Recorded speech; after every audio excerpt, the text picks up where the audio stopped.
Welcome home, Sid.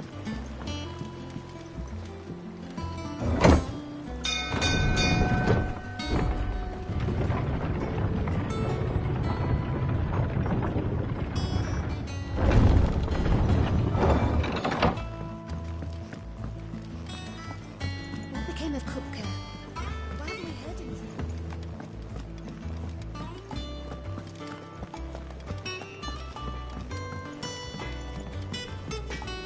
Back, are ya? So, what'll it be?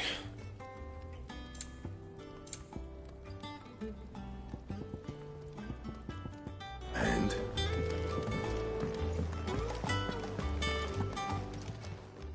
Well, don't just stand there gawping.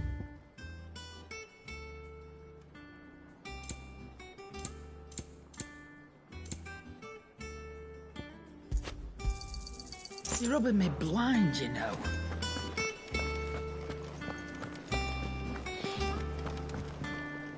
Welcome back, Sid.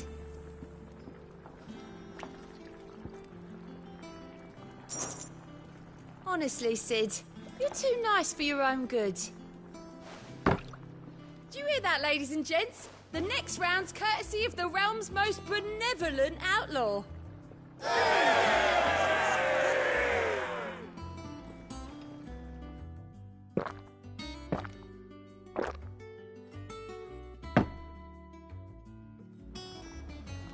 Oh, you're not leaving already, are you?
Ah, my favorite pupil. What is it that you wish to learn? Here's the latest information I have.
here you are.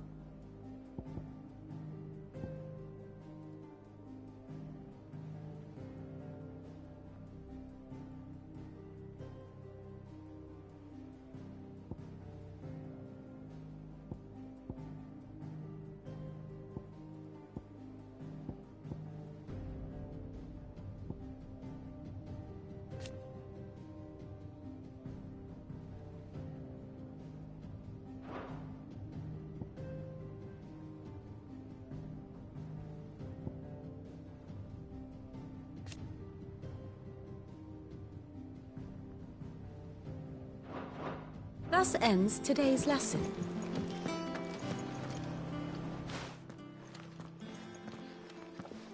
Clive, you're back. I am. And with glad tidings for once. Hugo Kupka is no more. Well, I'll be. All of our comrades who lost their lives back at Sid's place be smiling down at you right now. We had a stolus from Lubor saying Drake's fang had fallen. I expect that was your doing as well, was it? It's a long story. One for the history books, I'll bet. Welcome home, Clive. It's good to be back. You look better. I feel it. Which means I'm coming on your next little adventure. You're not leaving me behind again. Wouldn't dream of it. Otto, any word on the Royalist movements since I've been away? Shouldn't you be putting your feet up? If you really want to know, go and have a word with Vivian. Thank you. I will.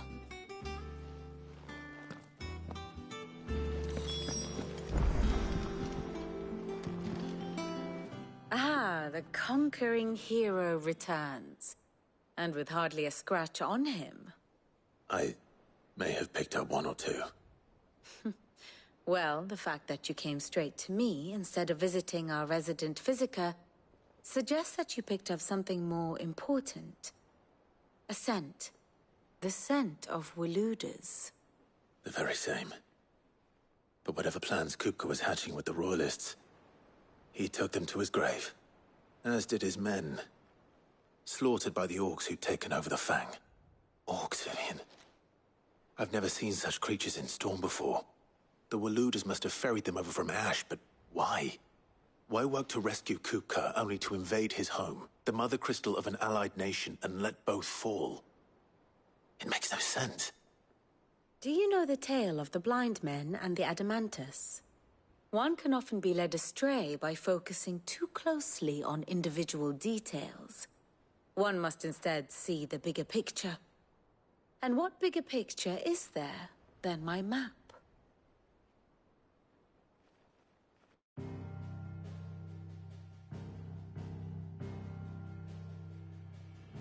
The Kingdom of Waloed claims dominion over all of Ash. It is a nation forged by the bloody conquest of Barnabas Tharm, the dominant of Odin. The Canvarian War of Independence in 849. The Battle of the Twin Realms in 865. The Battle of Belinus Tor in 873. Wheresoever his armies fought, Odin was found where the fighting was fiercest. But of late, the warrior king appears to have laid his sword to rest. Battle rages for control of the Crystalline Dominion. Yet Tharm sends not a single ship in support of his Dhalmekian allies. Meanwhile, the Blight ravages great swathes of Ash. Yet warlike Waloed shows not the faintest interest in laying claim to untouched lands. So why go to the trouble of sending an army of orcs into the heart of Drake's Fang, only to make no attempt to claim the Mother Crystal for Waloed? It can hardly be for lack of men. Tharm's armies rival any in the Twins. No. We have not seen the last of the Waluda standard. Odin will ride again. It is but a question of when. And on that day, who will be trampled underfoot?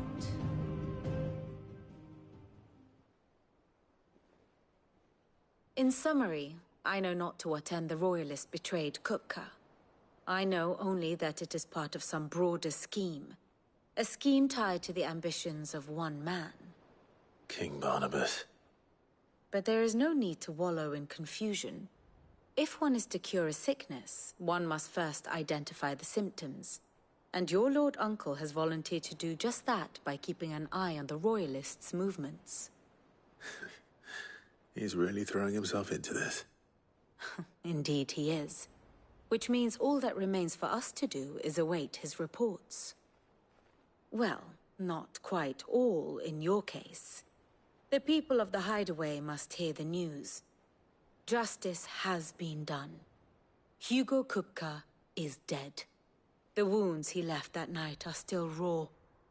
Especially for those who lived with Sid the longest. Tell them that those wounds might finally begin to heal. Consider it the price of today's instruction. I've never known you to be sentimental. What can I say? I am only human.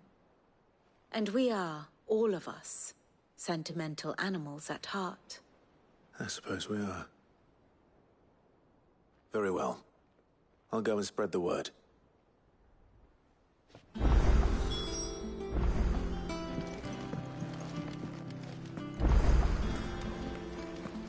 We're seeing troops amassing at every border crossing.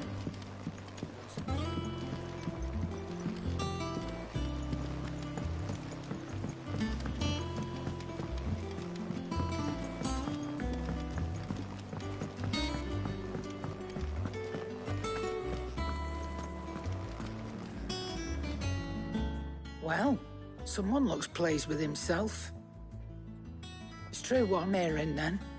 Nothing escapes you, Lady Karen. It's true. Kupka is dead. No more looking over our shoulders, then. Good. I'm starting to get a crick in my neck. Don't let it go to your head, though.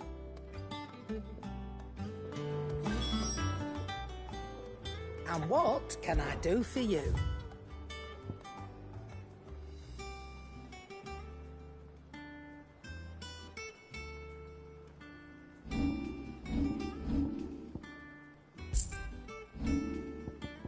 Come again.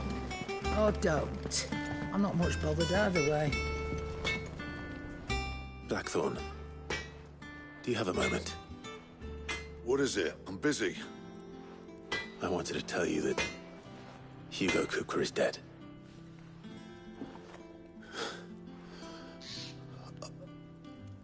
I can't tell you how long I've been waiting to hear those words.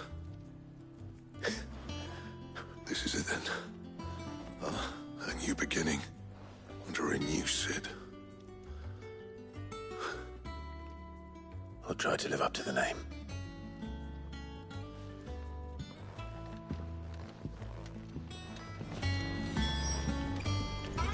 What do you need? What do you want?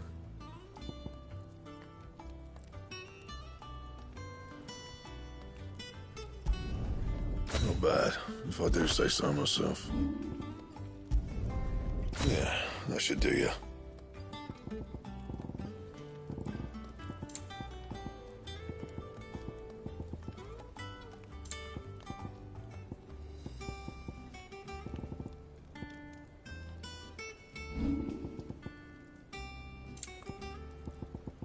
And?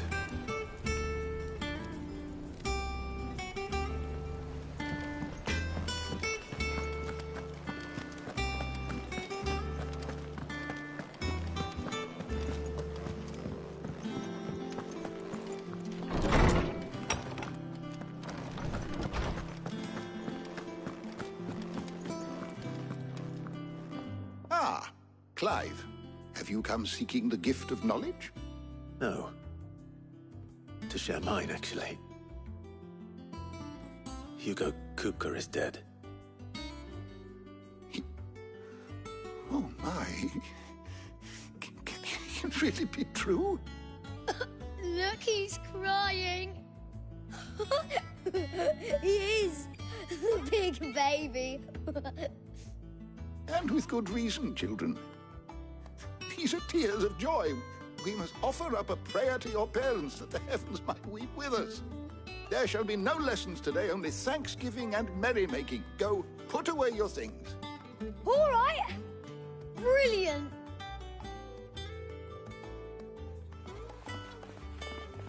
Finally, a new dawn has broken. It has. Thank you, Clive. I cannot wait to share the good news. Hippocrates. After Kuka fell, Ultima came to me. I need to know what he is. Have you learned anything? Alas, no. And not for want of trying. I have scoured nigh every historical tome in our collection and found nothing. Not even the sort of conspicuous absence that might suggest a concealment of fact. One is almost tempted to conclude that such a creature never existed. But I saw him. With my own eyes. I don't doubt that you did. Alas, it seems you are the only one who has. To others, he reveals naught. We see only that which he leaves in his wake, like some terrible force of nature beyond the ken of mortal man. A bringer of death.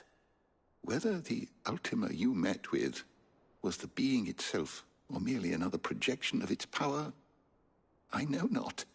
But until I do, my investigations shall continue. Thank you. It means a lot. Right. Let's see if Otto has anything else for me. How good it is to see you, Clive. I have a few new notes that might interest you.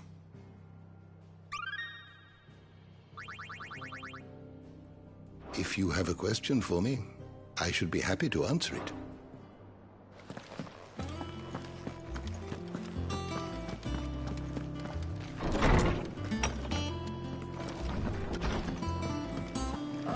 I'm never drinking. I'm telling you, it's true. I heard it from Otto's own lips.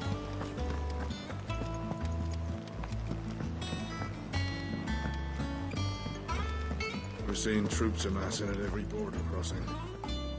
You barely sat down since you came home. Vivian got you running errands or something? Just spreading the word.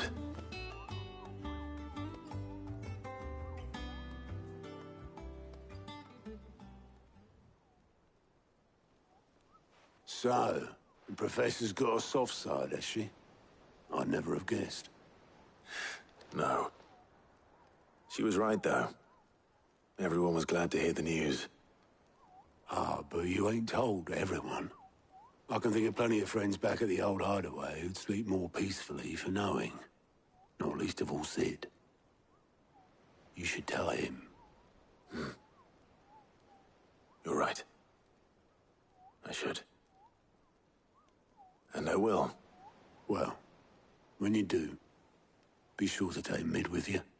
She's been going at it hammer and tong down in that workshop of hers, trying to do her father proud. I can't remember the last time she visited the old sod's grave. Very well.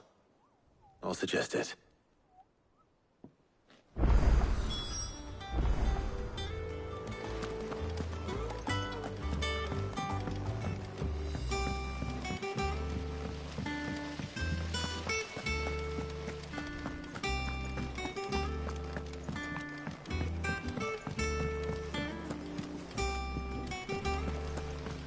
Editors started reading books that don't have any pictures in. Why would anyone want to do that?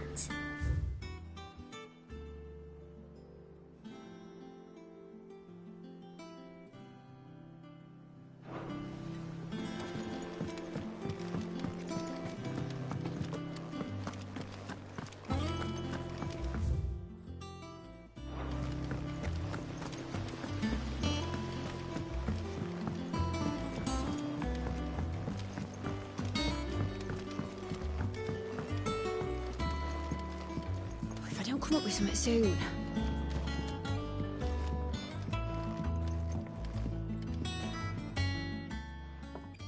All right, Clive? What do you want? I'm going to visit Sid, and I thought you might like to come with me. Sorry, I'm too busy for all that right now. I've got to get this thermal displacement stack sorted. Thermal... Displacement stack. Here. And this is for... Only the fastest, finest ship the world has ever seen. The Enterprise. Me and my dad designed it together. Where other vessels rely on the fickle winds to drive them through the water, ours is fitted with mithril engines. And those things have got more push than a behemoth in a bad mood, and more heat than all the hells put together. Which is where the stack comes in. I may have already talked some tight-lipped shipwrights into putting the hull together for me in a little dockyard in Canva. But the stack's a bit more involved, so I'm building it here. Thing is, it's so involved that I'm running behind and it's starting to hold things up over at the shipyard. I'll come and see my dad, though, when I'm done. Whenever that is. Is there anything I can do to help? Good old Clive. I were hoping you'd say that. First things first, I need some parts meching. The stack will be made up of 3 major components. There's the plating, here, that channels hot vapors away from the engine. The helm over the top, that disperses all that heat into the air. And the shielding around the sides. That stops the rest of the ship from going up in flames. A full suit of armor, then? Probably best to take it one piece at a time. Then you'll need to start with the plating. Everything else fits onto it. I've got the designs and the list of materials here. Show these to Blackthorn. He'll know what to do. I can't make head nor tail of them. Luckily, you don't need to.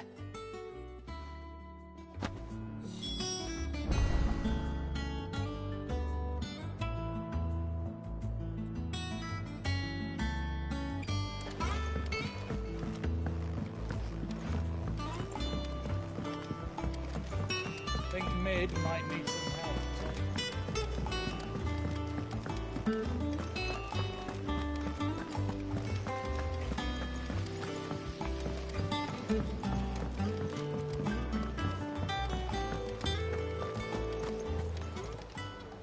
Clive!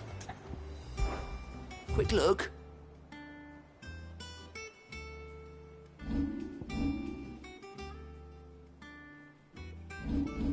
Think you can help?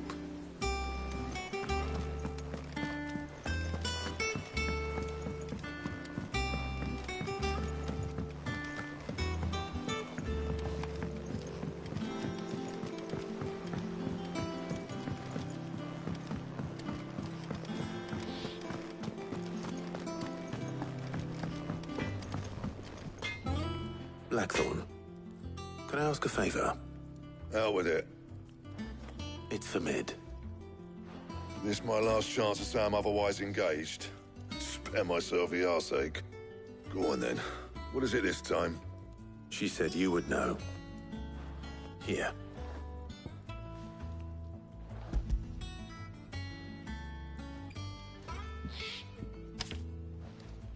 Krieger's Tates.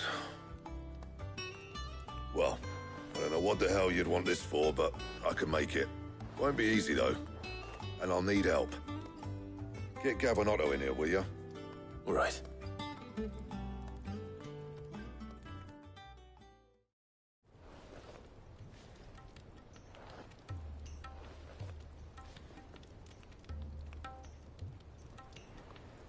So Mid's roped us all in here again, has she?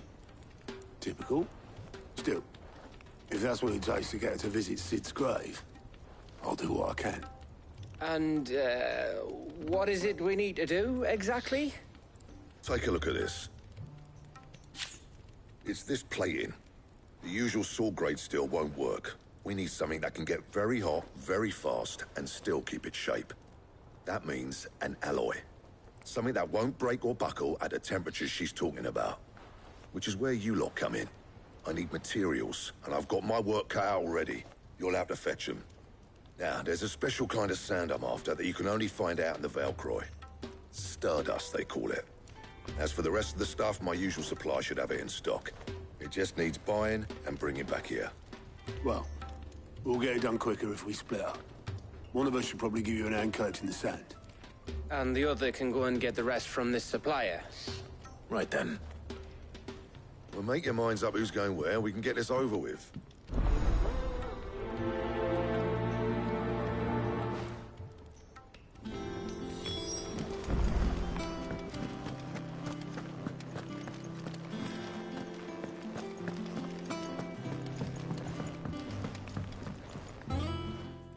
You going after the Stardust then, are you?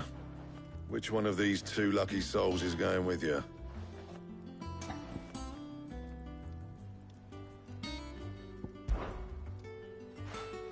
Gav, you're with me. All right then. So, where do we find this Stardust stuff? There's a river that runs through the southern reaches of the Velcroy. It's the black sand that washes up on its banks that you're after. Southern reaches of the Velcroy, eh? That's down past Alamil. I'll go and scout the place out. See about hiring us a wagon to bring the stuff back to. All right. I'll meet you by the river. While you're off having a paddle, I'll pick up the rest of the stuff from Blackthorn's supplier.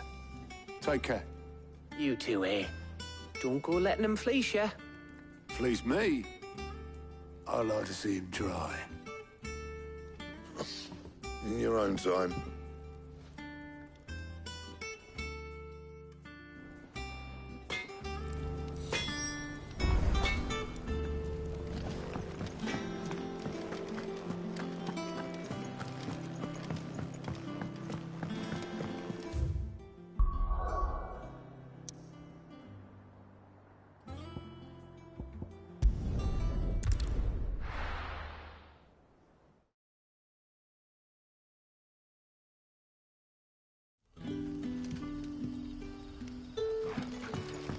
Good day to you.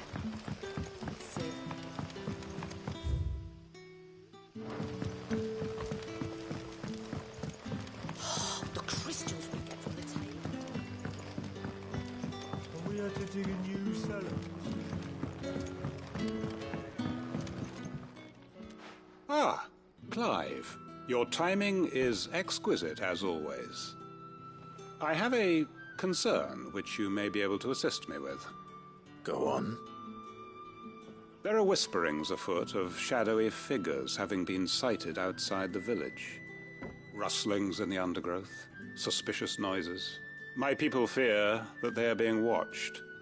It may be no more than a surfeit of nerves, understandable in the current climate, or it may be the prelude to something altogether more dangerous. Given what I hope you'll forgive me calling your nose for trouble, I wondered if you might investigate. Of course. Excellent. You might begin by speaking with the good citizens of Lostwing. Listen to their tales, and make what you will of them. All right. I will.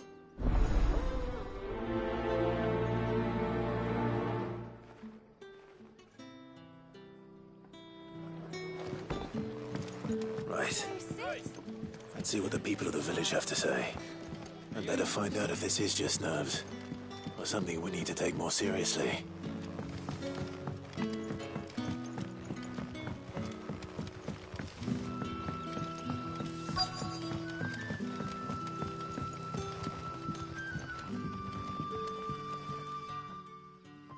You all right, Sid? Something on your mind?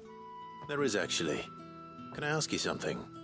Quentin tells me people have mentioned shadowy figures out in the woods. Have you noticed anything unusual? Oh, that. No, sorry, can't help you. I heard the rumours, mind, from the lads working over at the vineyard, but none of them has seen anything either. All right. Thanks anyway.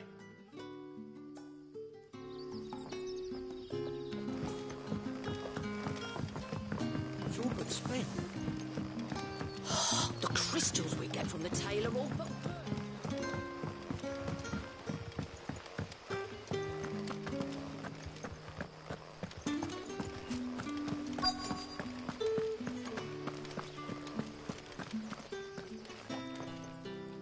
Do you have a moment? There's talk of suspicious figures in the woods. Have you seen anything out of the ordinary? No, but I've heard something. Sound of scraping metal, like someone sharpening a sword. Where was this? In Lorbert's Pass. Was out foraging for herbs when I heard it, screeching out from between the trees. Ran back here as quick as my legs would carry me, and I ain't been back since. I see. I'll look into it. Thank you.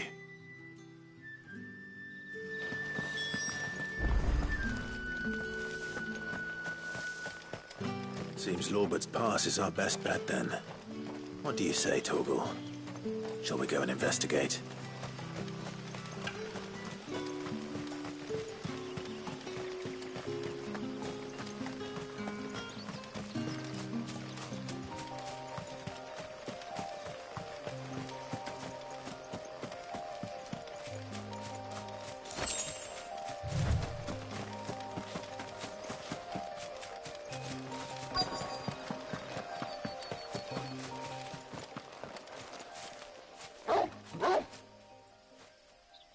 You there. Fuck! He's seen us. Get them before they escape! Black Shields. Here. What the hell are you doing here? What is it to you? Not that we give a damn. All that matters to us is that you don't leave here alive.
Farewell!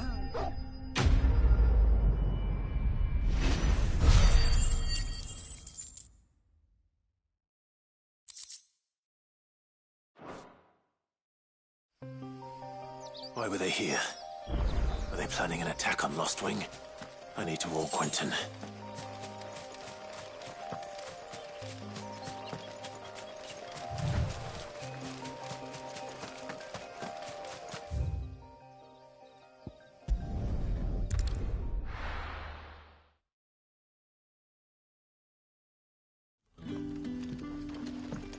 Good day to you.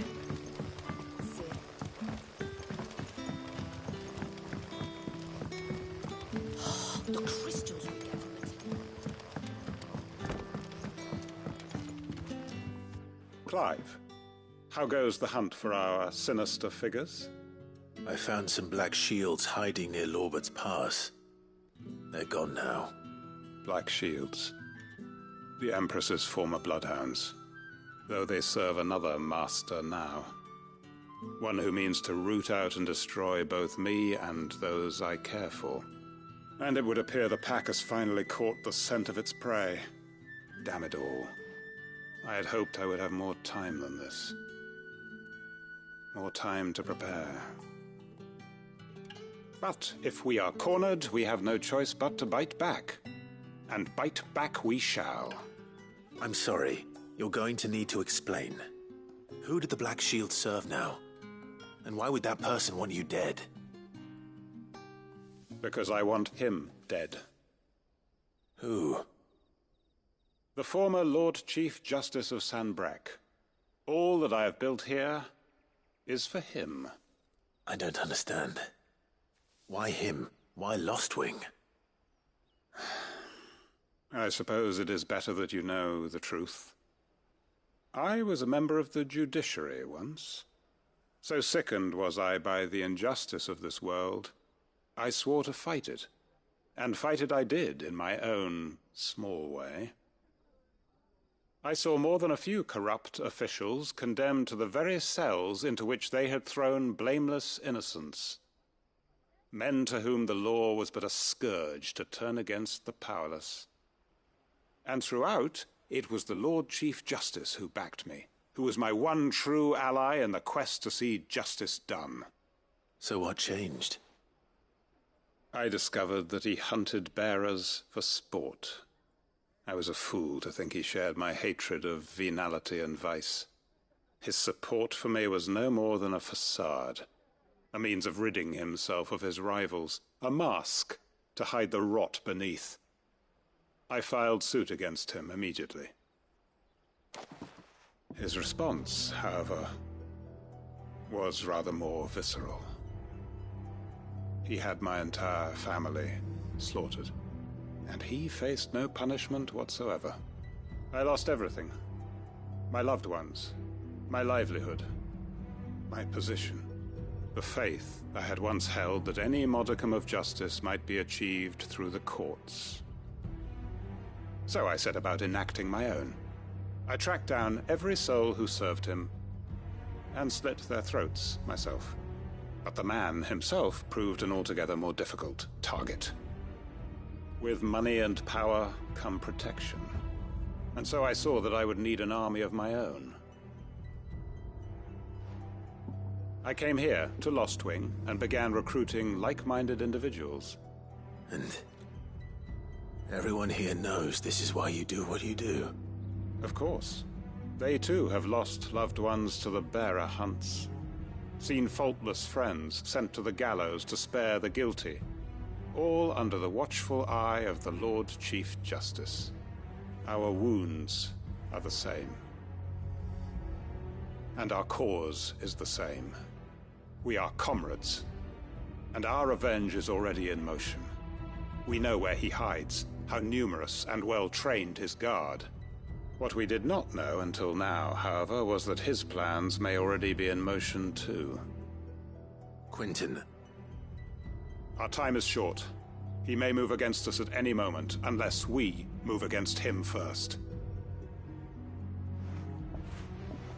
My friends and comrades, it begins. Make ready for war.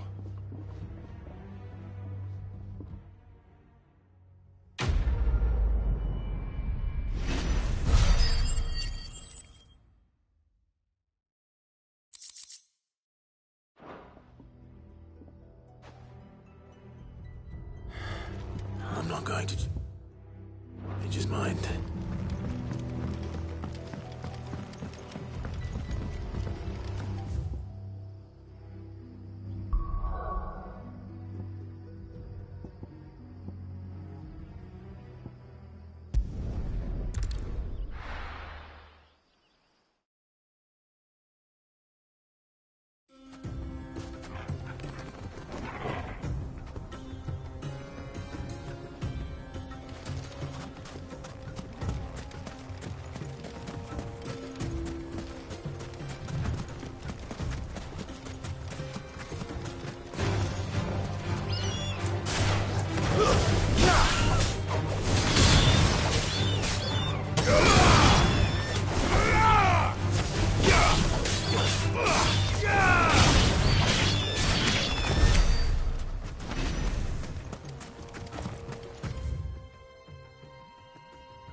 Too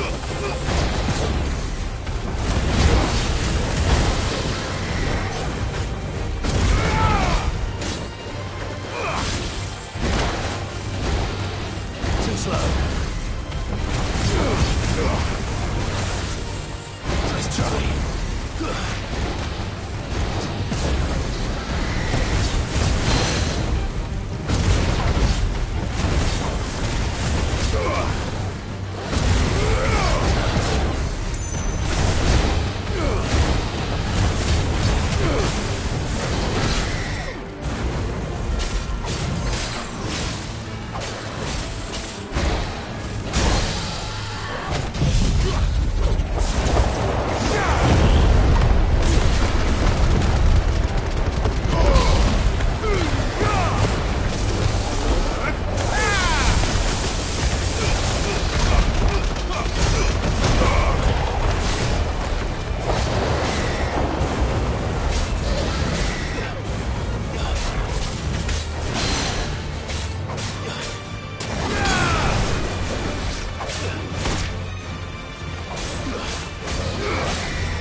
Faster!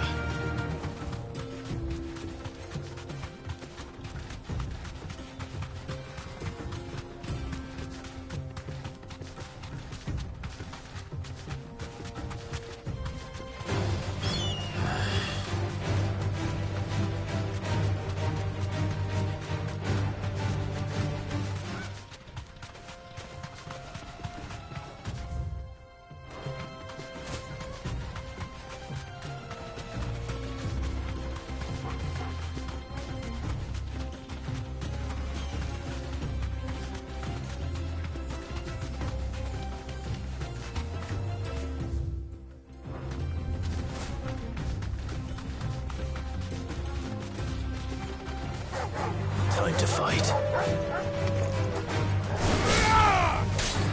Garuda! Stay down!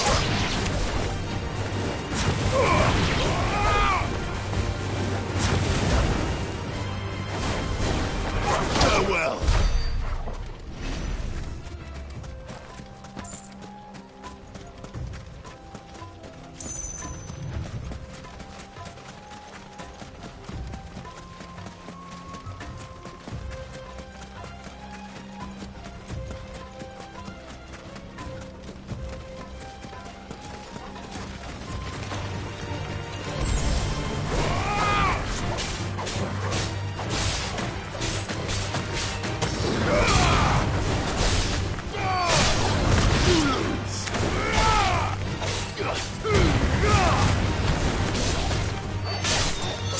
Finished. Stay down.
done.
Shell.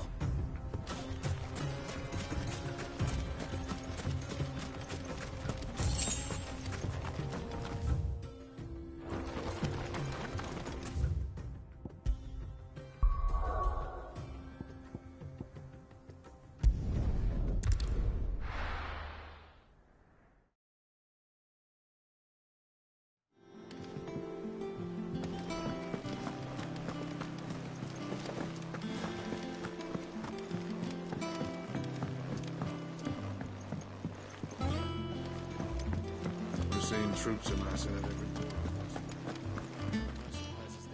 How may I help you today, Clive? Here you are.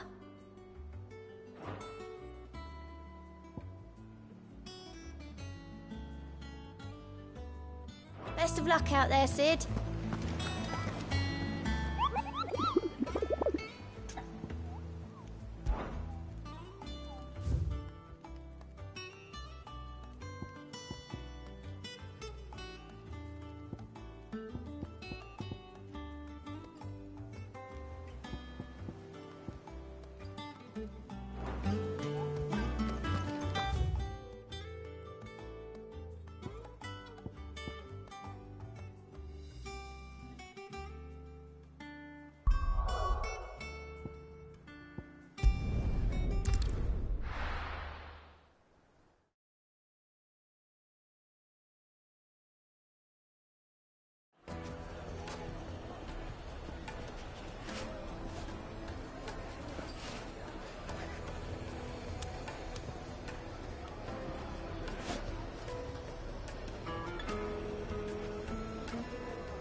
Take a sniff, good sir.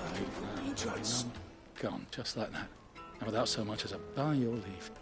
What's the matter? It's my apprentice. He up and vanished while my back was turned. I'd go and look for him myself, but I've got a bakery to run. A bakery that's now short one pair of hands. Loath though I am to rely on the kindness of strangers, I'm at a loss. Please, will you see if you can find him? I'll see what I can do. Do you know where he might have gone? I wouldn't be surprised if he was off somewhere mooning at Drake's Fang. He used to work there, you see. Poor fool left his heart in its hollow. All right. Then that's where I'll start.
Oh, where did all the men have gone? Made from the stoutest stoneware.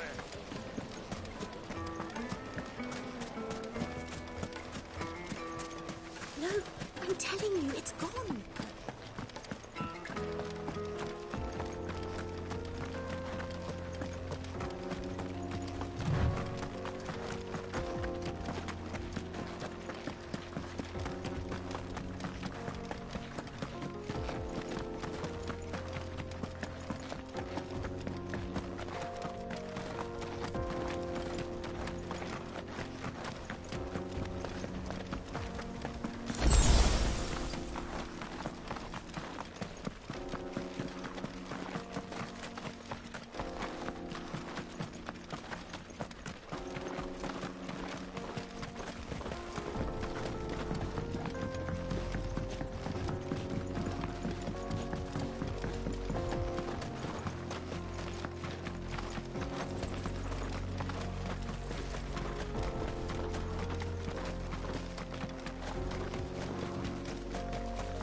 I blade you.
I'll snap you like a twig!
Those who kill for sport deserve no better.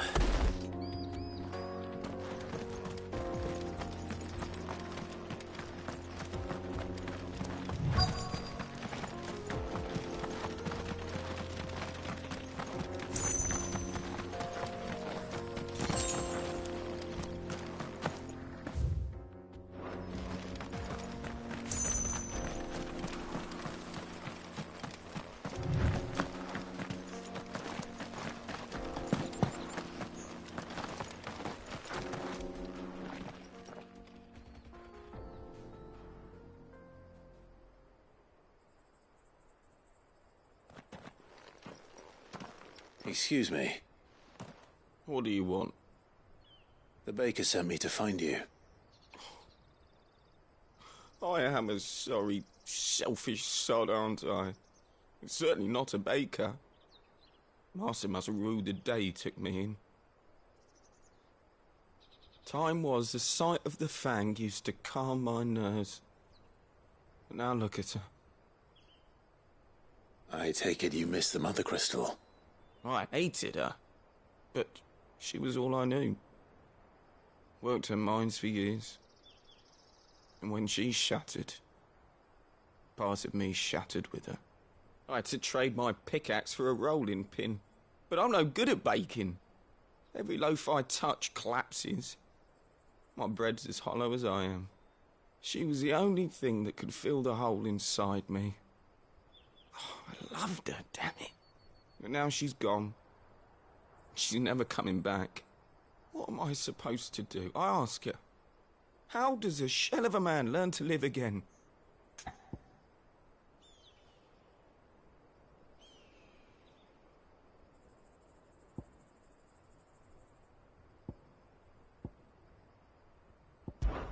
Perhaps you could express yourself in your work.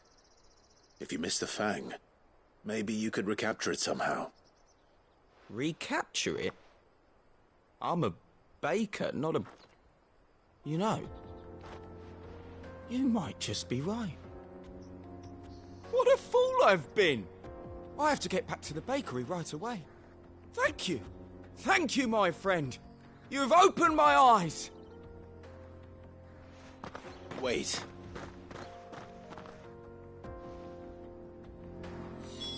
Suppose you won't be needing an escort then.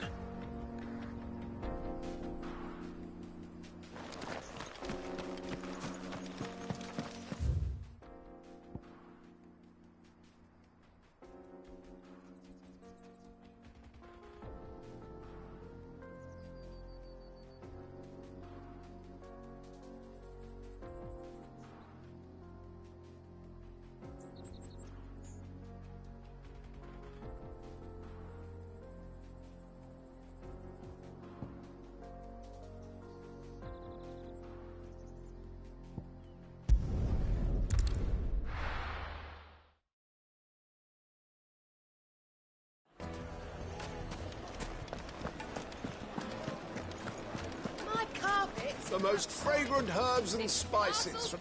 Ah, there you are.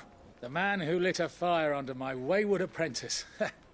Though I worry you might have stoked the flames a little too high. He damn near ran me down trying to get to my oven. Master, it's ready. Behold the Drake's Balm. A truly unique creation. I dare. Just look at it. A perfect likeness of the Fang herself. Her steepled peaks, her fulsome spurs, her inviting hollow. True, my loaves collapse more often than not, but what's the Fang without her crater? Why, no Fang at all. And look, inside. She's filled to bursting with a bounty of beautiful crystals. Salt! Crystals! Master, I have found my purpose. I must use my work here to preserve the memory of the Fang. Well, if it tastes half as unique as it looks, I'd certainly say you're on to something. Not only is my apprentice back, but he's finally pulling his weight. With any luck, I might even have a new delicacy on my hands. I don't know how you did it, but you have my thanks.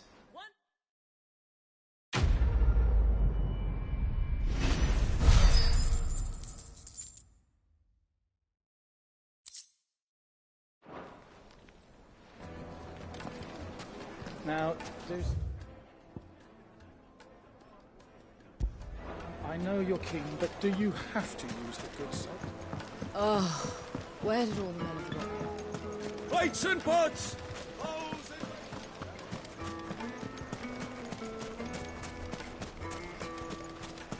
No, I'm telling you, it's gone.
Time for the pack, is it?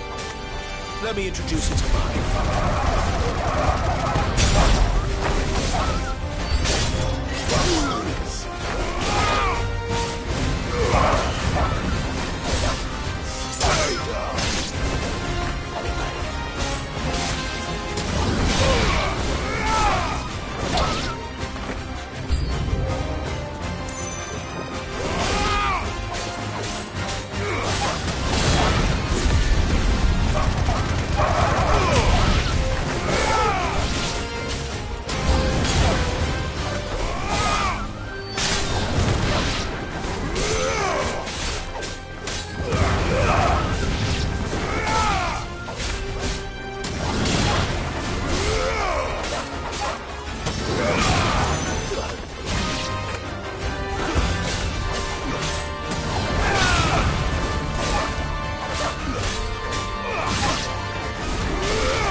That wasn't too bad, was it, Torgal?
Good girl.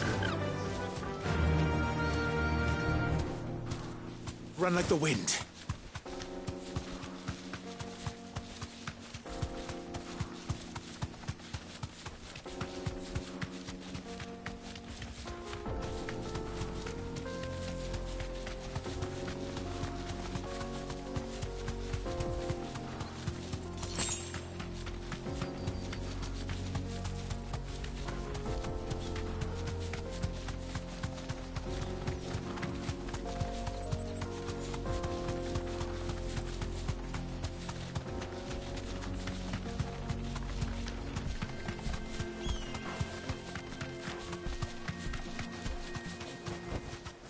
I can walk from here.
We're seeing troops amassing in every...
Looks like I found the river. Where's Gav?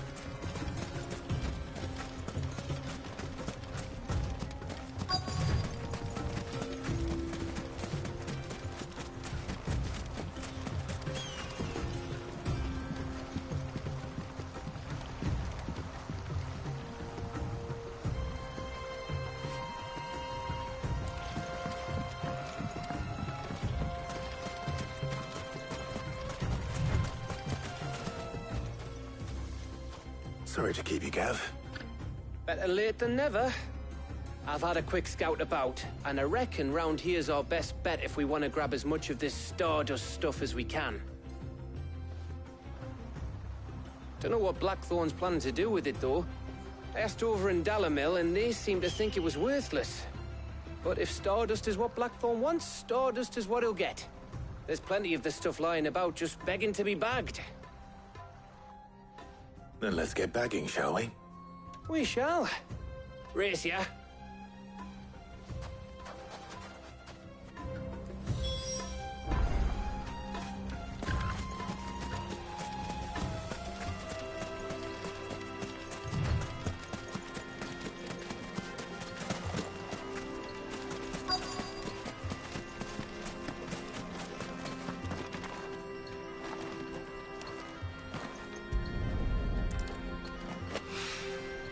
So this is Stardust.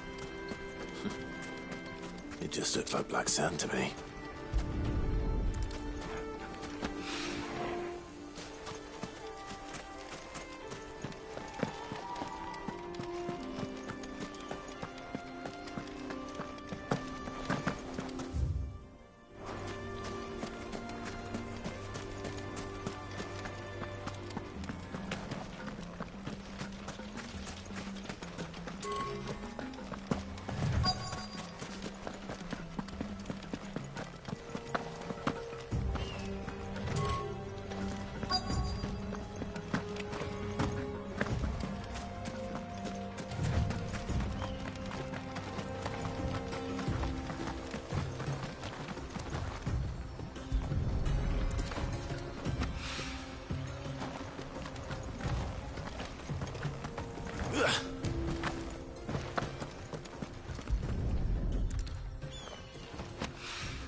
That should be enough for now.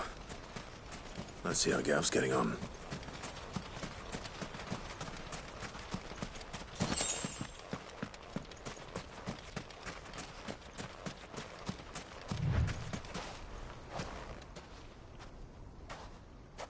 You finished? How much did you get? Enough. I hope.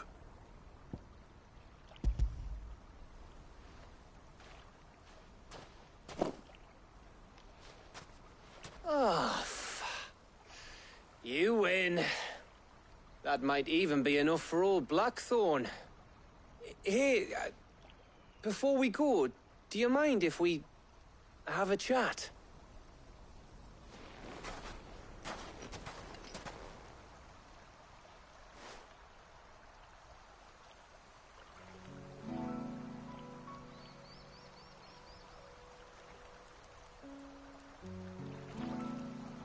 Feels like ages since we had the chance to talk. You know, man to man like. It does, doesn't it? Back when you first took Sid's name, we were talking all the time. working out what to do in that. There was a lot to work out. And there still is. Those shoulders of yours starting to feel the strain? Hardly ever see you around the hideaway nowadays. Always on some errand or other. You can take a day off, you know. Says the man who spends most of his time behind enemy lines. Only 'cause you keep sending me there. I know I can count on you, Gav. Likewise.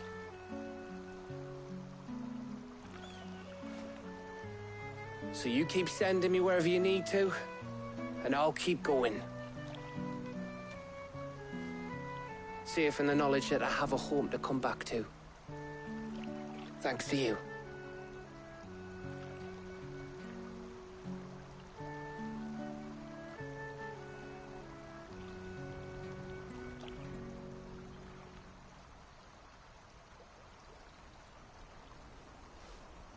Right. That's enough soppy shite for one day. We'd better get this lot back to Blackthorn before he slings his hammer at someone. You go on ahead. And try to get some rest once you're there. Oh, I plan to. Believe you me. After Blackthorn gets what he needs, of course.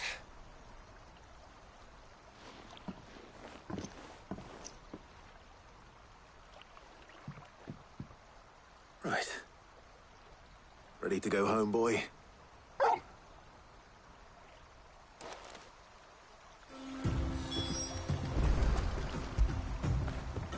You all right, boy?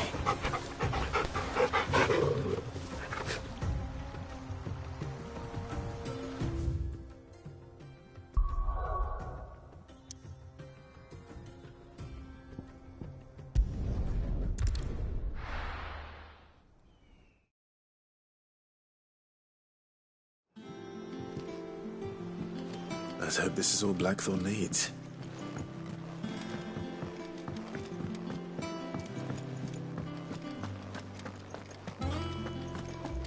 He cracked the crystal too.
Blackthorn, got everything you need?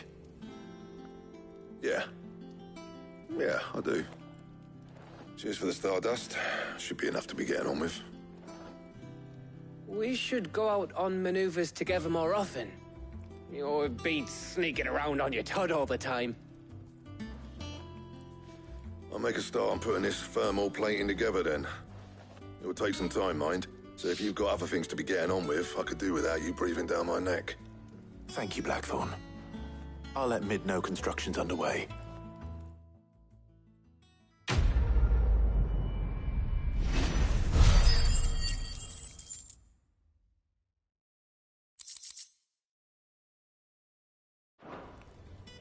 Suppose we'd better be getting back to work too.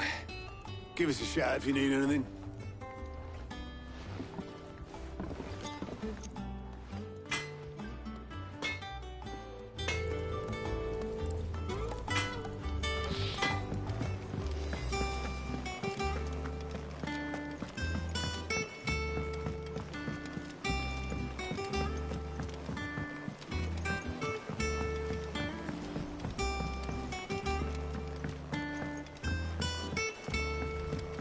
We're seeing troops amassing at every port.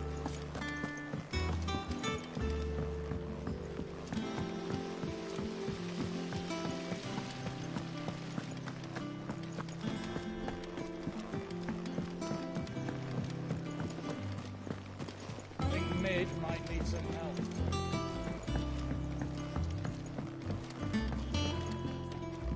If I don't come up with something soon.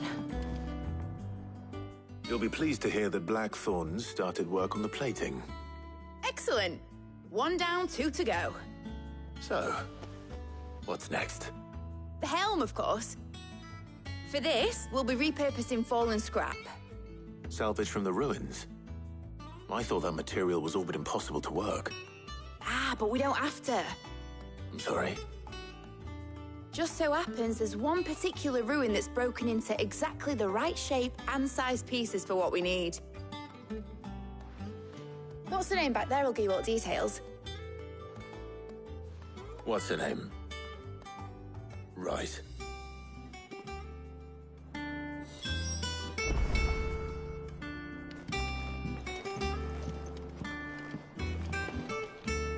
Oh, Sid, is this about the helm? Yes. Mid said I should speak with you. I'll show you the plans then. Here you see the mithril engine, in which mithril is burned to generate heat. That heat is then harnessed to produce motive force.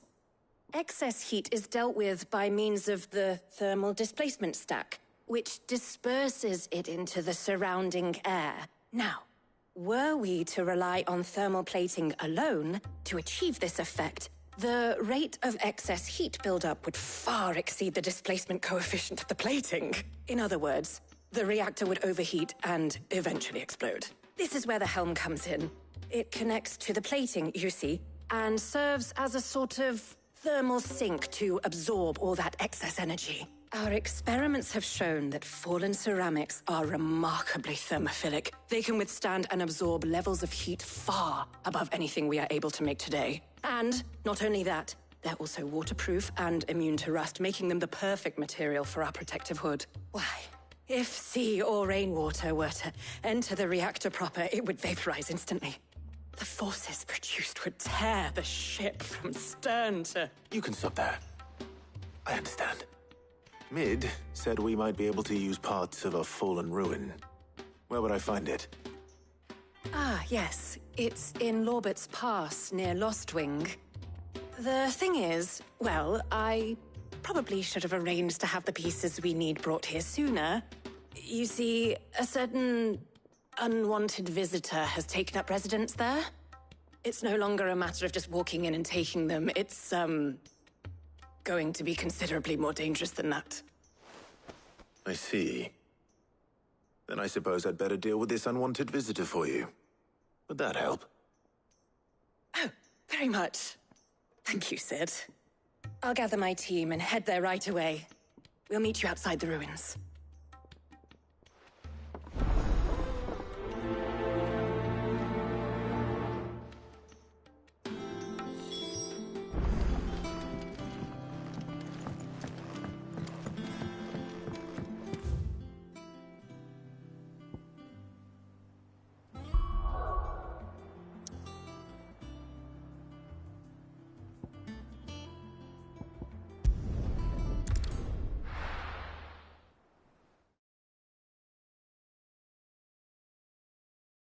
I'll be taking you all to a storehouse in the Bales. Leave anything you don't need behind.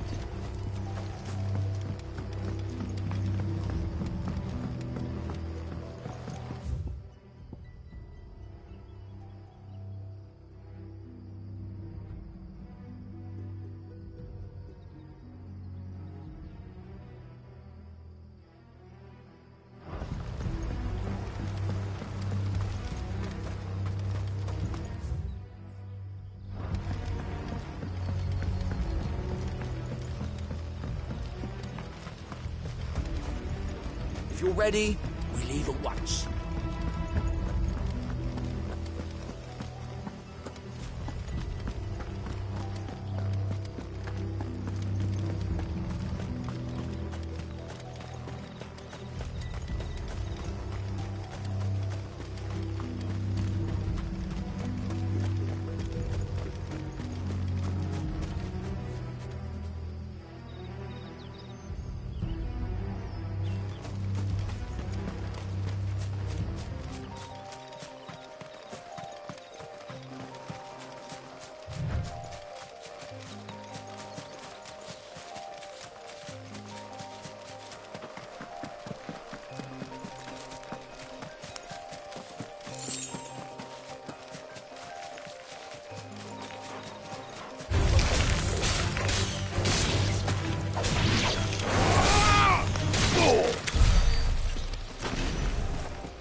Oh, there you are, Sid. Thanks so much for coming. The, ruins are just over there, as is the creature I told you about, I'd imagine. Would you mind? Of course. I'll be right back.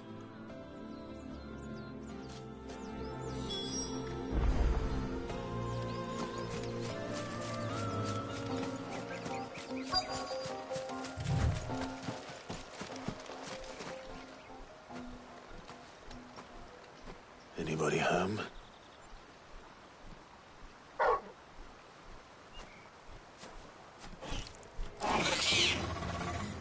This must be our unwanted visitor. Time to go.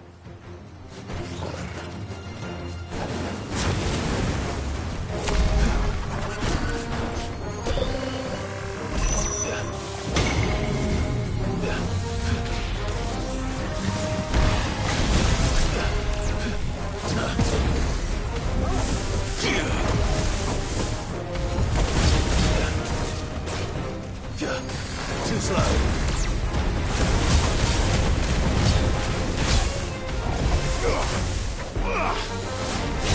Nice try.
The things I do for you, Mid.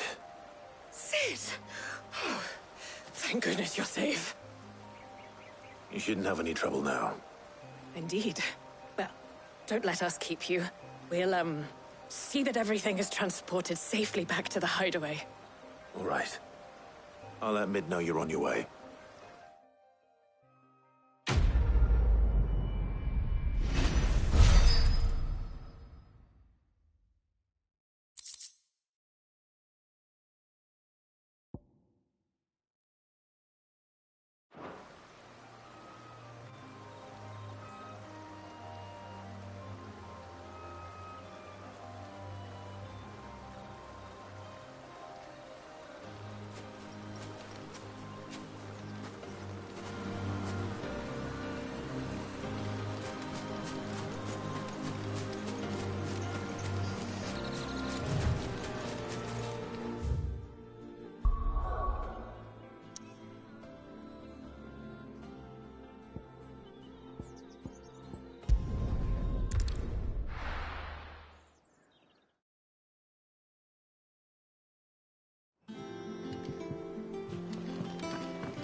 We're seeing troops amassing at every border crossing. No surprises there. Welcome to the Patron's Whisper. Your benefactors are a generous lot. You earned this. All done?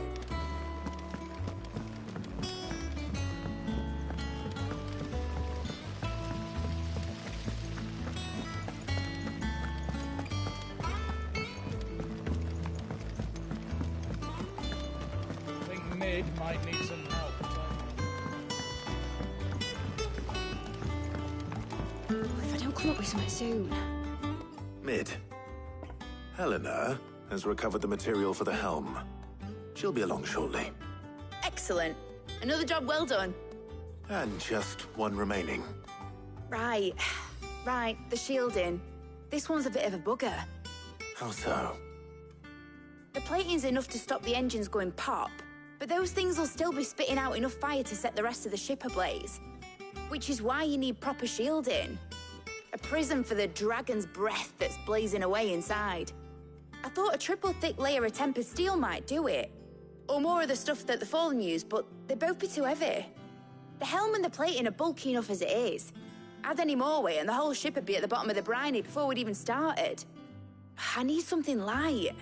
But I've racked my brains and I just can't think what would do it.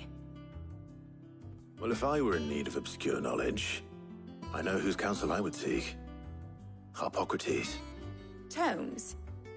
Yeah, well, I'd thought of that, obviously.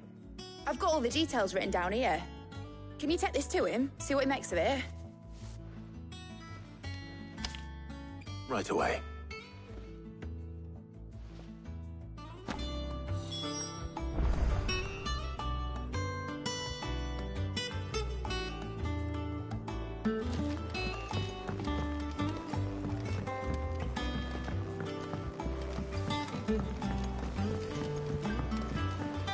Editors started reading books that don't have any pictures in.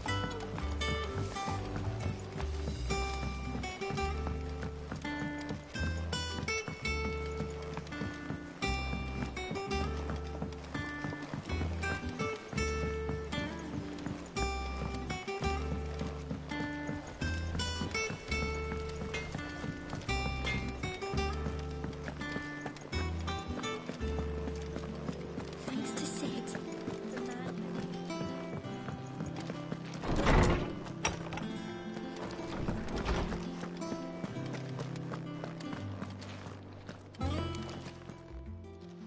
Harpocrates, do you have a moment? For you, Clive, always. Well, actually, it's for Mid this time. Could you take a look at this?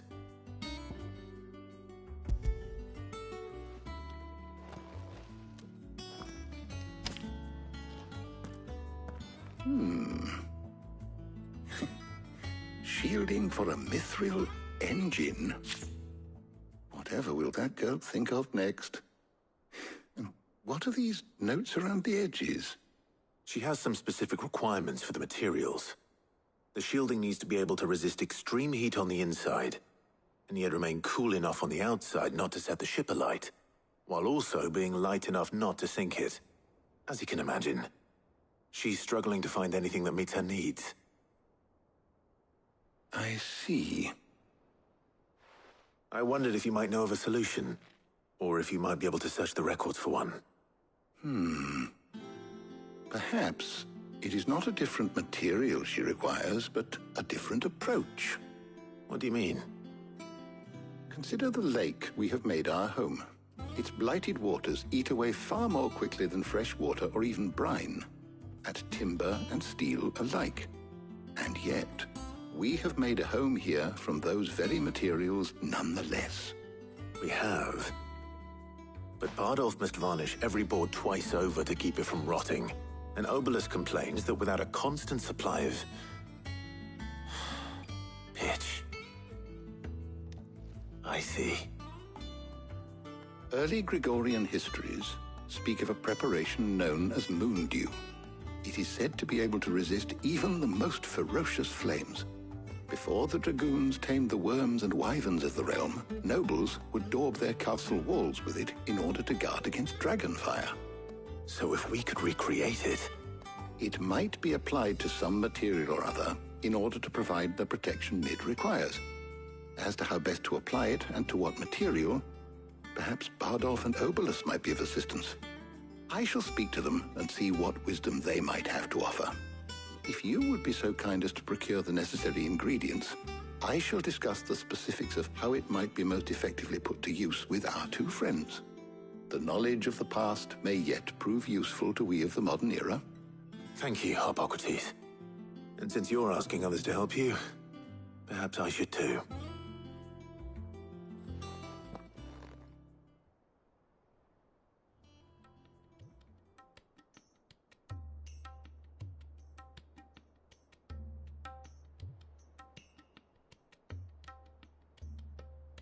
So you need a hand, do you?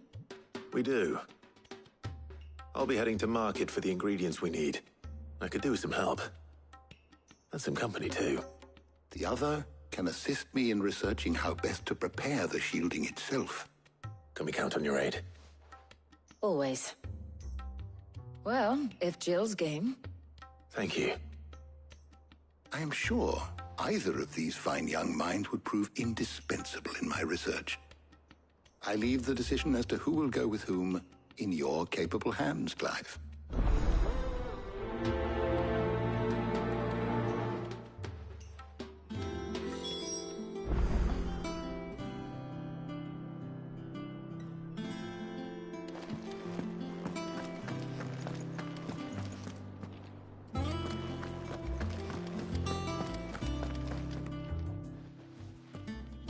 So, Clive, have you made your decision?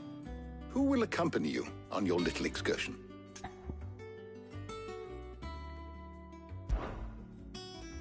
Very well. So then, what do we need to find? I have taken the liberty of preparing a list. Here. White chocobo eggs. Pepio nuts. Are you sure this list is right? Everything on here seems very edible. I would have thought the ingredients would be a little more exotic. Though these items may seem mundane, they have potent effects that are rarely exploited, effects for which they were once highly prized. So much so, in fact, that they were harvested almost to extinction, hence moon dews having fallen from favor. Now, of course, they can be obtained with ease. You should be able to find everything you need at the market in Northreach. Is that so? I've been meaning to visit Northreach anyway. I'll set out now. Join me there when you're ready. I will. Until then. You two enjoy yourselves. You too, Talia.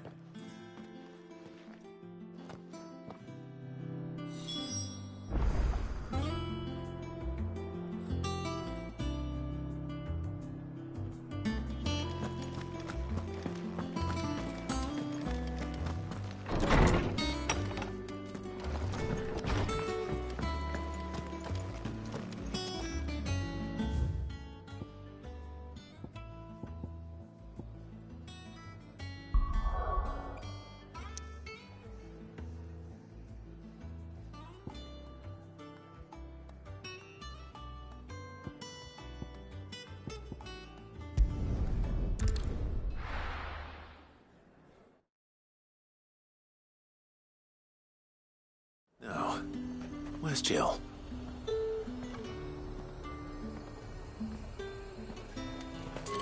There's talk at the glass gate. Do you see anything you like?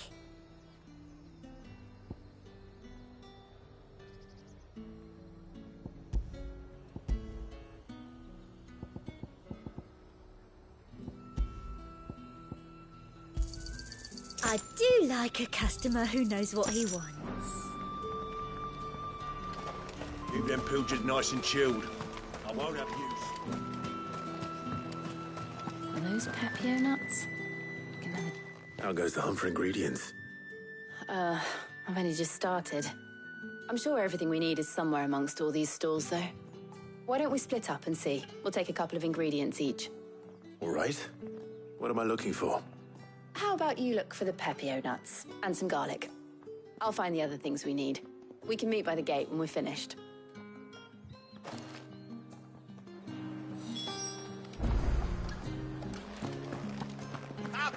You'll not find a bruised... All anyone ever wants anymore is war. How the hell is anyone... Oi, don't touch anything. If that's what you want.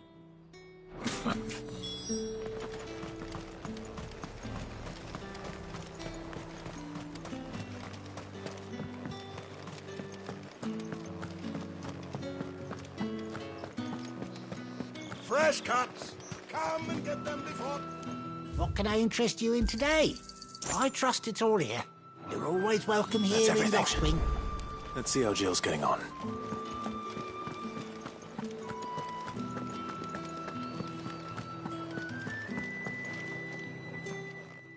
Did you find everything? I did. Here.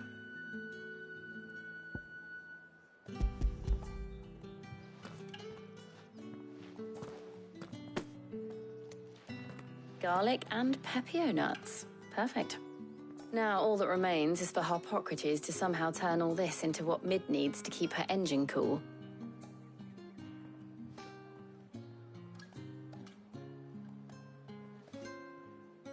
But before we head back, would you walk with me a while?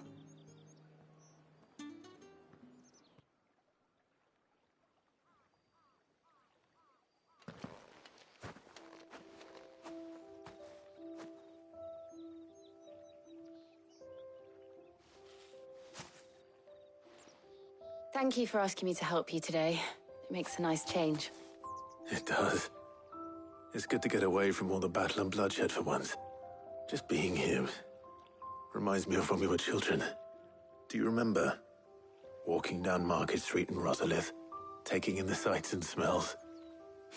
How could I forget? What with Torgal's antics. Remember how his nose would prick up at the scent of sausages? He'd go racing away and we'd have to go running after him. We wouldn't catch you now, would we, boy?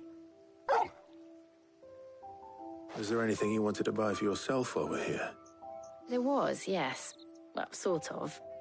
Molly in the kitchens told me about a place that sells particularly good pies. Thought you might like to share one with me. I would. Thank you. And I saw some bread.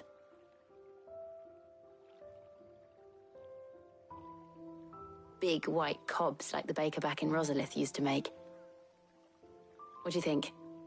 I thought we might get some soup to dip it in. But then I tried a slice of the butcher's dry-cured ham and it was just... oh. You all right? Sorry. It's just... you're right. I really do feel like a child again being here with you.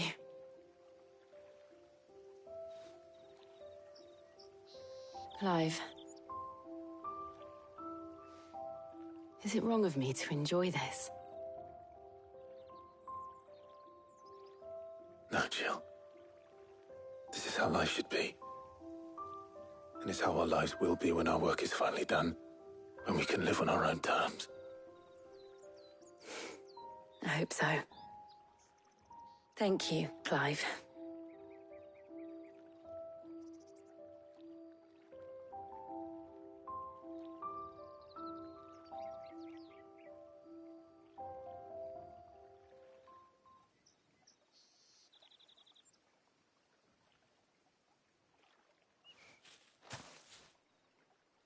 Well, I suppose we better be getting back. I need to give these ingredients to Harpocrates and Talia. I'll see you at the hideaway. Take care. I will. You too.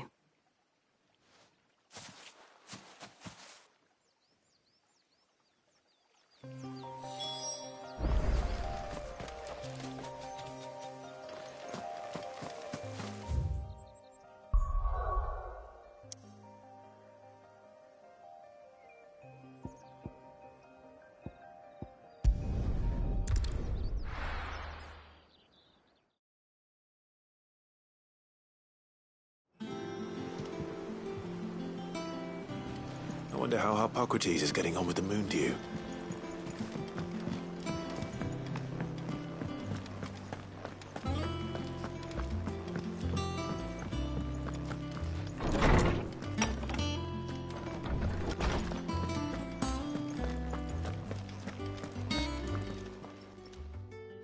How's work on the shielding progressing, Hippocrates? Well, very well indeed. And thanks in no small part to your kind assistance. I was just explaining to Tarja how we might best go about preparing the moon dew. And now that we have all the ingredients, we may begin. You can count on me. I've mixed more than a few mysterious concoctions in my time. I'm sure you have. What about the shielding itself? Work is underway, under the watchful eyes of Bardolph and Obolus. Apparently, it'll be ready soon. Thank you. All of you. Right then. Jill, would you join me in the infirmary?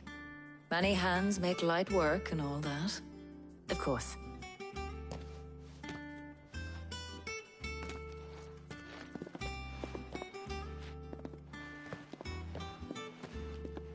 Oh, and Clive, thank you.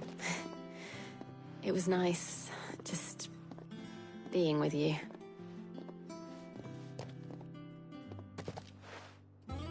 It appears our work here is almost at an end.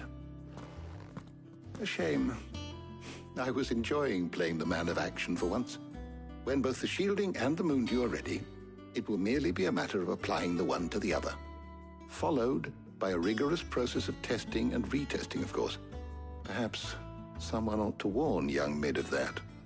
Leave it to me. Thank you, Hippocrates.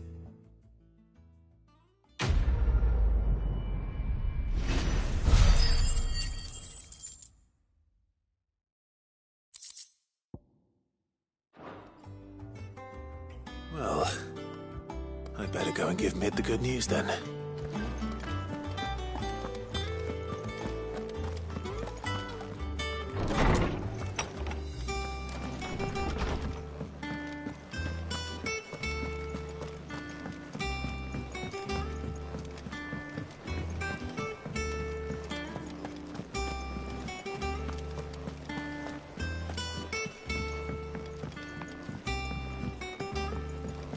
We're seeing troops amassing at every border crossing.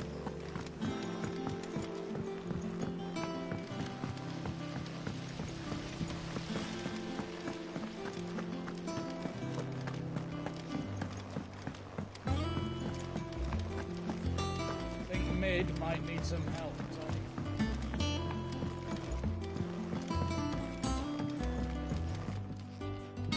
Sorry to keep you waiting, Mid. But you'll be pleased to know that work on the shielding is underway. You found something for it? In a manner of speaking, Hippocrates knew of a substance that's highly resistant to heat, a coating that should provide the protection you need. He's supervising the construction and testing of the shielding as we speak. Brilliant! I knew you wouldn't let me down. Don't thank me. I'm just the errand boy. Right then, better start working out how to bolt all these bits together. To the Black Hammer!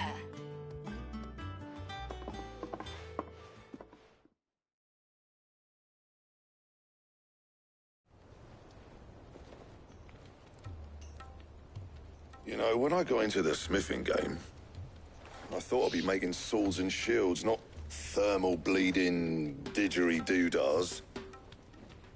Displacement stacks. Same difference. Whatever you call it, I ain't putting it together in here. It's cramped enough as it is. Let's take this outside. Mid, you get all the parts lined up on the deck. I'll take care of the rest. On my way! Oh, and bring me the biggest hammer you can find. This is gonna require some precision walloping.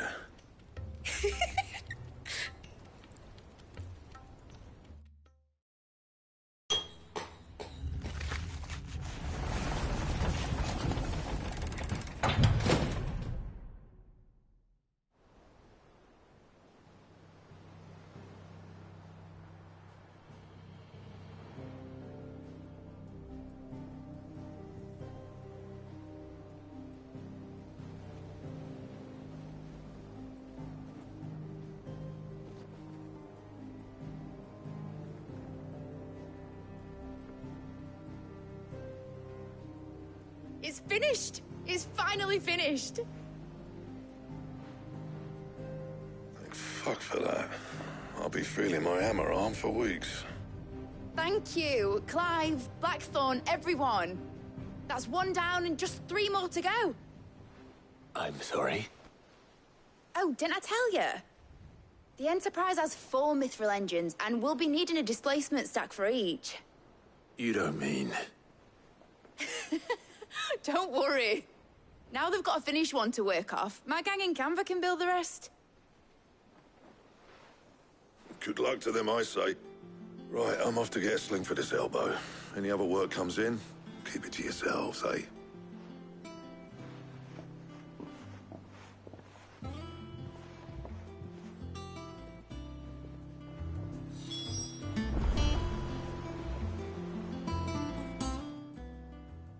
What's the matter? Nothing. Just daydreaming. Thinking about the Enterprise sailing off over the horizon to shores unknown. Searching for a land untouched by the Blight. Just like me and my dad planned. So if the worst came to the worst and every scrap of soil in the Twins turned black, we might still have a chance. That's what she was meant to be.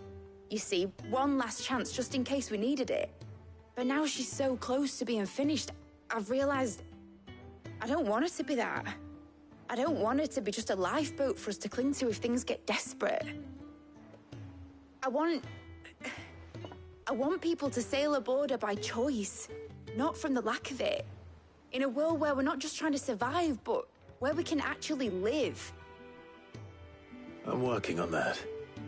And I'll do everything I can to get you what you want. Don't you always? All right. My mind's made up. As soon as the Enterprise is fit to sail, I'm putting her under your command. Sod our plans, I'm trusting in yours. Are you sure about this? Something tells me it's what my dad would have wanted. He'd be proud of you. You were gonna visit his grave, weren't you? I was. And you can come too, now that your little project is finished. Right. There's just one thing I need to finish up first. Won't be a mo. All right. I'll let Otto know you're coming. Meet us in the mess when you're ready. Aye, aye, Captain.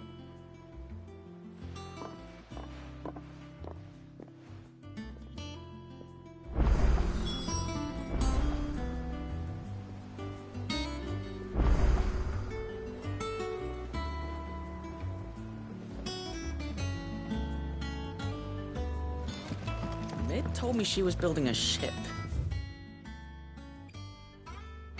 Really?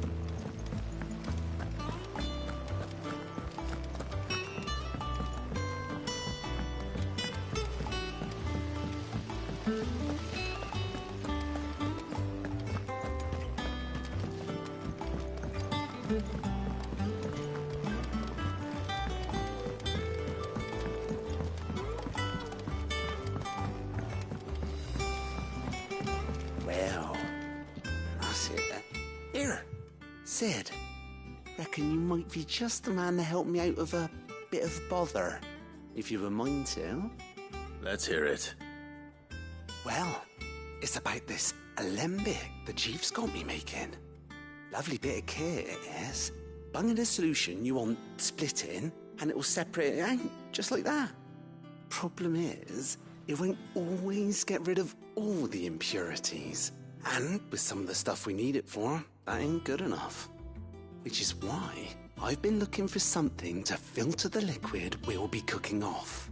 And that's where I was hoping you could help me out.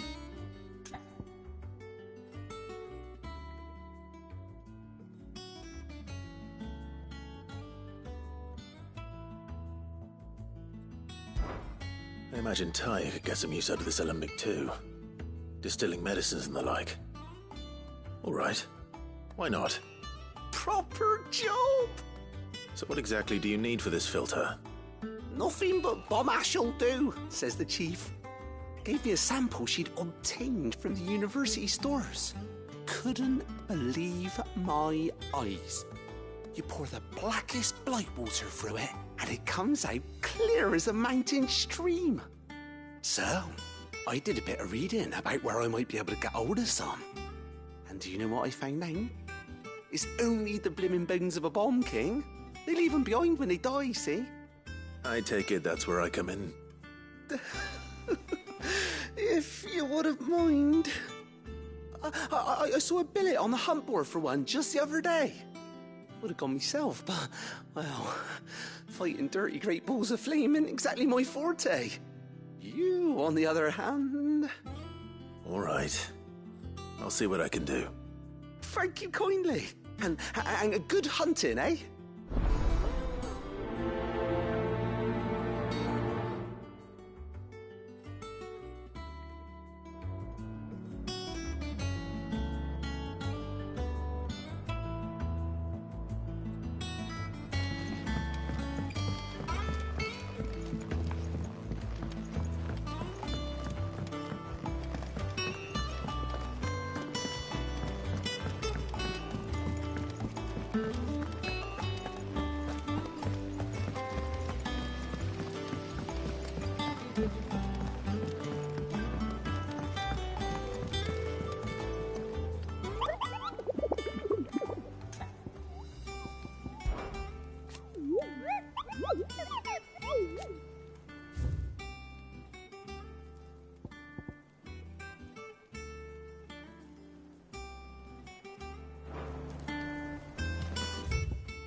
Told me she was building a ship.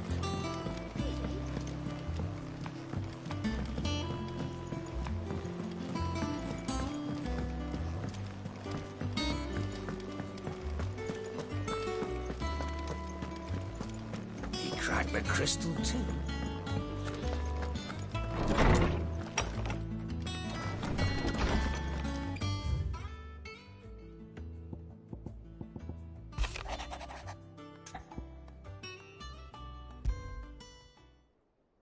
Trouble with the ledgers. Shouldn't he be asking Otto for help?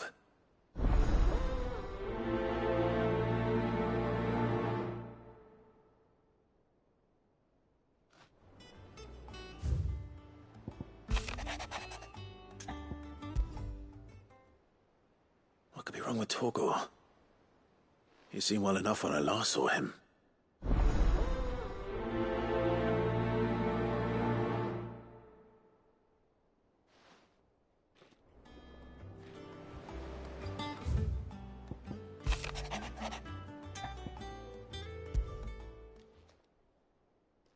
Hopefully it's nothing. But I should speak to Blackthorn just in case.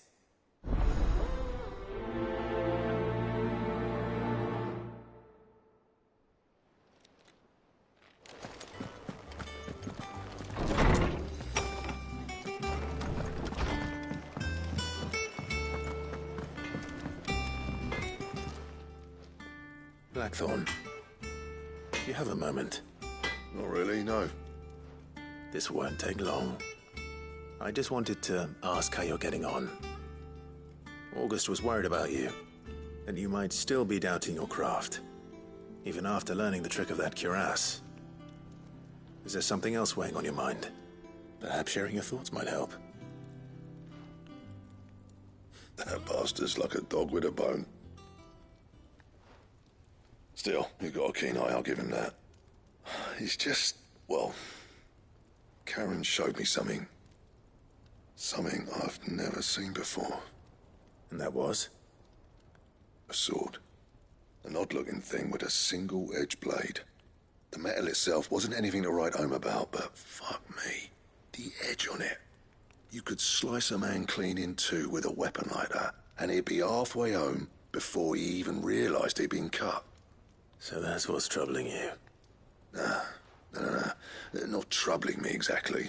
More distracting. Can't stop thinking, how do you get an edge that sharp? It's driving me mad. And if you knew how to do it, we could arm the curse breakers with even better blades. That's about the size of it, yeah. I'll see what I can find out. Sharper swords are always welcome. And we can't have our master blacksmith being distracted. You're a soft touch, you know that. But I can't say I'm not grateful for it. Good luck, eh? Thank you. Let's see what Karen knows about this sword.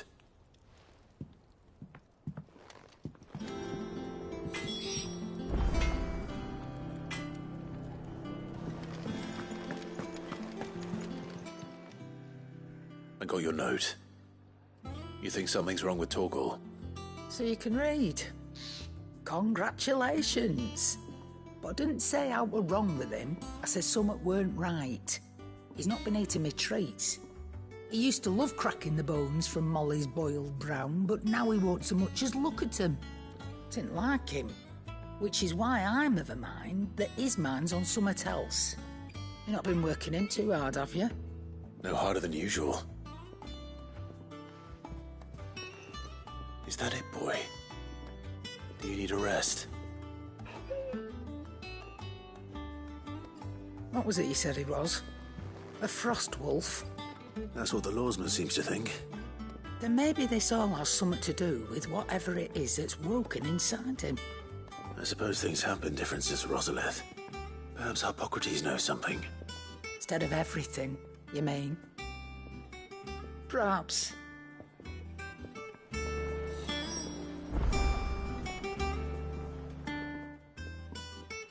You're looking well, Karen. What do you want? Out with it. I want to know about the sword you showed Blackthorn. Single-edged and extremely sharp. Running around after him again, are you? I suppose I am, yes. But I need to help him find out how to work an edge like that. It's driving him to distraction. Little wonder, I suppose. There's not many like that make it as far as the twins, and those that do go straight into private collections. Which made it nice and easy finding a buyer. Can you tell me who bought it? Where is it now? You think I tell people who my clients are? Suppose you're not likely to go nicking him off me, are you now? Fine. If you stop mooning at me like that. Lord Ignac's the man you want. Dalmekian bloke. Collects weapons and the like. And he's got more money than sense, which is why he's one of my favourite clients. Reckon he'll still be at the inn in Dalamil, where I left him. Thank you, Karen. Oh, and he's a touch eccentric, if you take my meaning. I appreciate the warning.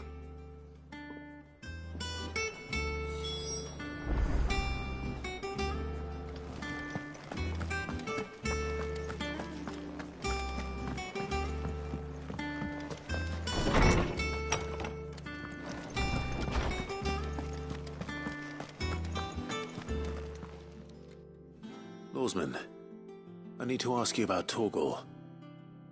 Something's not right with him. He isn't ill, is he? I don't think so. But according to Lady Karen, he seems to have lost his appetite.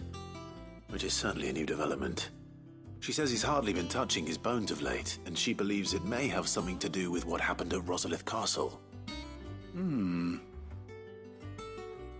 I rather think she might be right, though not about his appetite.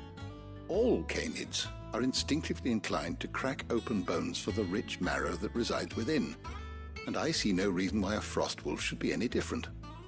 Accordingly, I suspect it is not a lack of appetite that afflicts Torgal, but a surfeit of it. If we assume that his newfound magics require additional nourishment to sustain, it may well be that the bones Lady Karen is accustomed to providing are no longer sufficient. Frost wolves, after all, habitually prey upon far larger animals, whose bones may yield altogether different nutrients. As to where one might find a suitable substitute, some antelopes that graze the meadows of eastern Rosaria have been known to grow to a size more than double that of their lesser cousins. I don't recall ever seeing any that large. And little wonder. The oldest and largest such creatures rarely leave the safety of the highlands for fear of predators. The last elder antelope sighting I recall hearing about took place near Cressida, and that was long before the village was abandoned. Even so, it seems like a good place to start. Good hunting, Clive.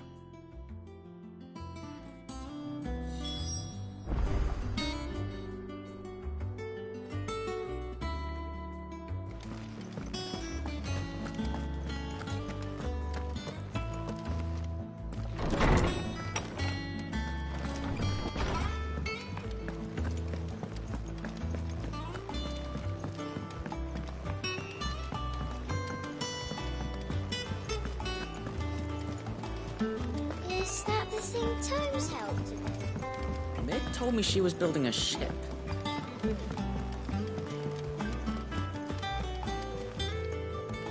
Clive, did you get my letter? That's why I'm here. Shh. Otto might be listening. Is this better? A little. Listen. I've some bad news.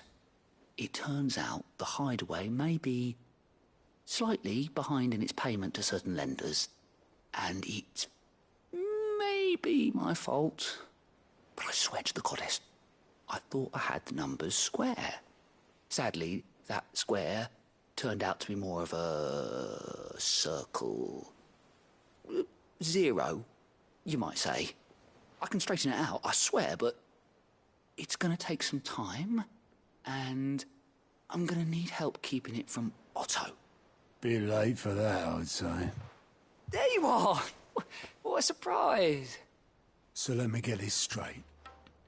You forget to pay our lenders what they're due, and instead of coming straight to me, you get Clive to come to you. And I hope he'll dig you out of the hole you've dug for yourself. Clive, the man in charge of the place you've been cheerfully trying to bankrupt. And you thought this was a cunning plan. Why? Well, who needs paying? Oh, just Martha. And the dame. And, well, Lady Karen. But only 500 talents. We owe 3 of our most trusted friends 5 million gil. Each. 5 million each. They lent us the bulk of the money we used to rebuild the Hideaway, you see, and, well, I must have made some sort of oversight. Those ledgers were my responsibility, and it was my decision to entrust them to you. This is my fault. Do we have that much to hand? I can always ask my uncle. No, we don't. And no, you won't. We've lightened Lord Rosfield's purse enough. After the king's ransom we had off him, he deserves better than to see our begging bowl. Besides, we'll need to learn to stand on our own if we're gonna make this work. All right. But that doesn't mean you have to shoulder the burden yourself. Is there anything I can do to help? There might be. How'd you fancy taking these to Martha and the dame? Rocks. Rocks, he says. Worth 1,000 talents apiece, these are. A little something Sid and I set aside for when times got lean. And I reckon 15 million in overdue debt probably qualifies. I just hope our associates' eyes are a bit more discerning than yours. I'm sure there will be. Should be me making the rounds, really. But you know how it is with this place. Orders to bark, arses to wipe, and all that. I know. Which is why I don't mind going in your place. Go. Do you know why I only gave Master Clive here 2 star rubies?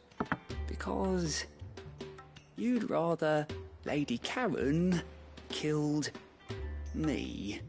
Because I'd rather Lady Karen killed you. Yes. Well, I suppose this is goodbye then. Don't worry. I'm sure Karen will understand. Really? Do you think so? No, I don't.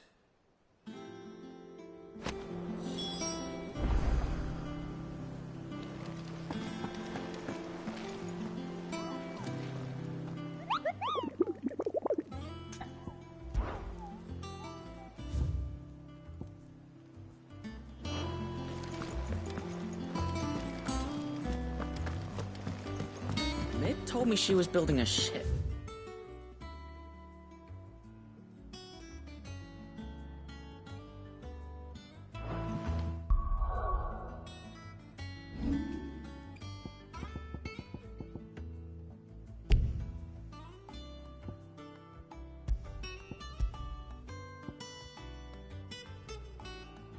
Really?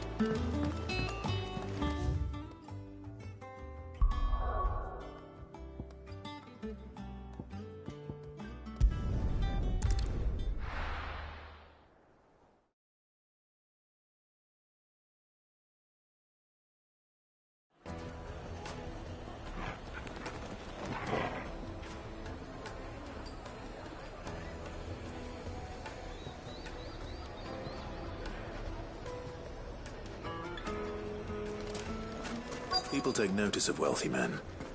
Shouldn't be too hard to track down Karen's collector. He's gone. The whole mother crystal gone. What are we gonna do?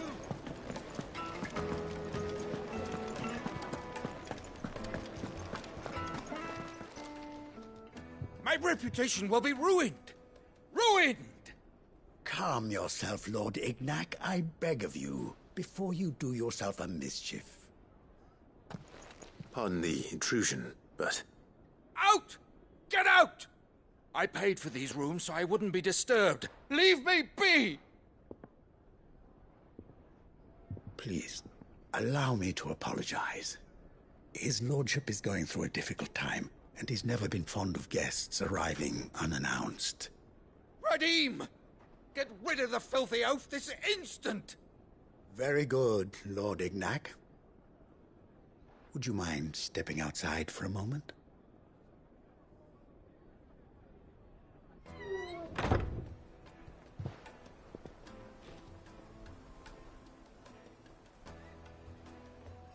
I'm sorry if I've caused you any trouble. That? Oh, no. That's just how his lordship is. Though the morning's events have left him somewhat fractious. He's been dispossessed of his luggage, you see. The thieves also made away with a considerable amount of coin. Coin the innkeeper will soon be keen to collect. I don't suppose a certain blade was among the stolen items. A single-edged sword. It was purchased from a merchant friend of mine. Ah, you know Lady Karen. Yes, I'm afraid it was. Then I'll retrieve Lord Ignac's luggage. But I have one condition. You have but to state it. You are welcome to anything that is within my power to grant. I want an audience with Lord Ignac. A few minutes should be enough. Then I'll be on my way. A condition I would be a fool to refuse. Of course, you shall have your audience. I don't suppose you saw where the thieves went? I did not, no. Though some discreet inquiries made on his lordship's behalf mean that I know where you might find them. The bandit's bed. Every ill-gotten coin in Dalamil is said to pass through that disreputable corner of the Valcroy. And that's where I'm heading. I shall speak to Lord Ignac in your absence, and arrange for an audience upon your triumphant return. That will be very kind of you. Farewell, and best of luck.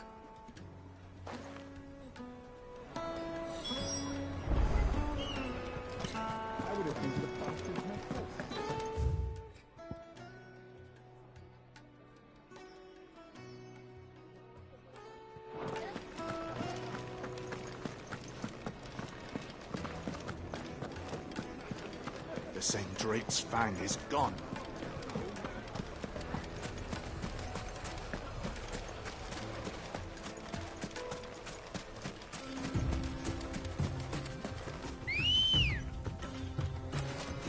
Come on.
Got company!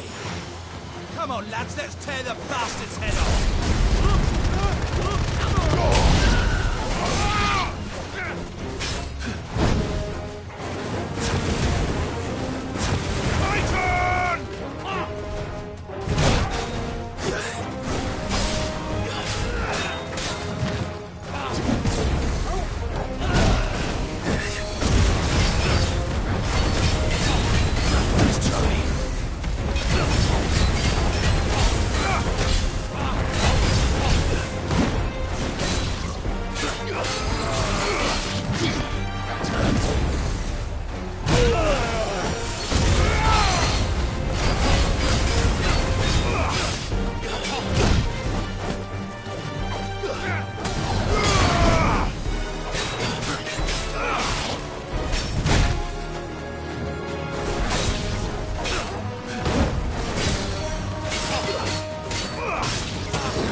This must be Ignac's luggage. Nothing seems to be damaged. All right. Let's get it back to Dalamel.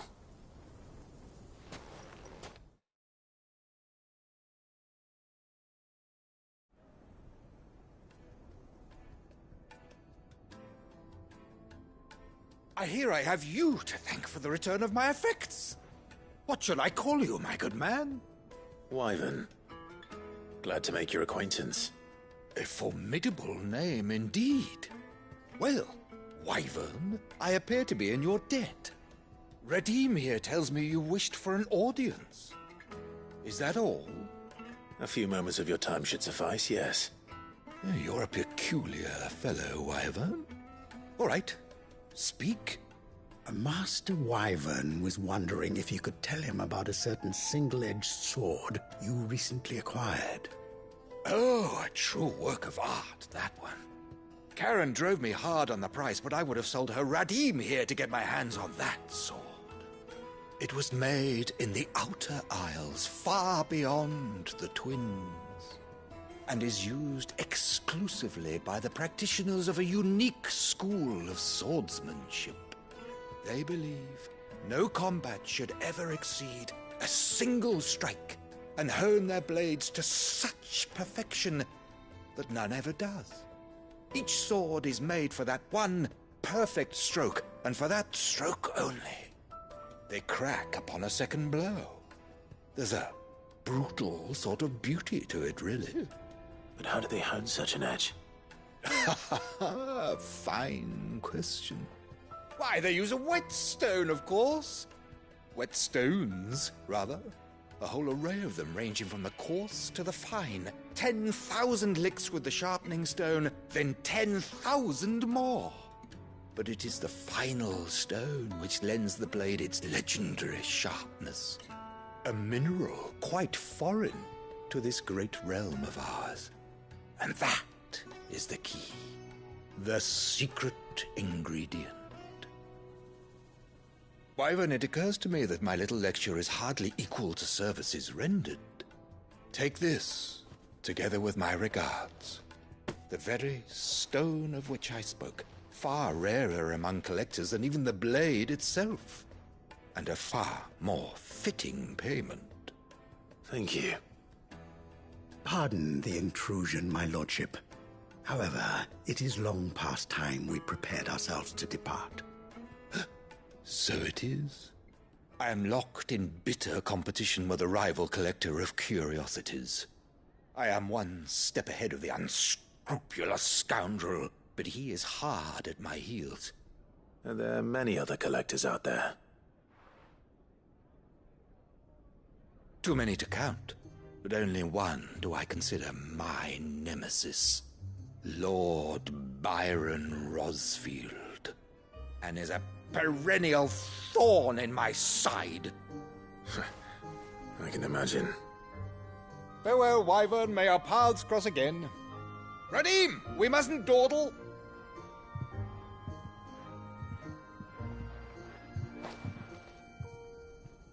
I think his lordship is rather taken with you, Master Wyvern. Thank you again for your assistance. Coming, my lordship. I'll be right there.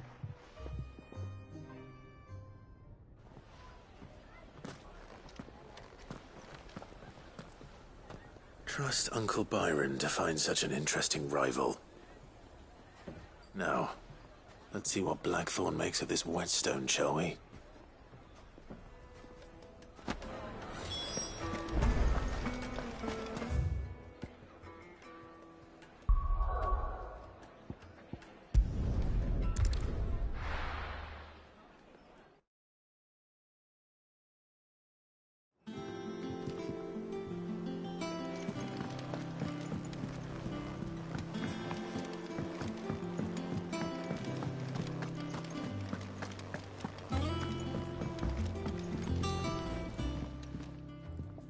Sorry for the wait, but hopefully you'll agree it was worth it.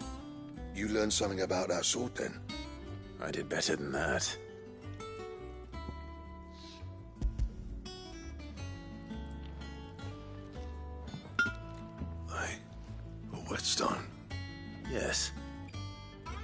not one you'll find anywhere in Valisthea.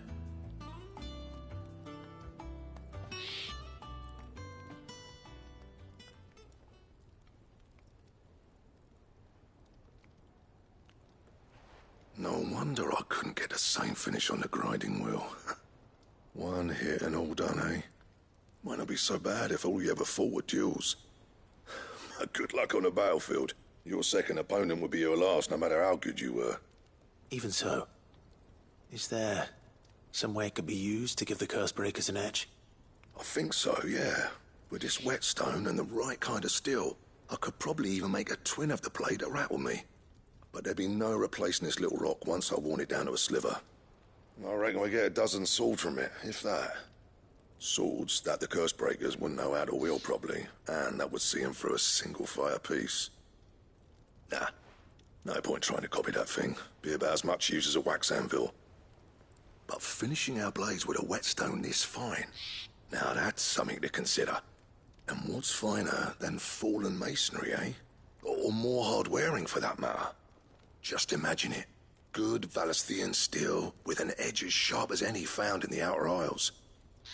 I won't make a copy, nah. I'll make something much better. I'm sure the Cursebreakers will be delighted.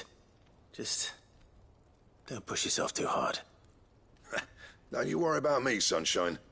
I'll be working day and night since I was half your age, and I'll still be here when you're long gone. Hey, thanks, Clive. I mean it. I owe you one, August too. It's good to know someone's looking out for me. He'll be happy to hear you said that. And I'll see that my debt to you's paid. First new blade I make's got your name on it. You come and find me when you've got the materials. All right. I will.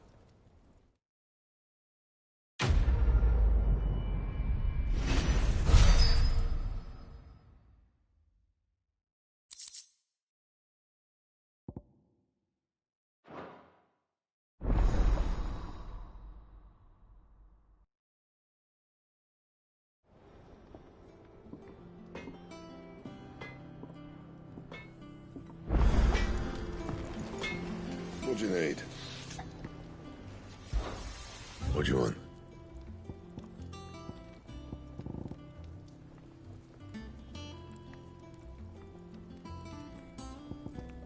That it?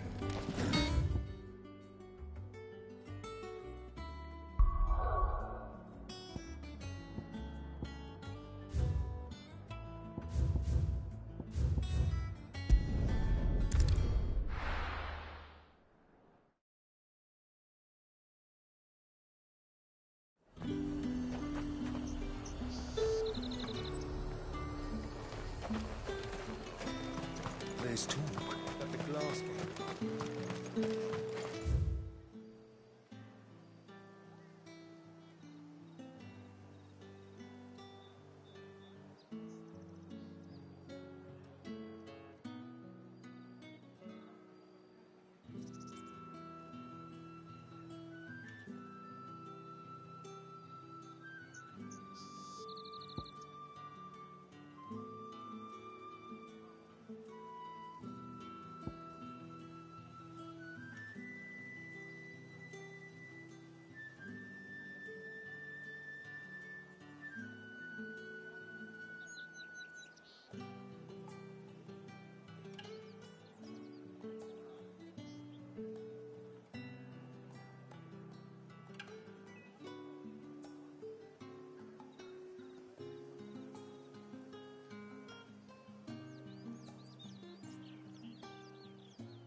Did you hear?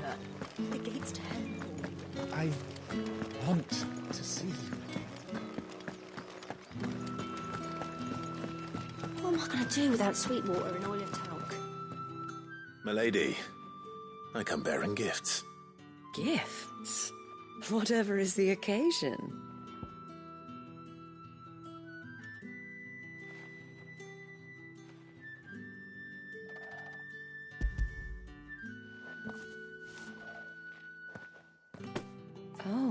my.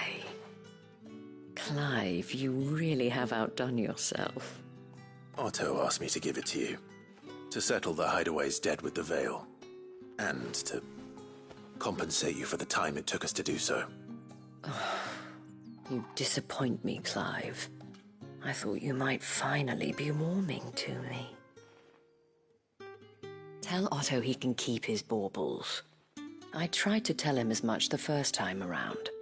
The man owes me nothing, nor does the Hideaway. My contribution to the restoration effort was made freely and willingly. It was the least I could do. You once told me Sid did you a kindness. I'd like to do the same. Please, accept it. For my sake. And for Otto's. For all of us. For all you've done. It is rather fetching, isn't it? Very well. Otto is lucky to have you, Clive. I doubt anything could ever replace his son. But you and the others at the Hideaway are the closest thing he has to family. Otto had a son. Long ago, yes. Sid told me Otto lost him when he was just a boy, and blamed himself for not being able to stop it. I don't know how it happened, whether there was anything he could have done, but it was clear that it weighed heavily on him. I didn't know. How could you have? I doubt anyone did. Besides Sid, I've never met a man more keen to bear his sorrows in stoic silence. An ill habit, given that both have always been surrounded by friends desperate to help them. I'm beginning to see that.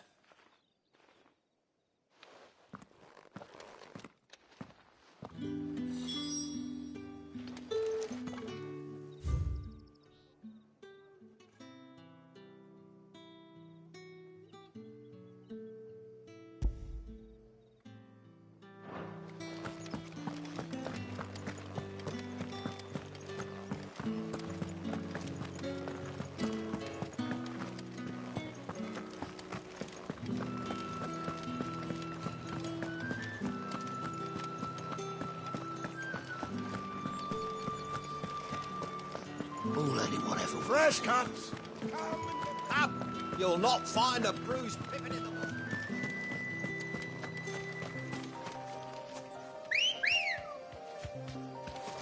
Ready, go?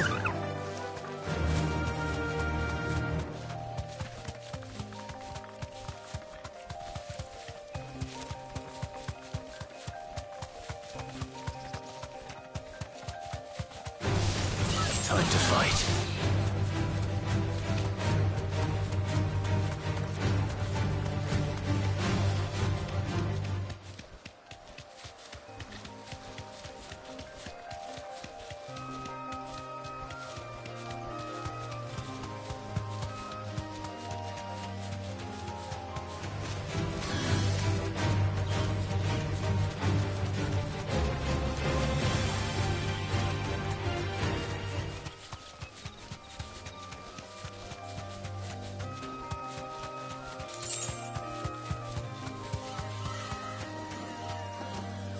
Straight home now.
here.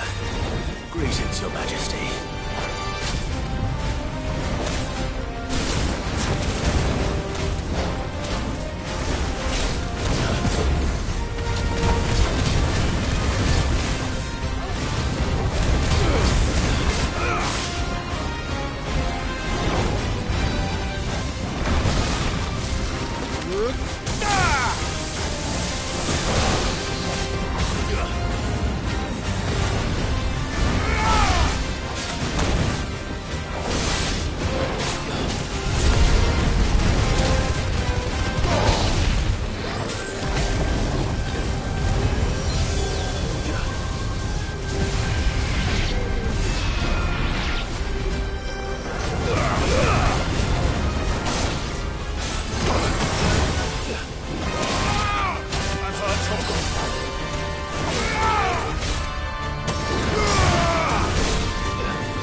Come on.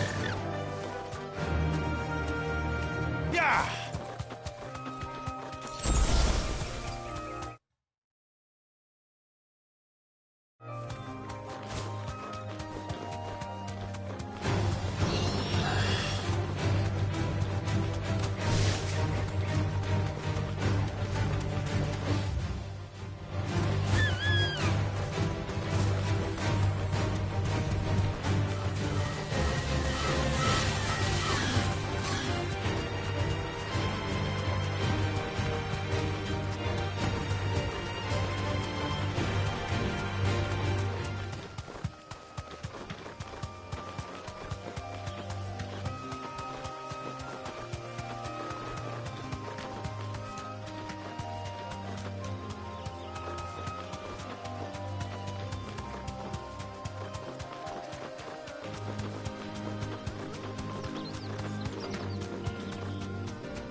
There's no turning back.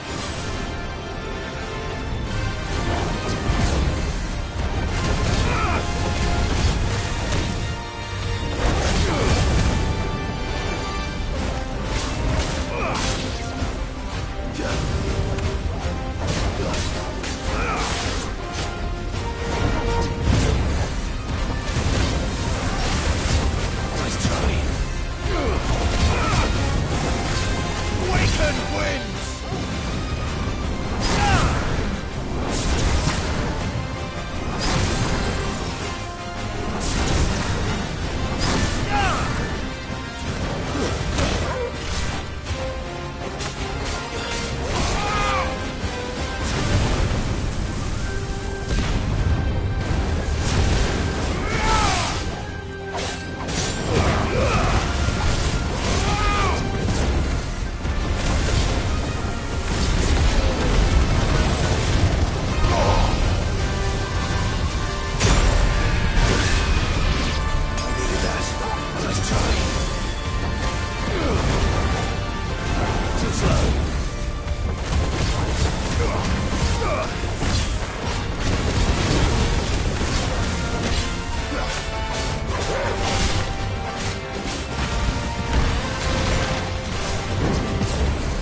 slow.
Enough!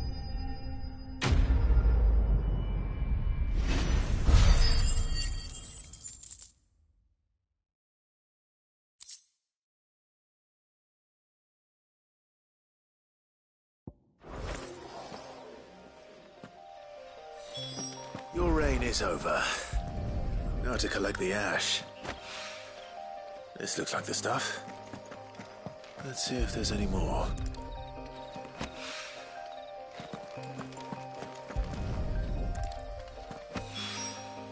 That should do it.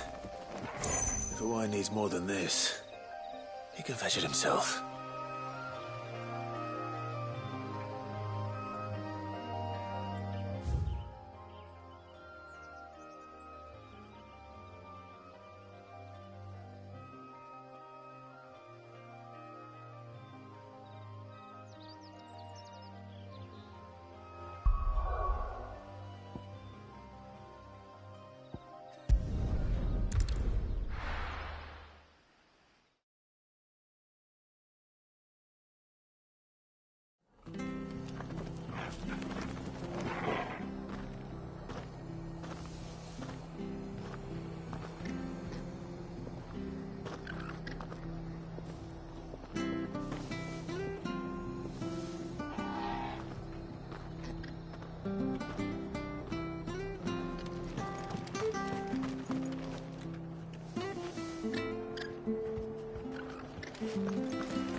Clive, we weren't expecting you.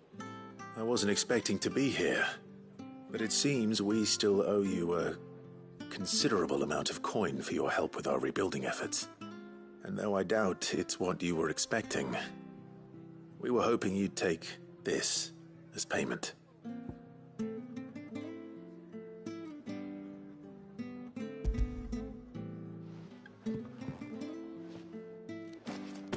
A star ruby?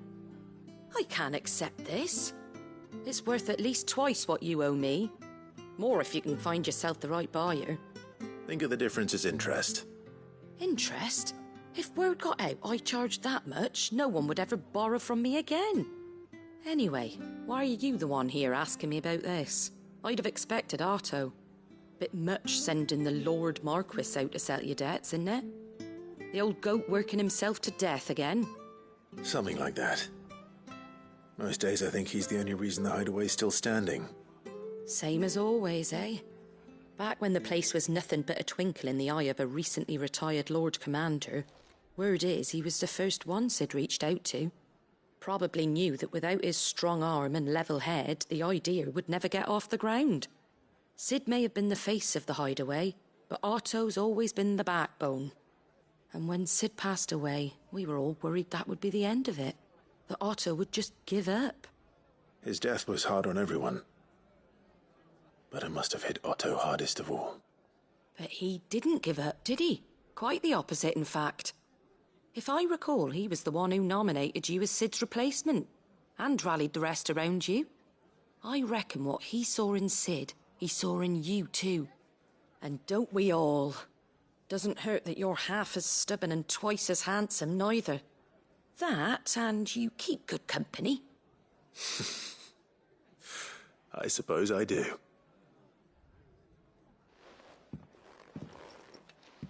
Go will want to know the stones were delivered. If he's still with us.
Farewell.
Well, it's certainly quiet. If I were a giant antelope, it would seem like just the place.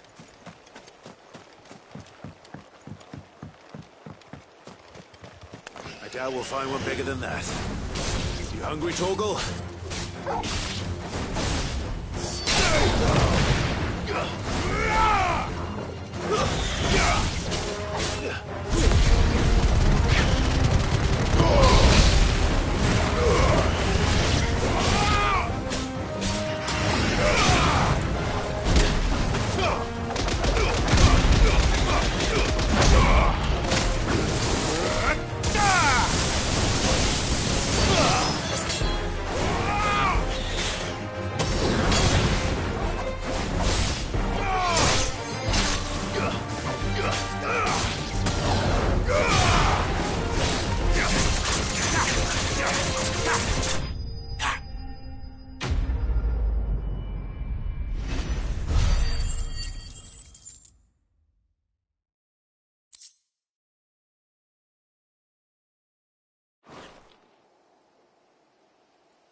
Now,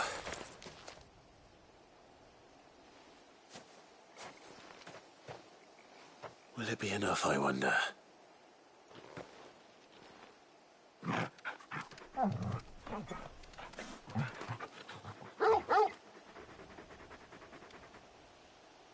I say that answers my question. Which means we owe the lawsmen our thanks. You're just a big puppy, aren't you? A very big puppy.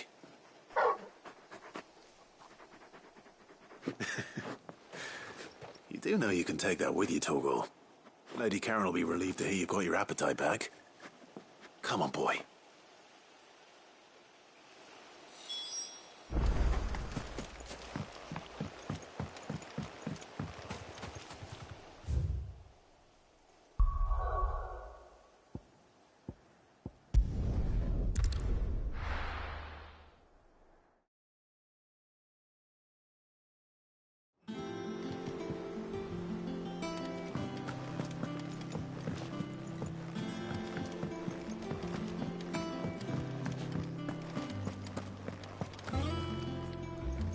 I noticed you and Torgal had gone off somewhere.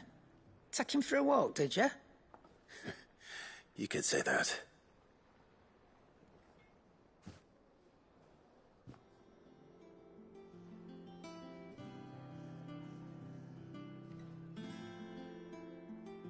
So, Molly's leftovers weren't good enough, eh?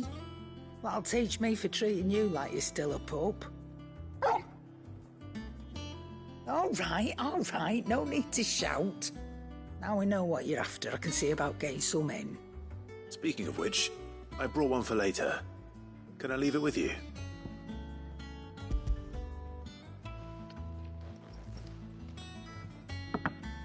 You can, aye. I'm nice like that. In return, you can thank Tomes for me. The bloody know-it-all. I was just on my way to see him.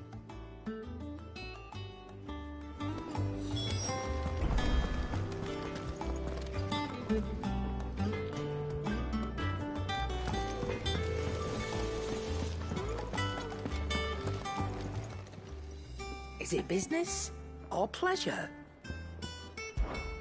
Go on, then.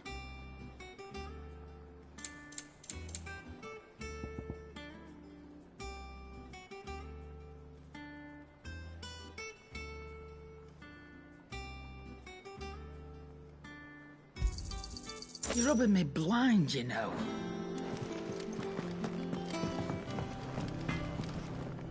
Clive? Not Sancfordian, do you? Should last you a good while.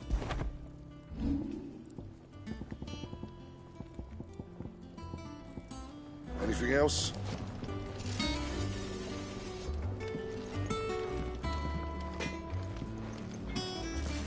You cracked the crystal too? You're joking. It's no joke. Drake's fang is gone.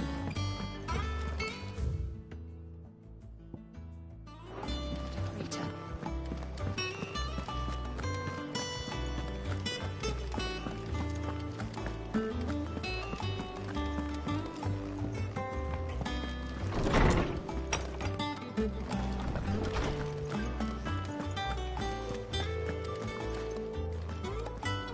Ah, Clive. Were you able to locate your quarry? We were indeed, Lawsman.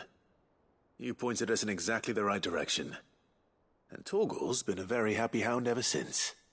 Very good, very good. Lady Karen sends her thanks, by the way, for your part in solving the mystery. Ah. But that reminds me. After your last visit, I found myself pondering Torgal's talents. Do you recall our conversation concerning Lady Jill's role in Torgal's transformation? About how she somehow woke the power within him. Precisely that. A reasonable conclusion, I thought. But one which raised certain questions in my mind. You see, the Fenrir of legend served Shiva and Shiva alone. And while the powers attributed to him are certainly impressive, the records imply they are somewhat different in nature to those you described Torgal as having used. What are you suggesting? That Torgal may be the beneficiary of more than one Eikon's power. Consider that in addition to Lady Jill, he has served as a loyal companion to you, your brother, and even the late Sid. In short, the Eikons hitherto near at hand, or should I say at paw, have been diverse and plenty, and that number has only grown as the realm's dominance have fallen to your sword. One can but speculate as to how all of this has affected Torgal. He has seemed more fierce of late. And if I am not mistaken, he will grow fiercer still. We are fortunate indeed to be able to count him amongst our allies and not our adversaries. Oh, he's more than an ally. He's a friend.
They told me she was building a ship.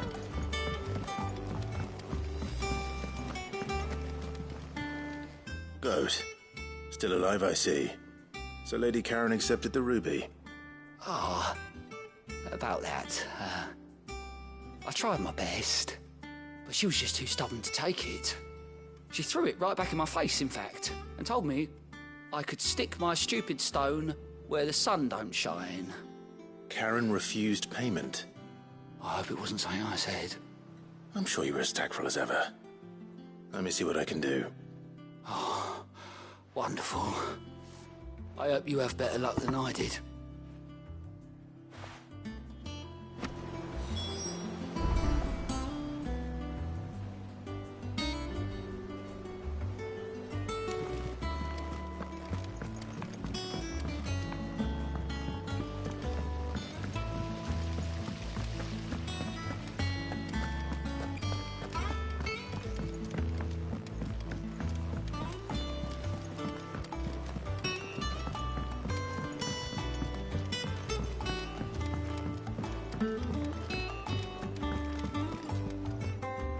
All right there, Sid? How's that hunt for the bomb ash going? I have it here.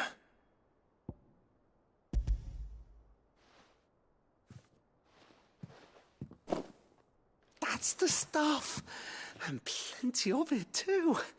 Enough to keep the Olympic bubbling away for a good old while. You're a gent, Sid. Let nothing say otherwise. Right then, let's get this contraption up and running.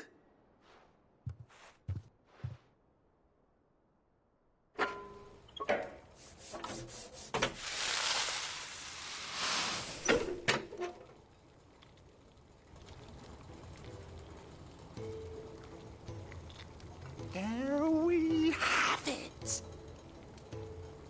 The Telemon Malembic. And it works just like the chief said it would. Very impressive. Says the man who cut down a burning boulder. Speaking of which, I still haven't returned the favor. There's no need. The good it will do for the hideaway is reward enough. Don't be silly. Why don't you let me take a look at that bag of yours? The one you keep your potions in. Reckon I could work some magic on that, huh? What kind of magic? Well, we happen to have isolated a substance in our test run of the Olympic that I reckon will make even the toughest lever supple as anything. Thought we might use it to breathe new life into old boots and the like. Save the hideaway a few gil. Ah, I reckon if we slap a bit on your bag, it'll loosen it up enough for you to squeeze in a bottle or two more. Well, it can't hurt to try, I suppose. That's the spirit. Leave it with me. I'll only be a mo.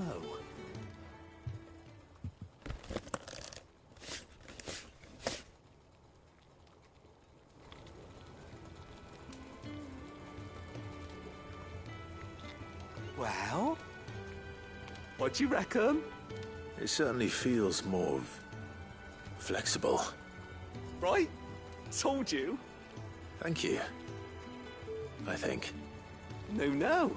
Thank you for supporting Mid and the rest of us in our endeavors.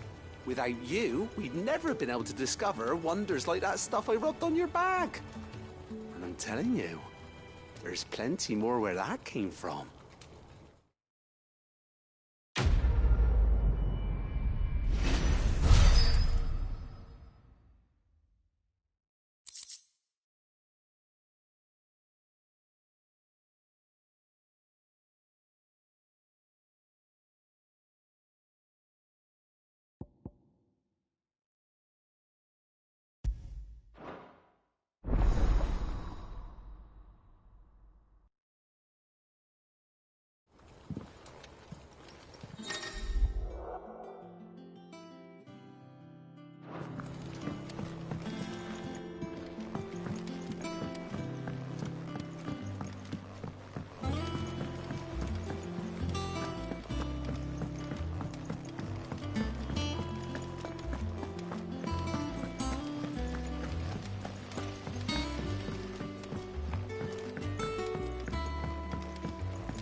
Told me she was building a ship.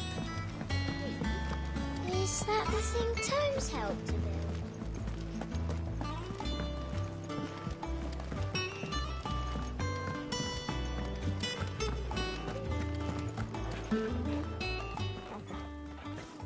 Lady Karen, Goad tells me you weren't happy with our offer. Would you prefer the debt was repaid in coin? What debt? I don't recall lending any of you lot me hard-earned gil. I may have tossed a talent or two in the hideaway's coffers, but those were donations, and you can hardly call it charity if you go asking for it back. Of course not. But one good turn deserves another. And our circumstances have changed. Surely you wouldn't shun the gratitude of a pauper who happened to have become a prince. Oh, so you're a prince now, are you? Fine. But I'm selling it and taking what I'm owed, then you're getting the rest whether you like it or not.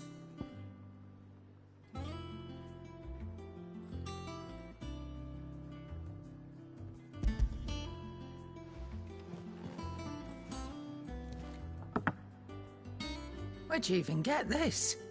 A decent trader might nab 1,000 talents for a star ruby. A canny one, meanwhile, might claim it were nicked from the belt of Sid the Outlaw himself and ask twice as much. Might be I already have a buyer in mind. Might be you even know her.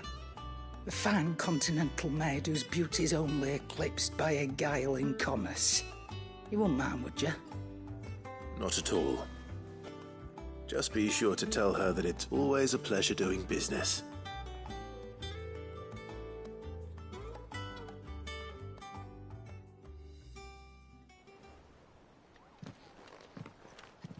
I hear you ended up delivering all 3 stones.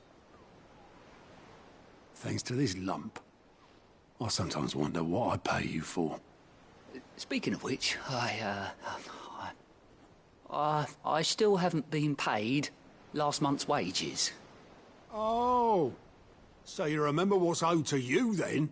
Get your ass beyond that disc of yours and don't get up before those ledgers are square.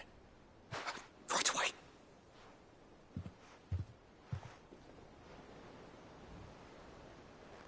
I've seen that before. Yeah. Plenty of times. It was the only goblet Sid ever used. Either out of habit, or because the filthy sod couldn't be bothered to find a clean one. I knew so little about him. Like most people. Martha and the Dame both seem to have fond memories of him.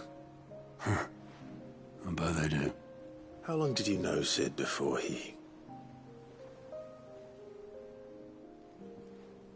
Before he died. 20 summers, give or take. Back in the day, I was a purser on a trade ship. Which is where I met him. He bought passage to... I forget where. But having nothing better to do on the long nights, we set up drinking island rum till the morning bell dragged me back to my duties. Quit my post not long after that. On account of making a fine maiden's belly fat.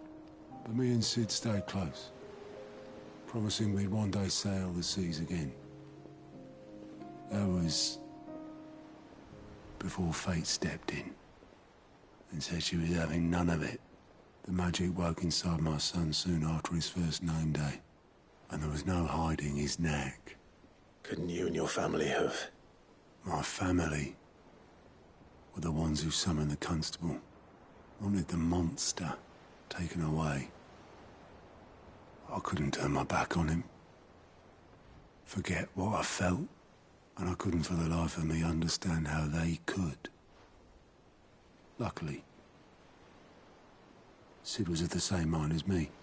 It was him who stood beside me when all I wanted was to tear the whole world down. Him who cried for me when I had no tears left of my own. Him who swore he'd do everything he could to stop it from happening again. And he was true to his word, too. Left the Royal Army once and for all. His ranks, his ribbons, gone. Just like that. Threw away everything he had. All to right a wrong that no one else had the courage to face. I knew then I'd follow that man to the ends of the earth.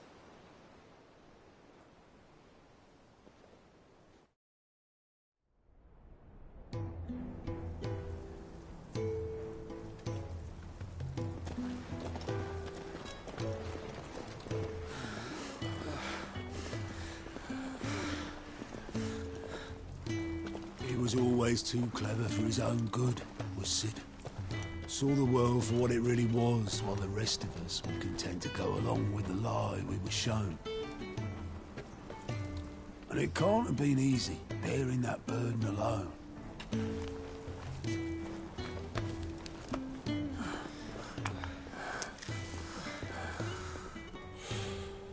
But he didn't let it stop him.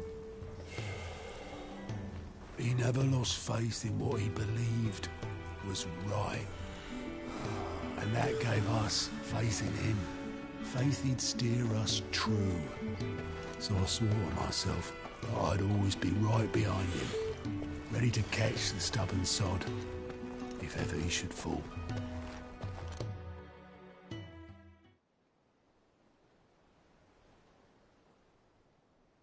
But I couldn't even do that.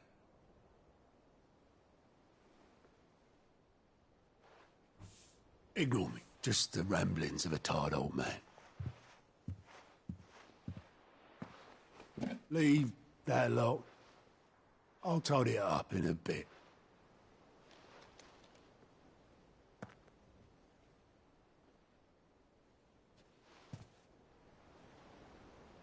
This is Sid's handwriting.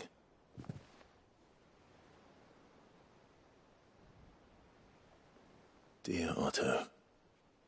I may be drunk, but I wanted you to know this place would be fucked without you.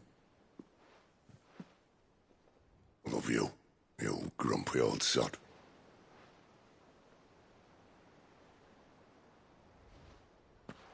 This note. Hmm? What about it? Sid was right. Without you, we'd all be lost.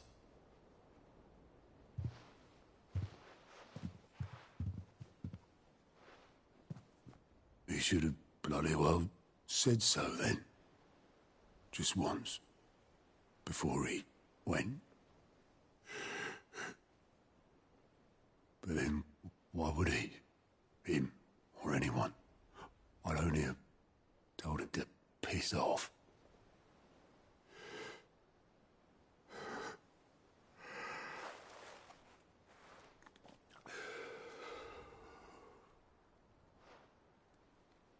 You're wrong, though. Both of you. It was never just me keeping the hideaway afloat. It was all of us. I just shoved people in the right direction. I barely seem to be able to do that anymore.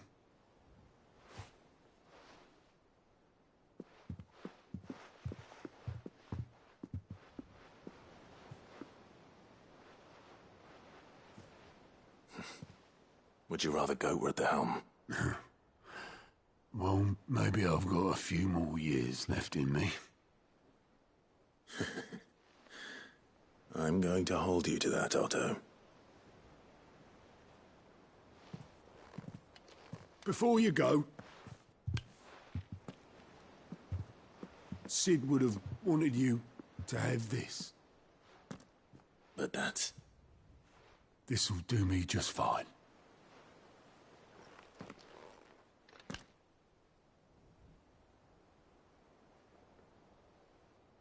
Thanks for the ray of sunshine. I'll see if I can't pay you back.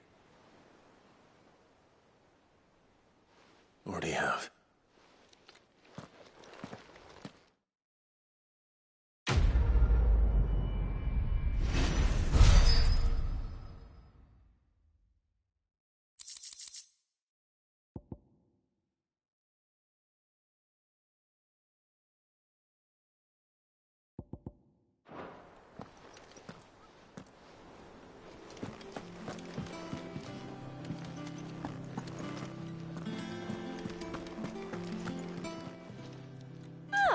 I wasn't expecting you back, so... All yours. All done?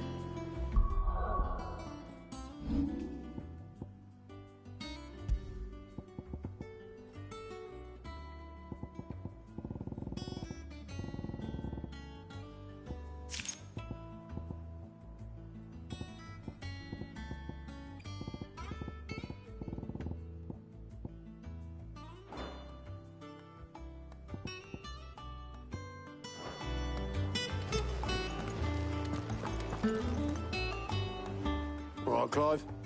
Asterix. We'd finished sending half the hideaway traipsing across the twins, has she? I swear, that girl'd do anything to put off visiting her old dad's grave. No excuses now, though, eh? Not quite. She said there was one final thing she had to take care of. I'm sure she'll be finished soon enough. She said that? In those words? She did, yes. Clive? Were you born yesterday or something? There is no thing. She'll probably be halfway to Canva by now. Mid. I might still be able to catch her.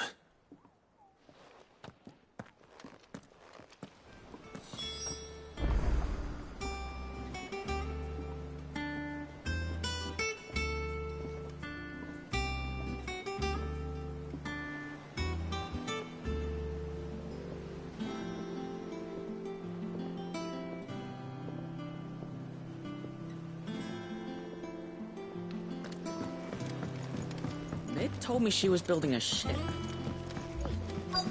Is that the thing Tomes helped to do?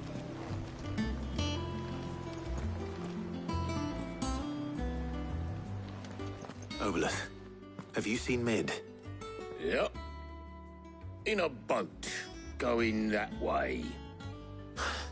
Then I'm too late. You in a hurry and all, are you? Oh, I offered to take her across, but she wouldn't wait. Just paid for a dinghy and rowed off. Oars going like the clappers. Got some life in her, ain't she? But anyway, I was on my way up to see you, as it happens. Got a letter for you. Urgent, by the sound of it. One of your uncle's men said I was to hand it to you in person, post-bleeding haste. And you're here now. Thank you, Obelith. Don't mention it. What tidings, Uncle?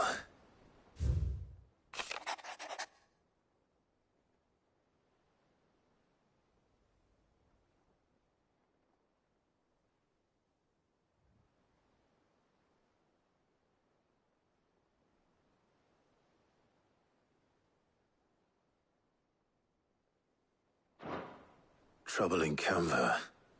Well, I'll need someone to keep an eye on Mid.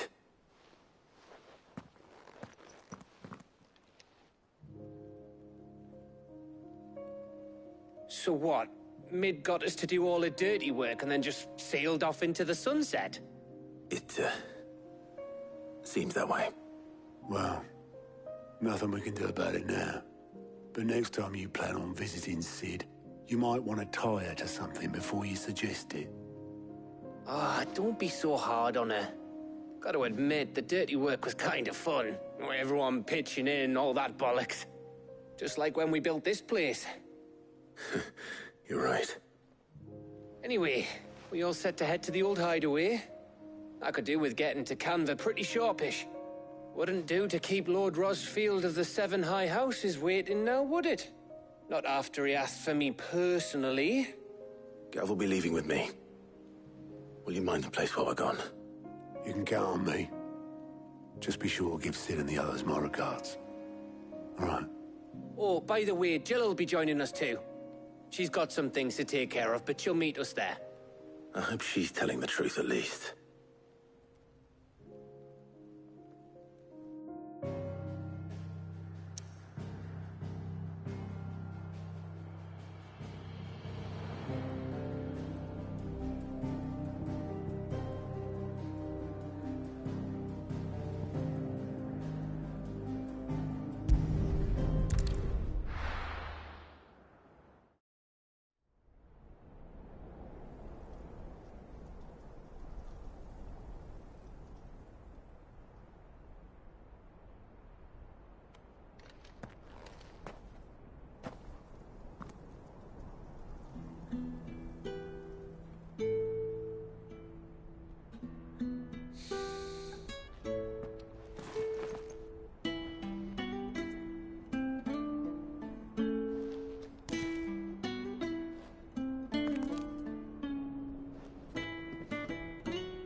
Well, Sid, I remember what you told me. But if no one is listening to what you have to say, you may as well not say it.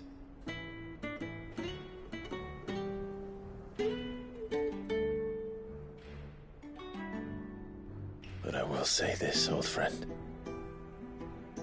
Hugo Cooker is gone. His shadow looms over us no longer. It's a pity the Phoenix can't be in two places at once. If he'd have been with us, maybe he could have done something for the lost. Not even the Phoenix can bring people back from the dead.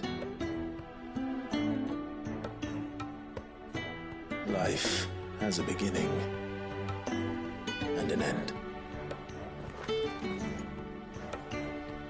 So we must live while we have the chance. Not as slaves to the crystals, but as free men. May we join you?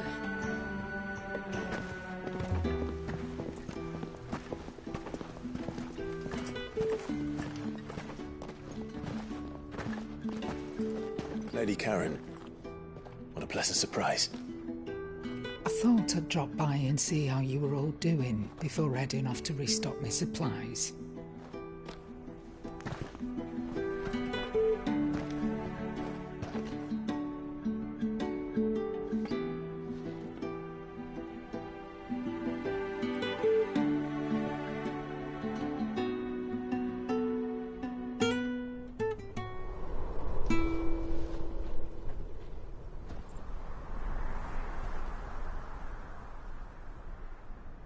It wasn't the most scenic view back then, but it were never as bad as this. know. The Blight marches on. And soon, there'll be no escaping sights like these.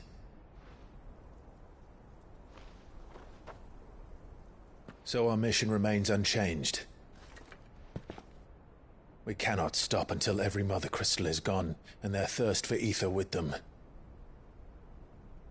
The only one that remains in Storm is Drake's tail in the Crystalline Dominion. Our next target. We're going to Twinside. It's the capital of the Empire these days. I wouldn't like to think how tightly guarded they've got the place. Not that that'll stop you, but we do well to scout it out before you go charging in. We would indeed. If you're off to the Dominion, you can take this great lump with you. Goods. Oh, I am sorry. Have you forgotten you're the most wanted man in the Twins? I thought you might like to disguise yourselves as the attendants of a travelling trader, assuming you've no better ideas. You wanted to buy yourself some tools, didn't you? Well, now's your chance. You're letting me go? With them? Oh, thanks, Nan! Stop that! You'll break me bones, you great galoot!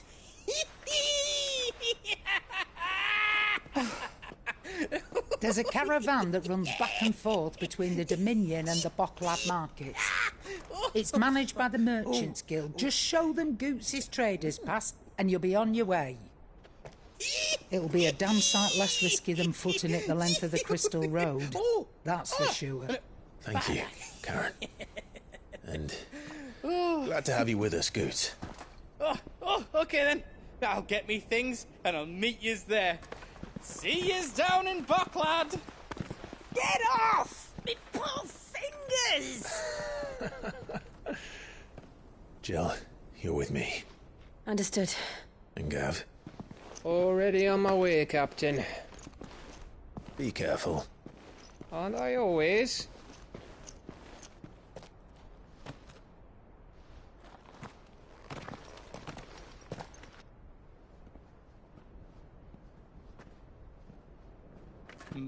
Do you see that, Sid? Your protege's making a proper little outlaw of himself.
How are you feeling?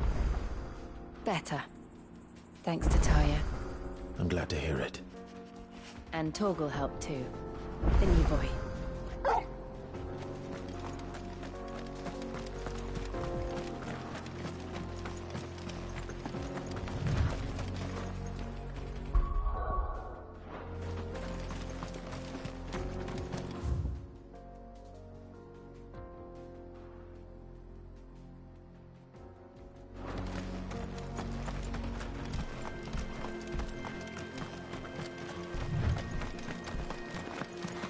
This used to be a trade route for merchants crossing the Scars, till the Republic laid a new road wide enough to let wagons pass, and all official traffic moved there. Leaving this one for those living outside the law. Indeed. I doubt we'll be the only outlaws on the trail today.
So what do you think? Really? It's as bad as that? Oh, aye. There's trouble up ahead. And too much of it for us to handle. I take it there's danger on the road. Oh, what about this fearsome-looking fellow? You think he'd be equal to the task? Oh, no doubt. Assuming he's willing to hear us out. Well met, friend. My brother and I have been tasked with finding a merchant's missing cart. You seen it by any chance? How does a merchant misplace his cart? Oh, the man's a coward. When he thought goblins might come a-snarling, he ran, leaving his livelihood abandoned in the pass. He sent the two of us to fetch it, but it's gone. Now, I'm not much of a thinker, but I know the work of thieves when I see it. My brother's right on all accounts. And by my estimation, the bastards are lying in wait just down the road. We may have seen our share of action, true, but we've not got the skill in arms to boldly brave an ambush. You, however, have the look of a man who needn't fear a band of backwater ruffians. What do you say? Will you help us out? Chances are they'll come for you either way. But if you promise to lend us a hand, at least you'll pocket a reward for your troubles.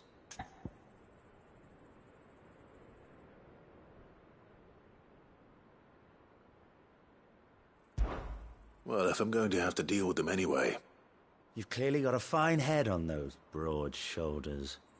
We're lucky you came along. Now, hoping to make a heavy purse in Bocklad, our merchant friend loaded his cart with as much as it would carry. Reckon he won't be forking over the rest of our fee if we don't find those goods. So, while you're seeing to those bandits, you keep your eyes open. All right. Just don't expect me to drag the cart out of there myself. No. You can leave the cart to us. You just put an end to those bandits and point us in the right direction. You do that, we'll take care of the rest.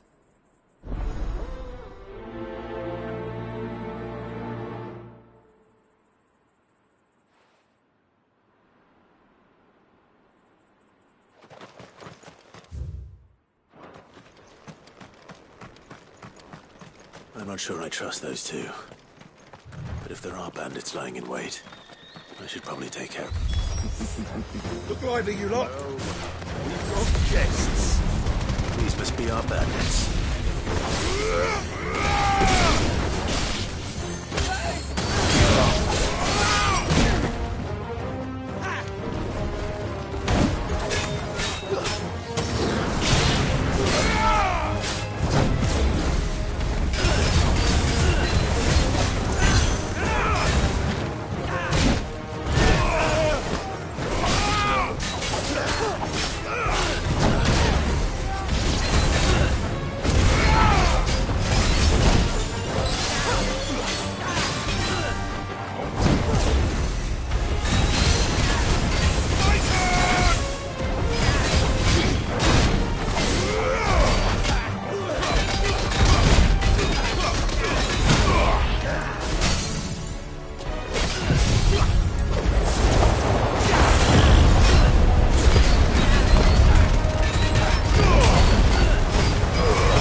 That's them dealt with.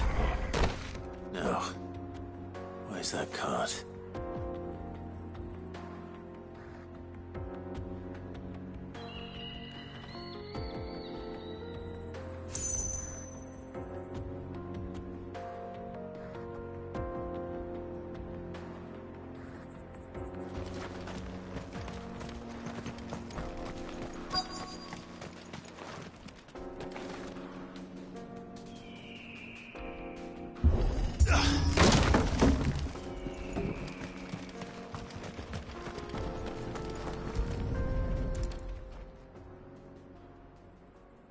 Getting all of this out of here will be a nightmare.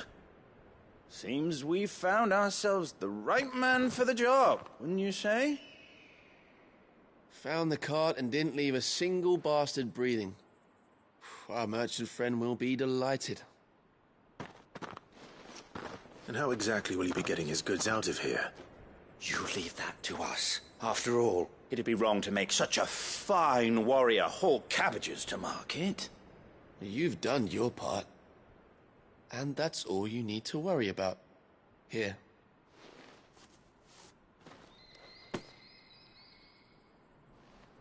It's been a pleasure. Now piss off. There's no need to be so rude, brother. What if we want his help again next time?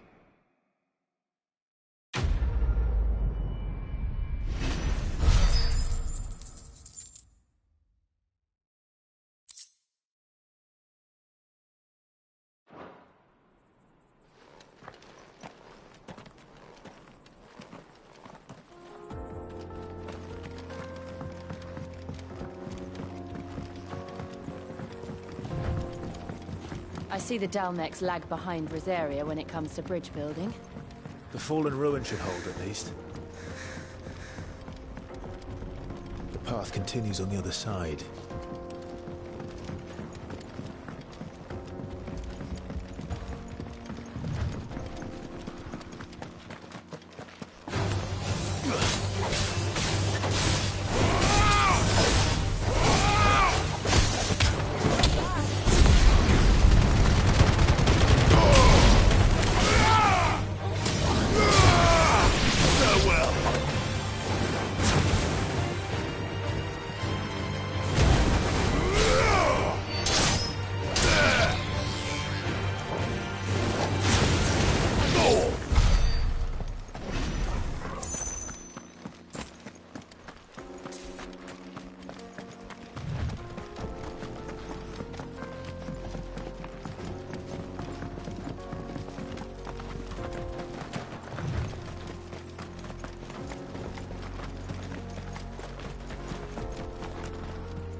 So this is Zemeckis.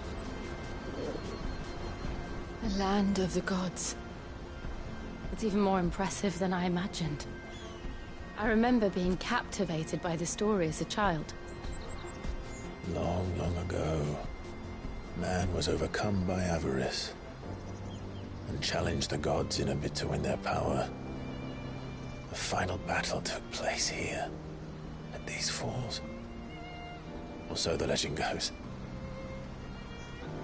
If anyone ever manages to plumb those depths, perhaps we'll learn if there's any truth to the tale. That the gods emerged victorious and punished man for his defiance by visiting upon him 2 curses. Dominance and bearers. To tell the truth, I always thought it strange that the dominant and their icons were deemed a curse. Back home, the dominant inherited the throne. They were admired and exalted, not spurned. Whenever I got to that part of the story, I always assumed there must be something I'd misunderstood. You had a lot of storybooks, didn't you? In your room, I mean. When we were young. The old legends were always my favorites. Epic battles between gods and men. Father encouraged me to read as much as I could. He thought it good for my education. You really were a boy like any other, weren't you?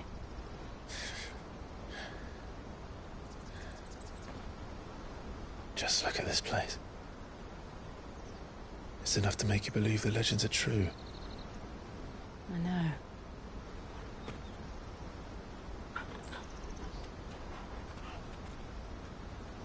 We're not far from Boklad. The road will be busier up ahead. Then we'll have to keep our wits about us.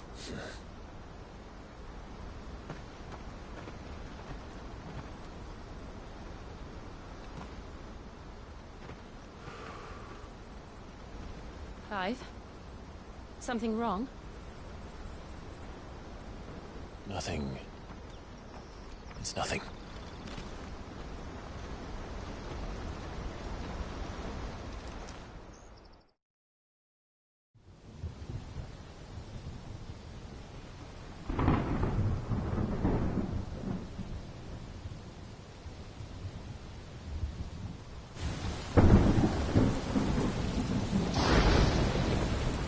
I see the reports are true, Father. You have surrendered the throne to Olivier. I have. Emperor Olivier shall rebuild the Holy Empire of Sanbreque.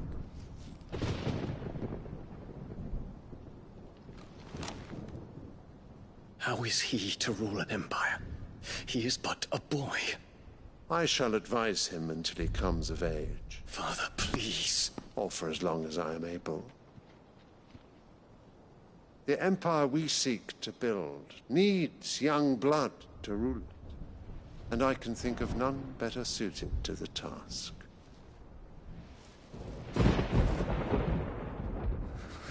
There is other news, Dion. Hugo Kupka is dead, and Drake's Fang destroyed.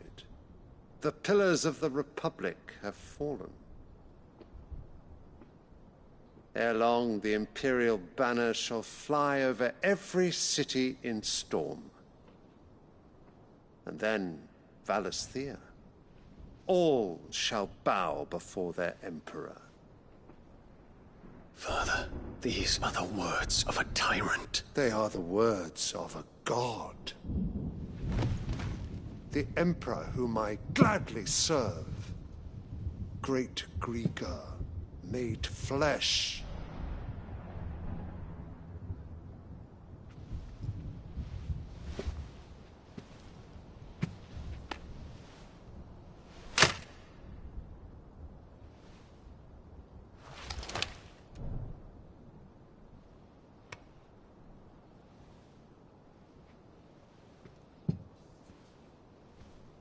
Return to your camp, Dion, and ready your forces.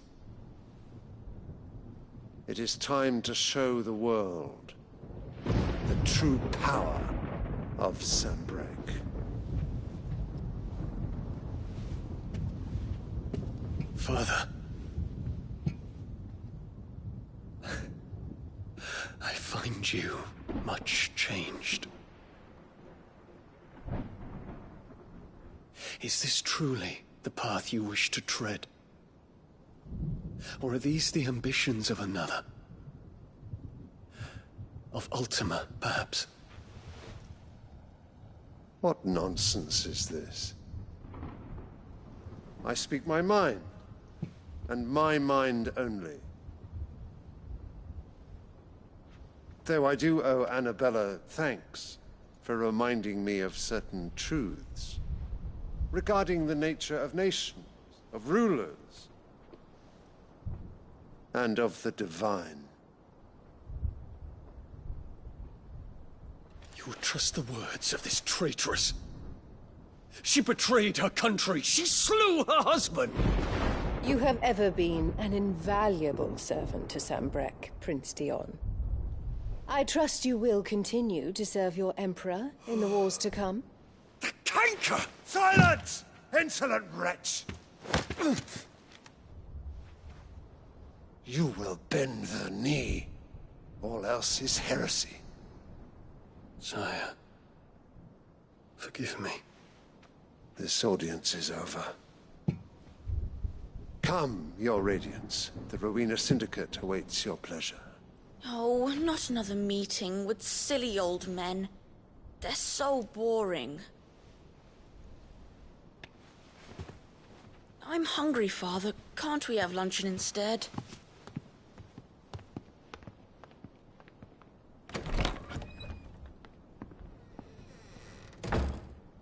Does it pain you that you will not inherit your father's throne? I have suffered worse.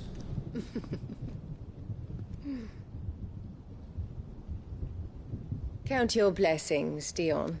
For a base-born child to be chosen by Bahamut is miracle enough. You have risen high on his wings, but you shall rise no higher, lest your impure blood stain the throne. What do you know of my blood?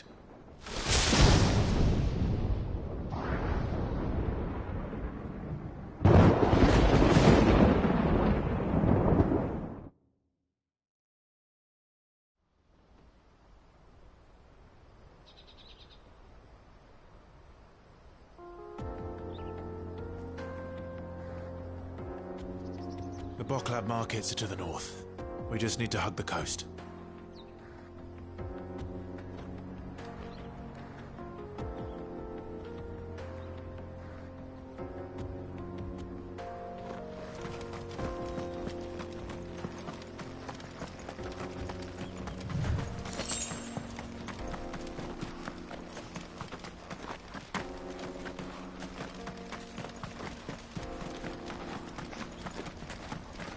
Infiltrating the Dominion won't be easy with the Imperials on high alert.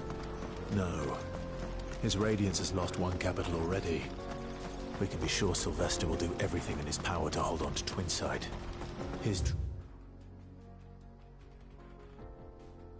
troops are well-trained and increasingly battle-hardened. But it's not as if we can wait for the siege to end.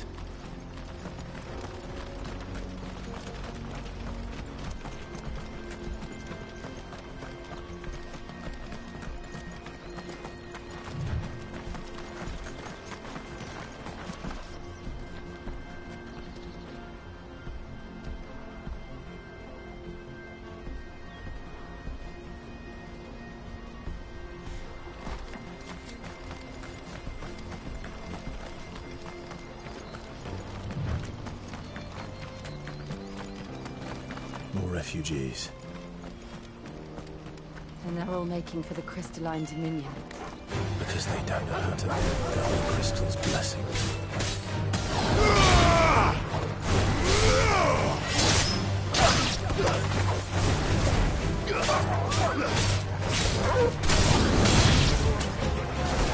And another!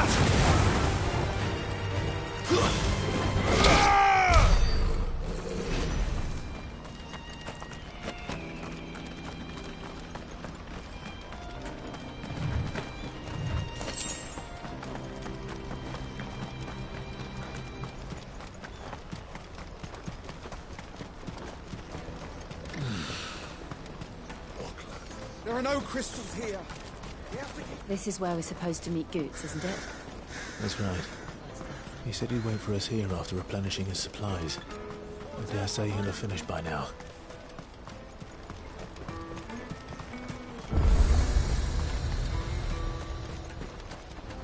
You won't find a finer array this side of the strait. You've a discerning eye. A fine choice. Farewell.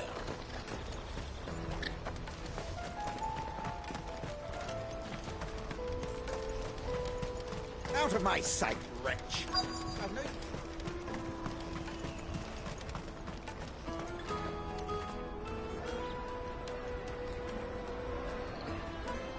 Wonders from across the water. Come one, come all. Feast your eyes.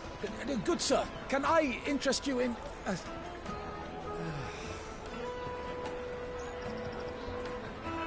How much? For a measly crust of bread? You won't find any cheaper. Not nowadays. But you're more than welcome to look.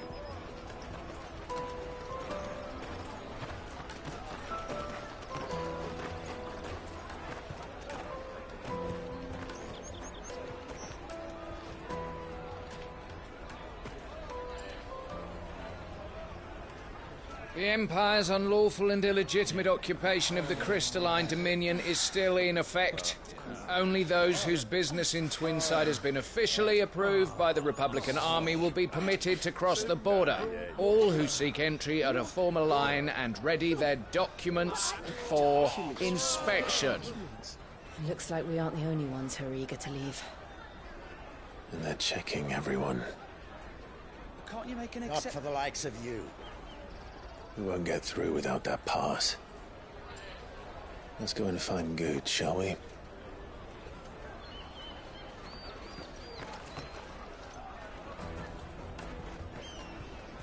He must be around here somewhere.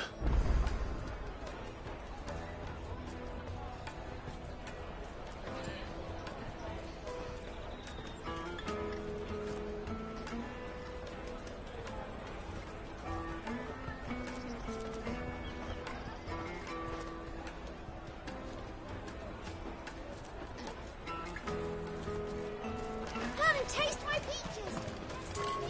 Nectar! You won't find anything of this quality in Twinside.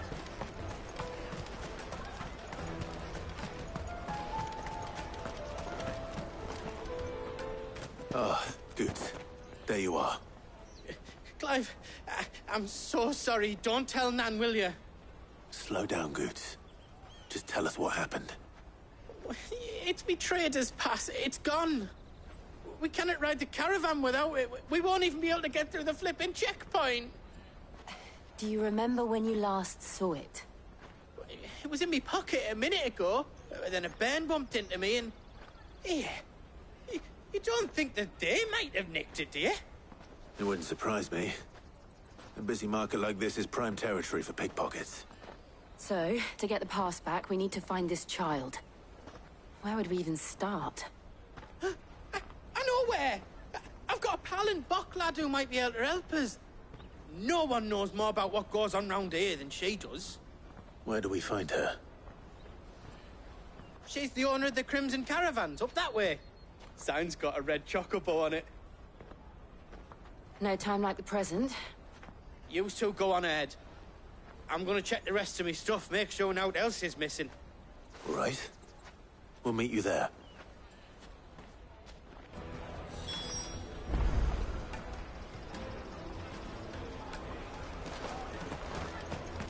Let's keep an eye out for this red chocobo, then. And the other on our purses. Next to the checkpoint.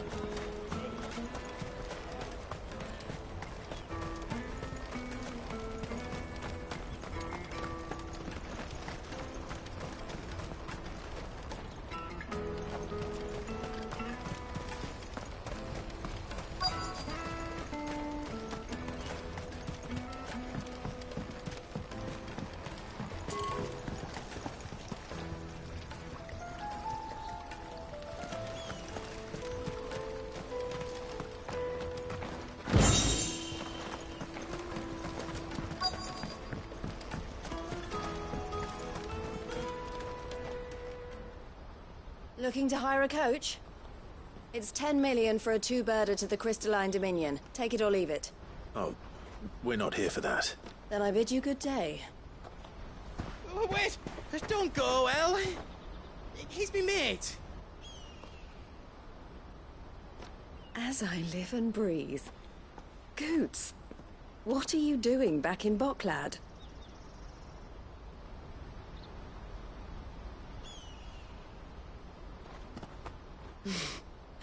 I gather Lady Karen didn't send you.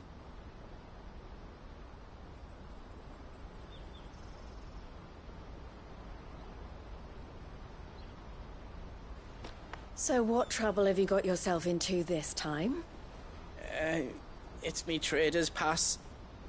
It got stolen. By a little bairn. Of all the... You're the size of a marble. Honestly. Ugh. Goots told us that you know the markets well. Might you have an idea which little band could have done this? We don't intend to punish them. We just need our pass back. Then, we can be on our way. I see. So neither of you has a trader's pass either. Not that anyone would take you for traders, but I suppose that's why you came to me, correct? Now, I can't say for sure who took your pass, but I suspect I know why they did it. Let me explain.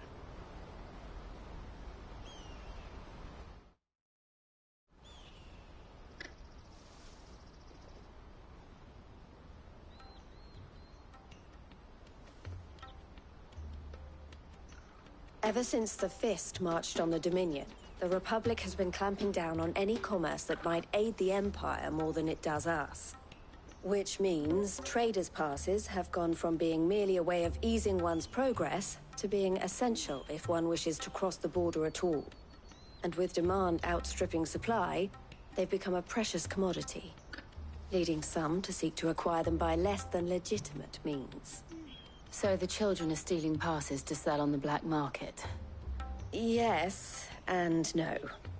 Passes are inscribed with the names of their owners, and yet none of the victims' names have appeared on the register of those passing through the checkpoint. Which means? That someone is doctoring the stolen passes. The same someone who is encouraging the children to steal them. And the same someone who has Goots' pass, no doubt. Whoever they are, they're ruining the livelihoods of honest merchants, which is why we've decided to take a stand. Will you stand with us? You want to get your pass back, and we want to ensure that no more are stolen. Catch whoever's behind it all, and two birds shall be slain with a single stone. Is there any other way of getting to the Crystalline Dominion Goots? They won't let you in if you're not with the caravan. It's that, I don't know, try swimming across the strait. But the guards will definitely spot you if you try and do that. Like, we don't want to get spotted, right? So either we find the people who took the pass, or give up all hope of entering the Dominion. All right. We'll help. Thank you kindly. But I don't know your name. Eloise at your service. Clive. A pleasure doing business with you, Clive.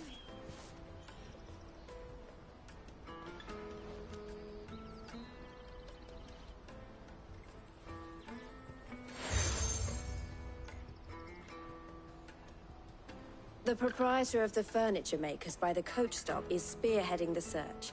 Wear that, and he will know you for a friend. I suggest that you speak with him first. The furniture makers. Understood.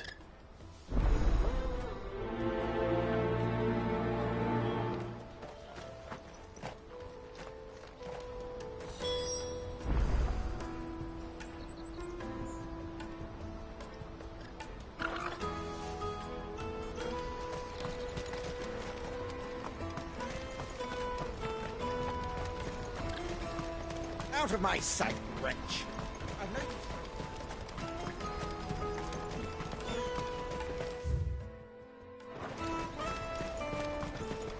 Come on, come on! Jug of snake spit for the road? Juicy pears! Slake your... Are you the furniture maker? Looking for something in particular? Ah, Eloise collared you too, eh? Then I expect you want to know more. She told me you were leading the hunt for the pickpockets. What have you learned? For one, that they're targeting the traders carrying the biggest packs. Harder to watch your back, see? And less chance of the mark giving chase if they're spotted. Not that they'd be likely to catch them.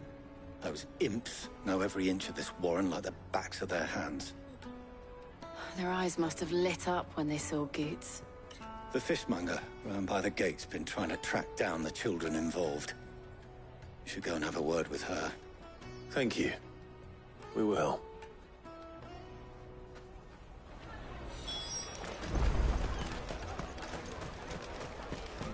You won't find anything of this quality in Twinside. You should come with me to the Dominion. Fish for sale! Fresh sorted and smoked! Can I interest you? Ah, sorry. Message from Eloise, is it? She's asked me to help her.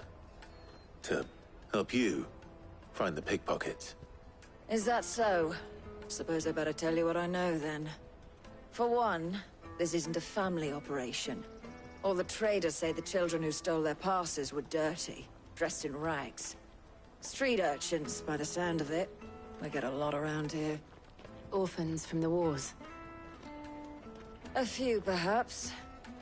You saw the refugees gathered by the entranceway?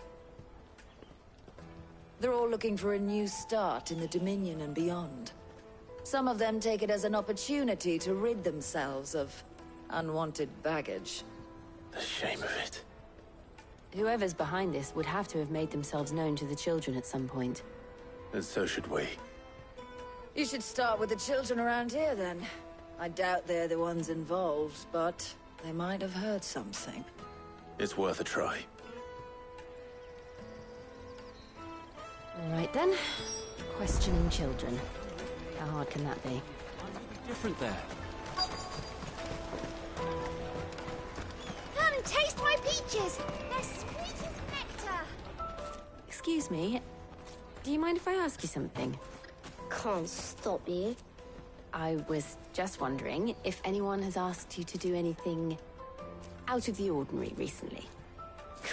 Anything you grown-ups ever ask us to do is shut up and go away. So guess what I'm about to tell you to do? Sorry. I'll leave you alone.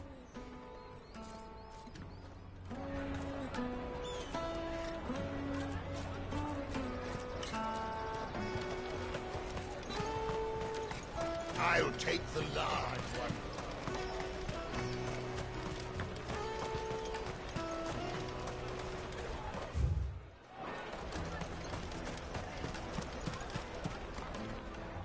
Do you have a moment?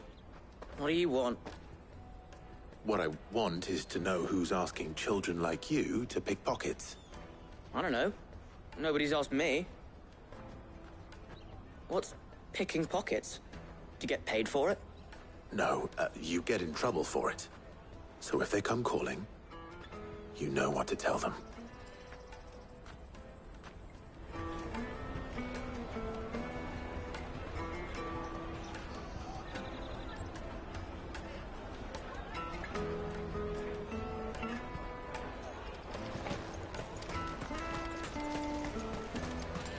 The finest earthenware from the Free City! Come and taste my peaches! They're sweet as nectar!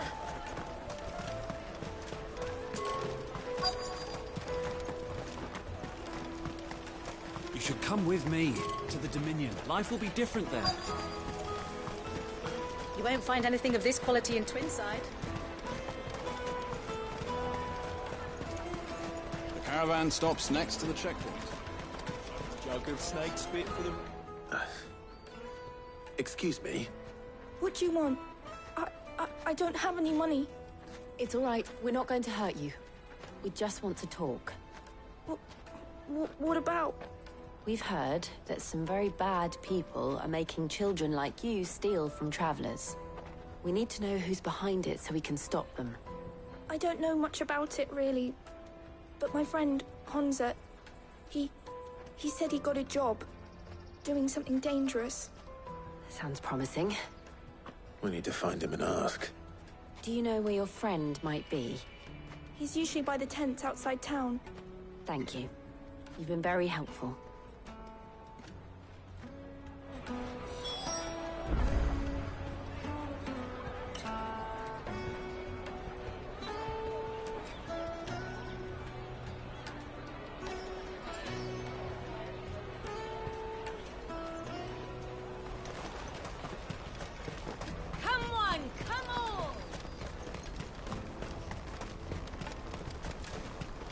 Peaches and pears. Beets and peas. Let me carry your goods. I'm cheap.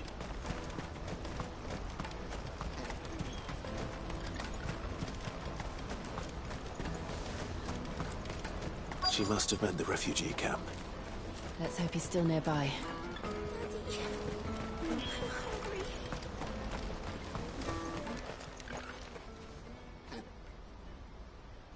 That big fat donkey was easy pickings. He wouldn't have noticed if we'd robbed his boots off him. Yeah. Wish we hadn't handed over the pass, though. Could use one of those things to get out of this dump. Chance would be a fine thing. The moment they found out, they'd string us up by our guts. Would they now? Perhaps you'd like to introduce us to these charming characters. Shit! We're in trouble now! What do we do? You two get caught if you want. I'm off.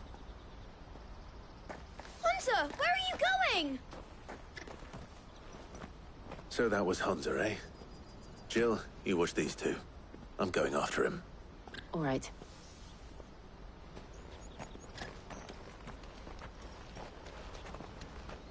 He can't have gone far. I need to find him before his employers do.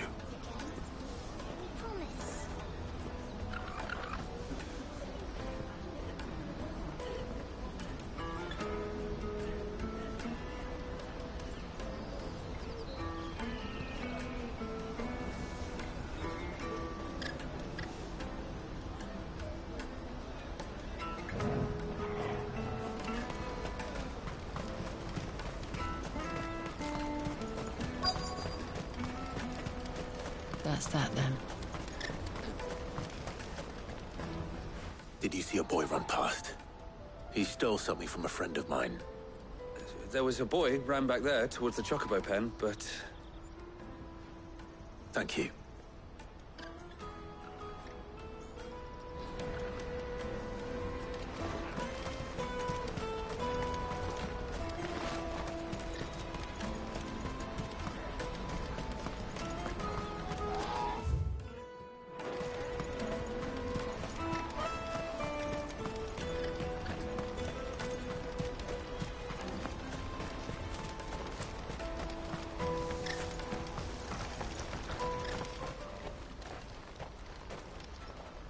Shit!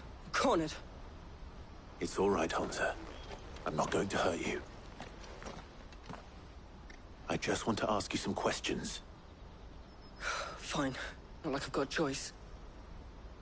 I'm looking for the people who are making you steal for them. Who are they? Called themselves the Carstones. They said they'd give me good gill if I did what they told me.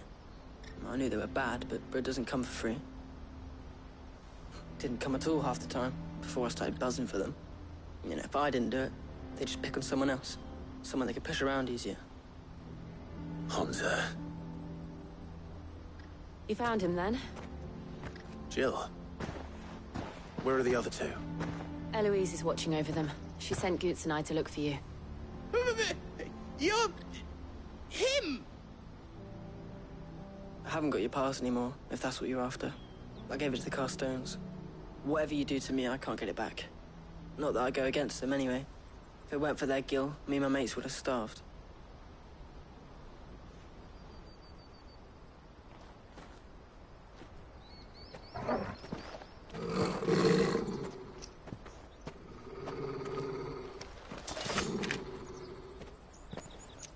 Cowards. You will not force another child to do your bidding. Wait, we're not... Don't hurt him.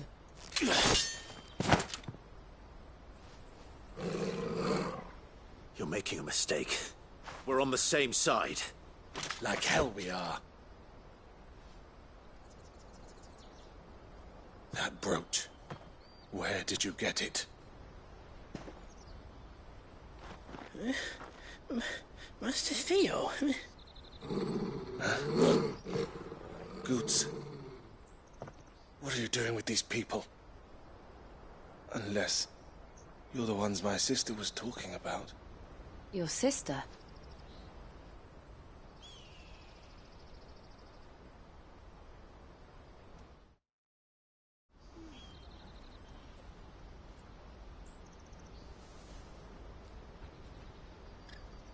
Eloise didn't tell us she had a brother. And why would she? I'm just her back and a blade. Theodore, at your service. Sorry about before. Theodore, what do you know of the cast stones? Vultures who have made Boklad their hunting ground. They prey on the desperate, stealing from those with gil and bullying those without it into joining their flock. I'd been looking into their activities in hope of sparing the refugees any further hardship. But it seems they've already stooped even lower than I'd feared. Hansa's a good lad. Don't blame him for what they've made him do. If he and his friends hadn't agreed to work for the stones, some other poor souls would have. On pain of death, most likely. Clive, was it? And my sisters asked you to help put an end to the pickpocketing. Then we all want the same thing.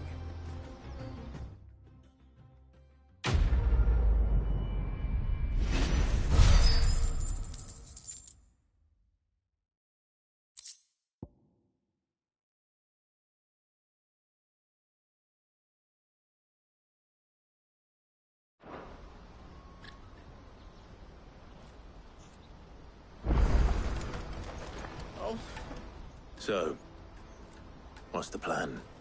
What else? We find the cast stones, and we crush them. You get your traders pass back, and I make Boklad a safe place again. All right then. All right then. Hansa, where are they camped? Don't worry. They'll never know you told us. Couldn't if I wanted to. They always come to town to collect the passes. Meet us outside the gate. I tried following them once, but they spotted me halfway down the trail. Said they'd string me up. We'll try it this time. Which way were they going? Back down the road towards Leighton's Cleft. To Leighton's Cleft, then?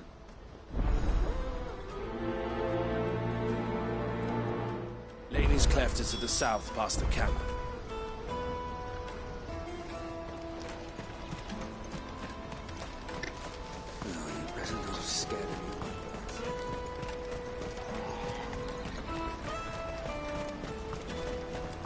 That's that then.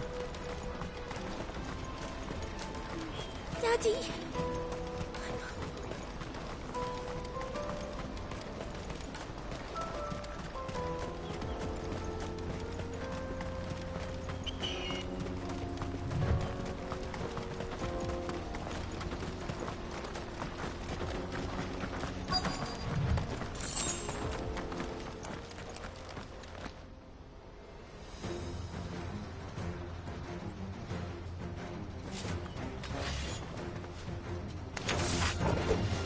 The one who's been sticking his nose in our business. You should have minded your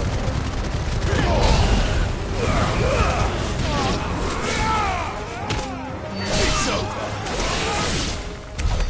I doubt these were the ringleaders. But at least we know we're on the right track.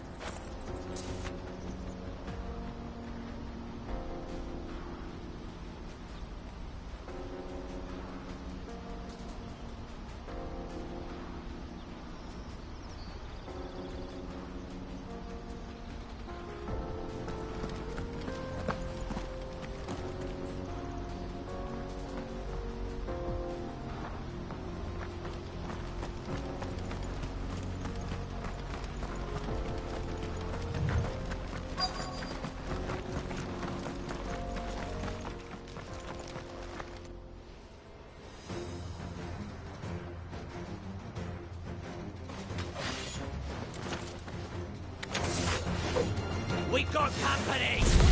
That's the lot.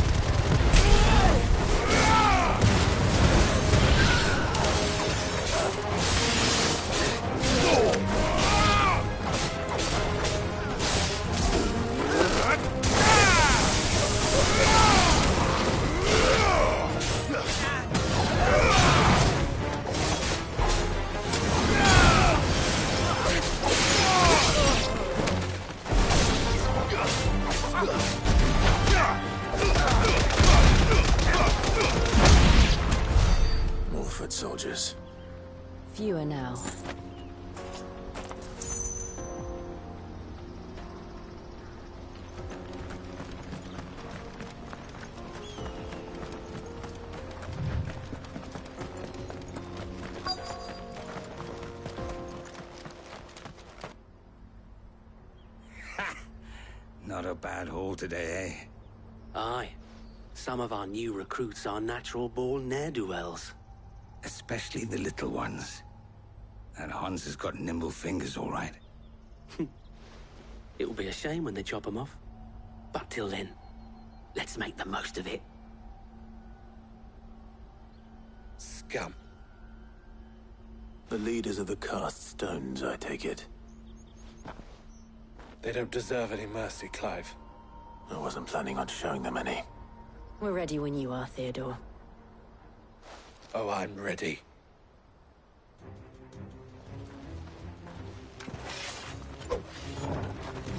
Fuck! It's that guard from Boklad! Kill him! Kill them all!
And they say crime doesn't pay.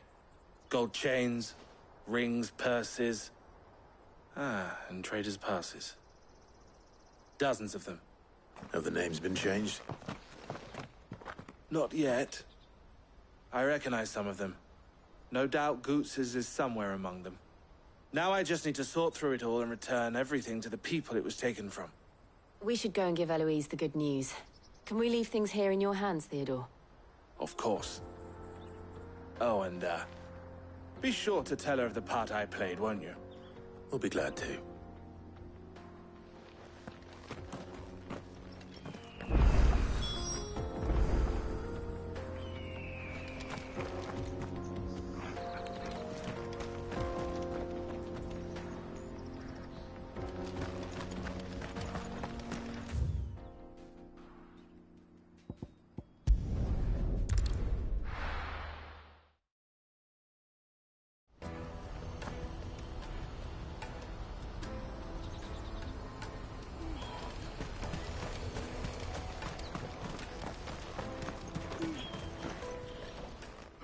Clive, how goes the hunt?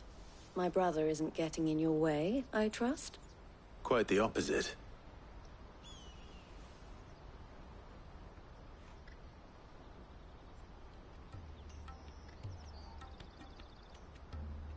So it was the cast stones who were behind it all. Theo told me he'd been on their trail. And their demise solves 3 problems at a stroke. That of the pickpockets, the bandits pulling their strings, and the passes they were stealing. I only hope yours is among the items you recovered. Only time and Theo's return will tell. Speaking of whom, welcome home, dear brother. You are too kind, Eloise. Here, Clive. Goots' pass. Ask him to keep a closer eye on it from now on, would you? I will. Thank you. El, I've asked our boys to carry the rest of the goods back. Can I count on your help in sorting through it all? Of course. I'll make some space in the storeroom. I expect you'll soon be on your way then. But it wouldn't do to leave without introducing yourself properly. Would it now? Sid. Don't look so shocked. We're on the same side. I don't understand. As you now know all too well, we at the Crimson Caravans are always happy to help those in need. For a small fee, we will move anything that needs moving. Be that goods to market, or bearers away from it. I was the first my sister helped escape. If it wasn't for her, I'd have been branded as a boy. I had no idea. It just so happens that we are seeking to expand our operation. And who better to join forces with than the leader in the field? Wouldn't you agree, Theo? I would. It seems our purpose is the same in more ways than one. So what would you say to working together again? It would be our pleasure. And our honor. The honor is ours. Here, Clive. This is for you.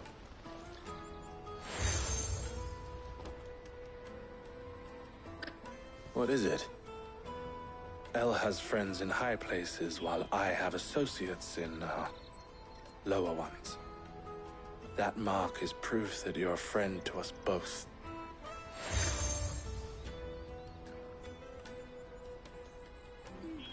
I shall bear it with pride. Well, all that remains is to wish you a safe onward journey. Goots' pass should secure you a place on the caravan, but if you encounter any difficulties, we would be delighted to provide you with a coach of our own. For a discounted price, of course. Say, 9 million? We'll try the caravan.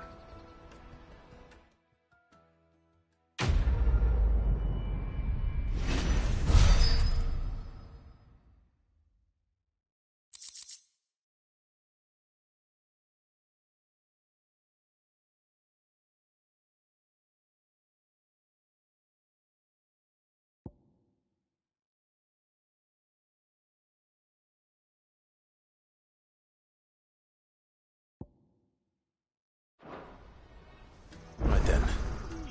Let's get this back to Goots. And then it's on to the Dominion.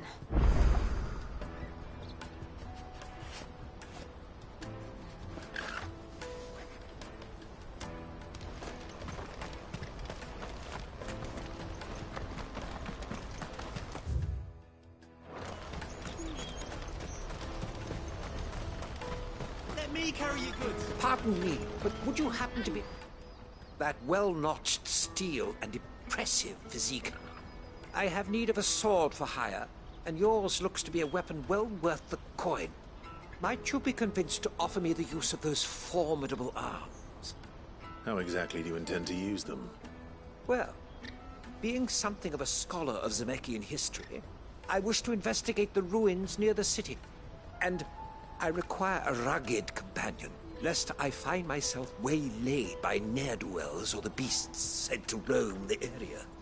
Should you accept, you will not only earn yourself material wealth, but partake of the true treasure that awaits us there.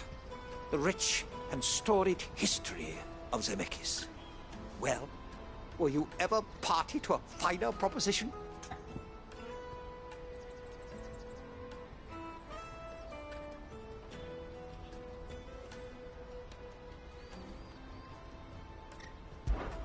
My arms are yours. Wonderful. Then come. We must away. But where are we going? Along the old Zemeckis Road, and from there, onward to discovery. Quickly! There is not a moment to lose. Wait. Good luck with your ne'er-do-wells.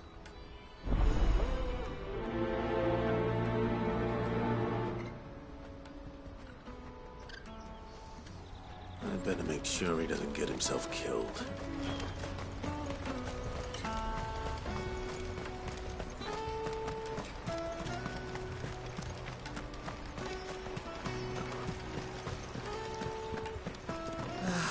If I knew arrival. Now I just need to see you about getting to work. I want to know right away. Bad news. Good, actually. Something worth celebrating for a change. Only trouble is, the serving girl's still new to the job, so I can't leave her while I go and invite those I'd like to celebrate with. What exactly are you celebrating, if you don't mind me asking? I've come by a particularly fine bottle of red. A Gotan 66, no less. Gotan Rouge is the only good thing to have ever come out of the Empire. And most wouldn't part with a 66 if you held a knife to their throats. So I've heard. Oh, so you know of it then? Clearly you're a gentleman of taste. A gentleman who might sympathize with my predicament, perhaps? Would you pass the good news to a few friends of mine? I'll give you a little something for your time, of course. Sounds simple enough. So you'll do it? Marvelous. Thank you. You won't need to go far. All three of them should be right here in the market. There's Aldrich the porter, Milan the butcher, and Bolek, a guard over at the north gate. Three of the finest fellows in Boklad, if you ask me. Tell them to come to the tavern when they finish for the day. Stop by again when you let them know, and I'll give you your little something. I'll be right back.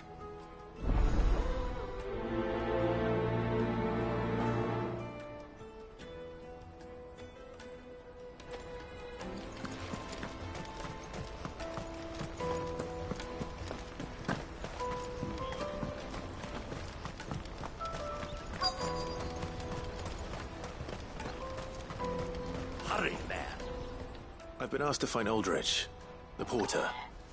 I don't suppose that's you, is it? That's me right enough. You need something delivered? The innkeeper sent me. He said there's a cup of Gotan 66 with your name on it when you're done for the day. A 66? Look at me. If he's just got hold of it now, it must have been in the crates he had me carry down from Sambrek. From the Empire to Boklad. You must be a braver man than most. That's a treacherous route at the best of times. Such is the porter's lot. There's not a patch of storm these feet haven't traipsed across. It's Oriflamme one day, then off to Canva the next. The farther you're willing to go, the fatter the purse. Which is why there's no shortage of competition for some of the longer routes. I'd say I've done enough for today to earn myself a cup of something tasty. Thanks for letting me know.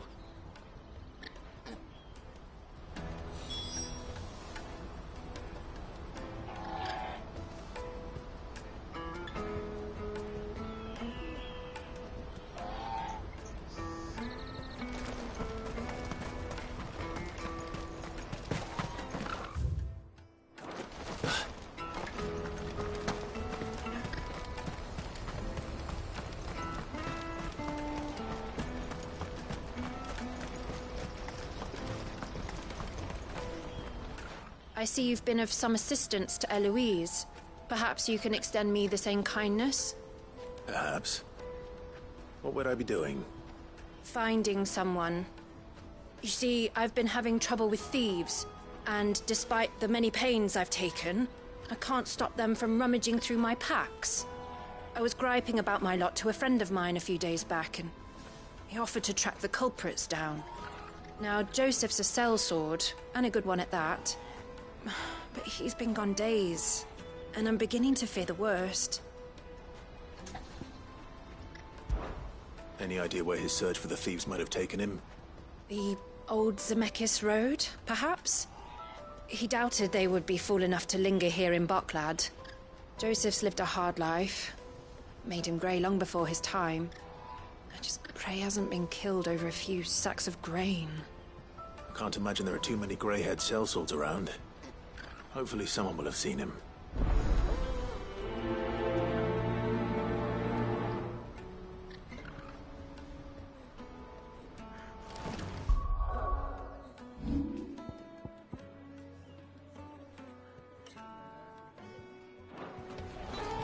Porter for hire. Let me carry your goods. I'm cheap. Peaches and pears.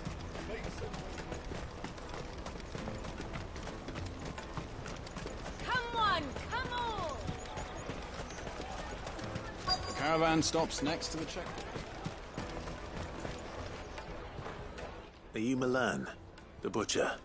That's me. What can I do for you? The innkeeper's just had a special delivery. He thought you might like to join him for a cup of wine after you pack up for the day. He knows me only too well. And I've got a ham here that will go handsomely with a nice drop. Wine and ham to spare. Barclad clearly isn't suffering then. Comes with being the place everyone has to pass through to get to everywhere else. Those who travel the Crystal Road bring all manner of goods with them. We get meat from Sanbrec, herbs from Rosaria. Why, sometimes we even see curiosities from across the Narrow. My old man knew what he was about when he set up shop here all those years ago. Anyway, thanks for the good news. Oh, you know what? Maybe I'll shut up shop early. Wouldn't want to keep our friend waiting.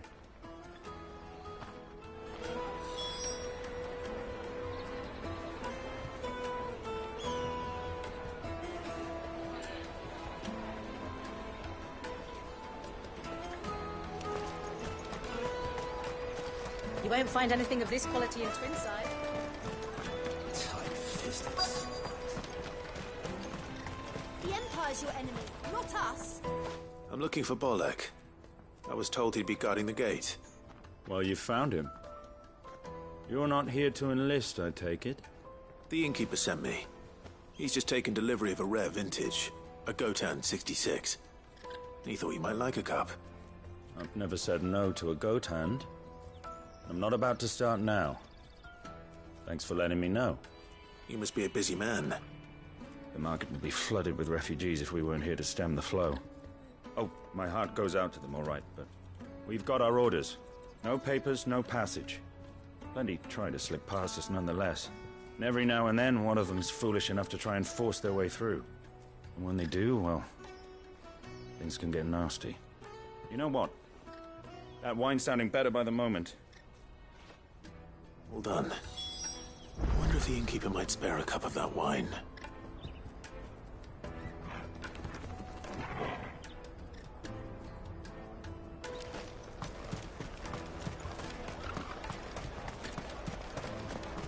Come, taste my peaches. They're sweet. I'll take the large one. Juicy pears. The caravan stops next to the checkpoint. Jug of snake spit for the road. Come on, come on.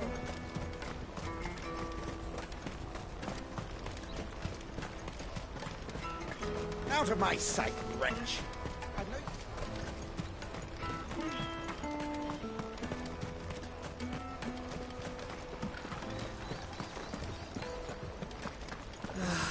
If our new arrivals had brought any coin with them, we'd be rich.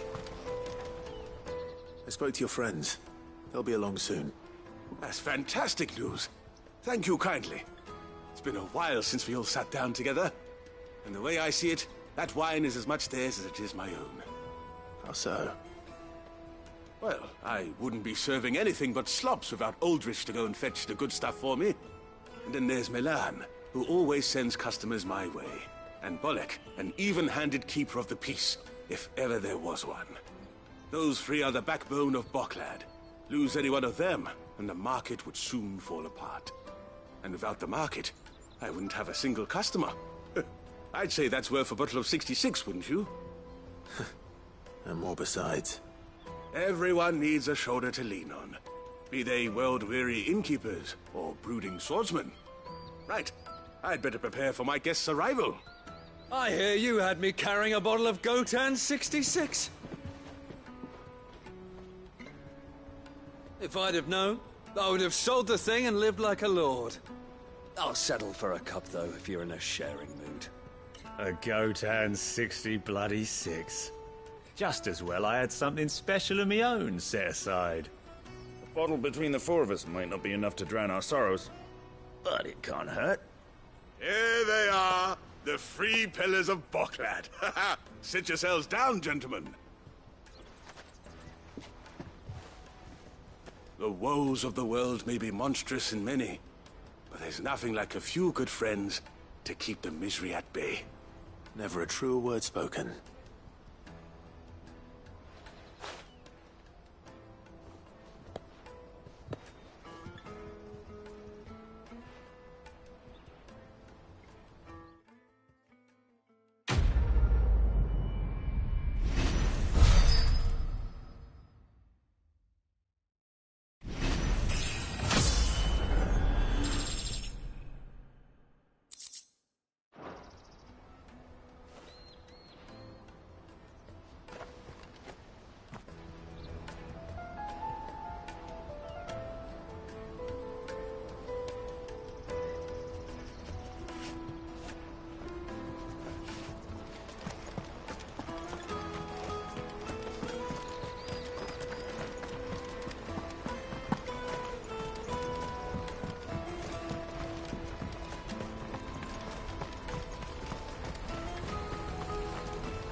That's that then.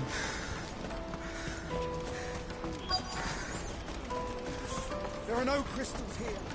We have to keep going. What do you want? I've no coin on me. Just information. Has a sellsword passed through here? Grey hair. Now you mention it, there was a young man with salt in his mane sneaking around out there a while back. Which way did he go? How am I supposed to know? Buggered off down the road, I expect. Now why don't you do the same and leave me be?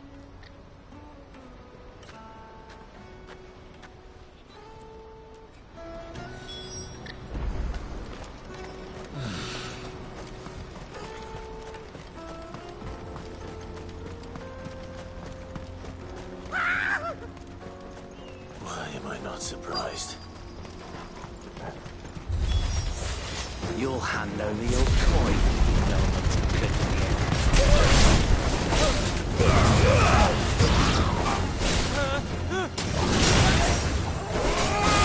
Stay down!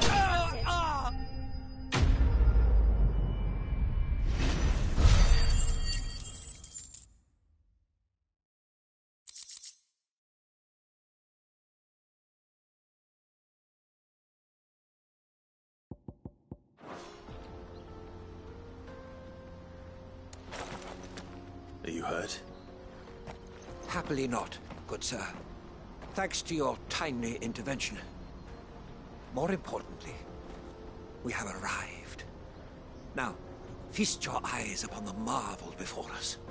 Ruins, a relic of the fallen civilization. A sight so common that man is oft blinded to its wonder. Colossal vessels, dashed from the very heavens. Airships, we call them, with very little thought to what wonders such a word might describe. Oblige me if you would. Does anything strike you as peculiar about this particular specimen? Though we ourselves find fallen ruins to be nigh indestructible, whatever gouged the final sin from the rock cleaved clean through the structure you see before you. A tantalizing mystery, no doubt, but merely one of countless enigmas in which Zemeckyan history is steeped. Come, good sir. Our expedition continues, and we still have much to learn.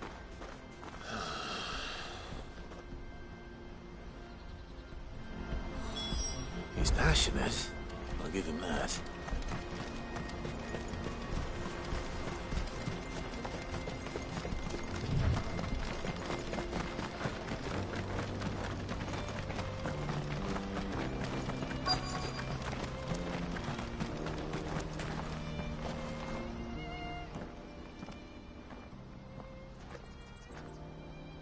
We don't want any trouble.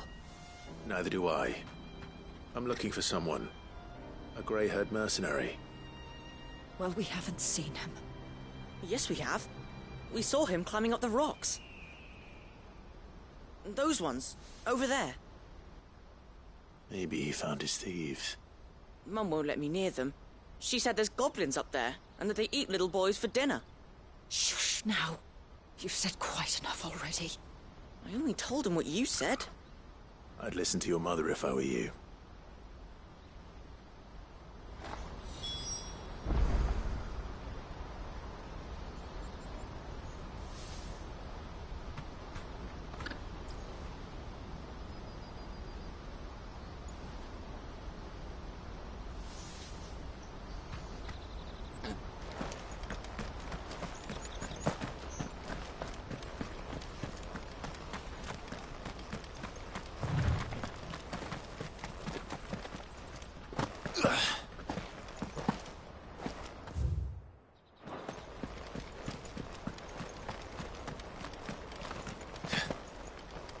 Did Joseph's thieves really lug their stolen wares all the way out here?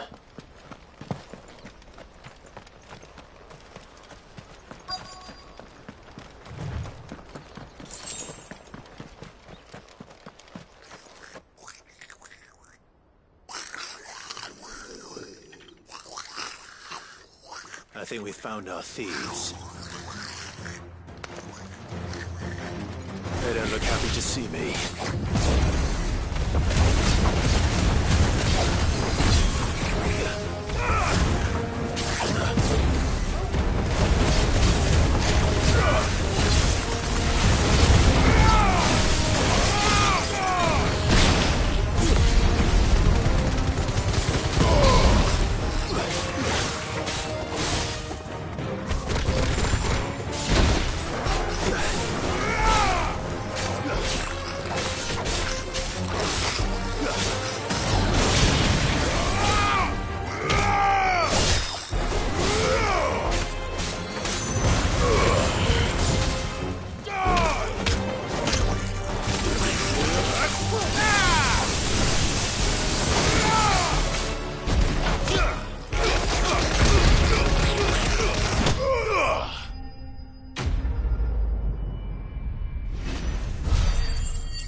Let's get this over with.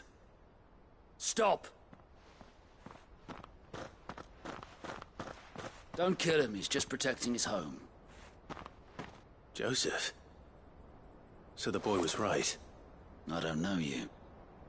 Your porter friend sent me to find you. She was worried you might have got yourself killed. Have I been gone that long? It wasn't hard finding the thieves. The problem was knowing what to do with them when I did. I take it things are more complicated than they appear.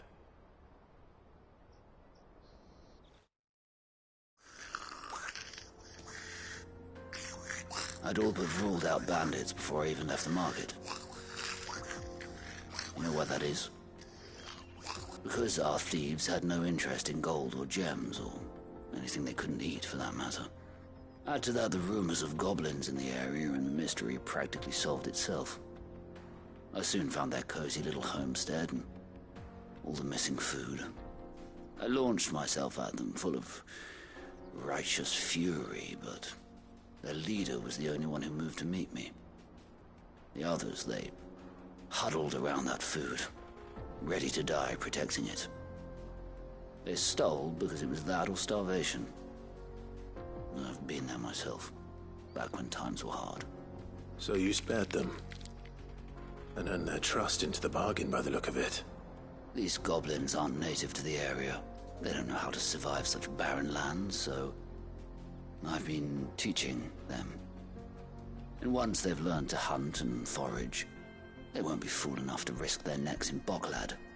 I'm impressed. I didn't know goblins could be reasoned with. Do me a favor.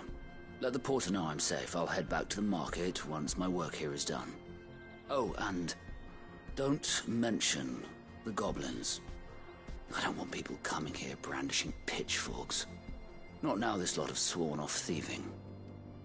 Your secret's safe with me. I appreciate it. Thank you.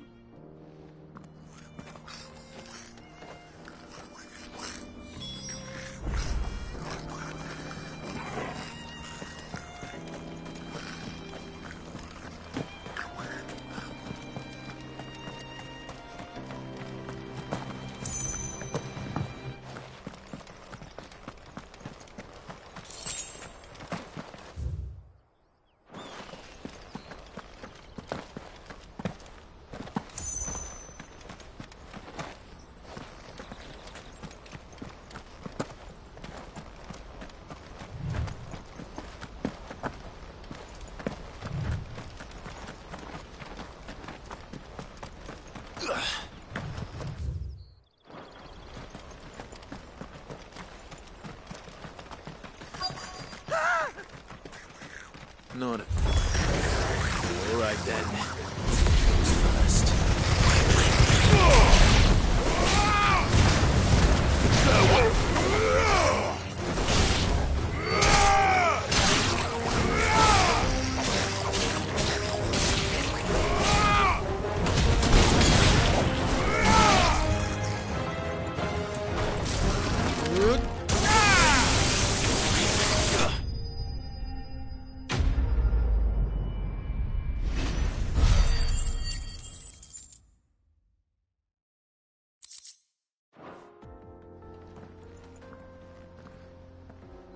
You're going to get yourself killed. Oh, that would not do. That would not do at all. Not when such majesty stretches out before us. Behold, the final sin in all its glory. As Moss tells us, a battle was fought here in ancient times. A battle of such ferocity that it tore a great crater in the very land upon which it was waged. In reaching for their holy sanctum, did man enrage the gods, and great was the vengeance that was rained down upon him. Alas, the full truth of the matter is lost to time, though I live in hope that I might see it discovered. But we must not dwell upon such things. There is more yet to see. Onward! History awaits!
still in one piece?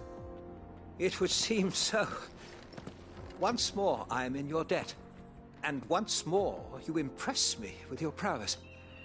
These were no ordinary foes, but ones we in the field call echoes.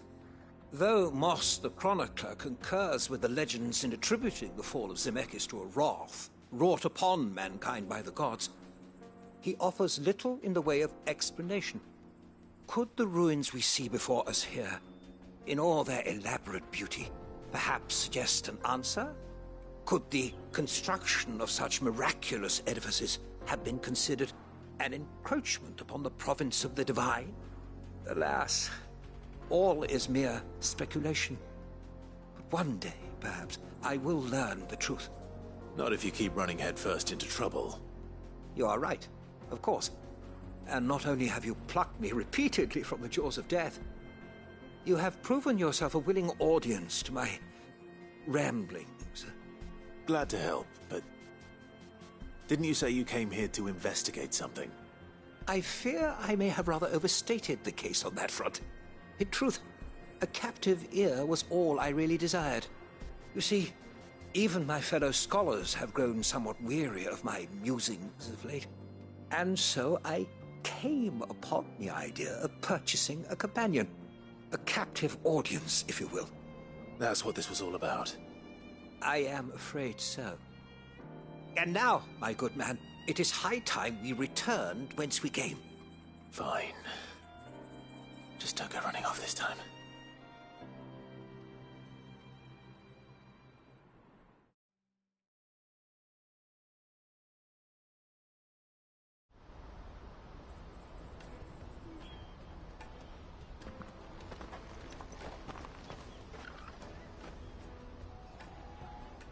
And so ends a delightful day. Here, your reward for humoring my selfish whims, plus a little extra for the trouble I have put you to.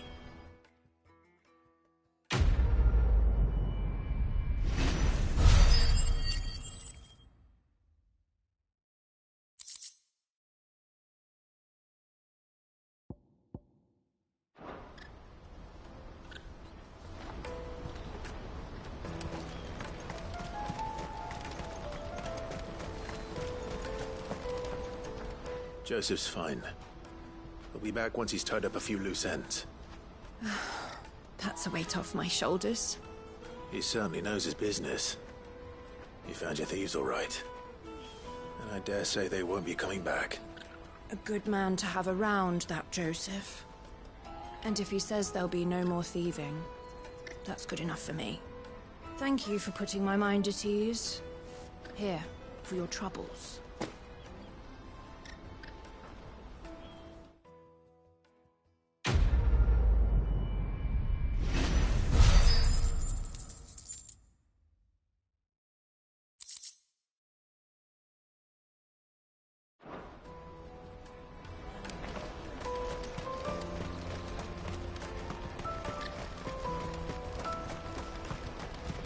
Carry your goods. I'm cheap. Peaches and pears. Beets and Come on, come on. The caravan stops Juicy now. pears. Slake your thirst. What I really want to be. Here you are, good. Try not to lose it again.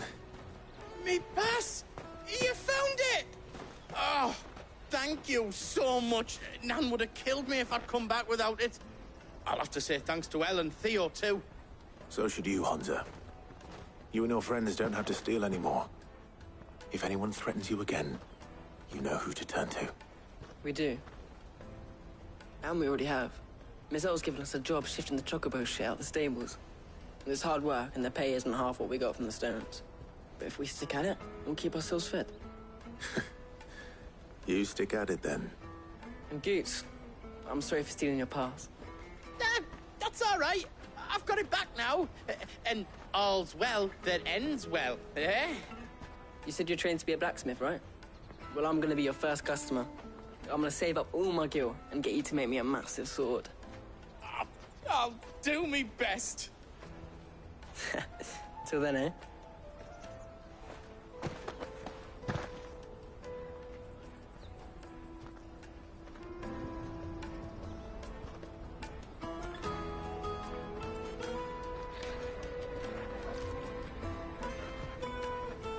right. We have a place on the wagon.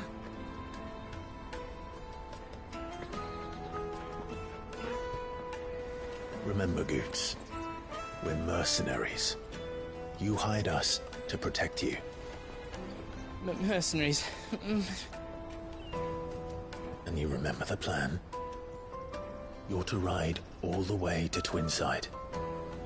Jill and I will go with you as far as the outskirts, then find our own way in. I'll buy that stuff I need. Right. And we'll scout out the Imperial's defenses. There's a square with a big bell tower right in the middle of town.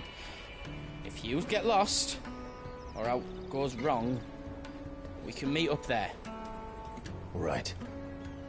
Let's go.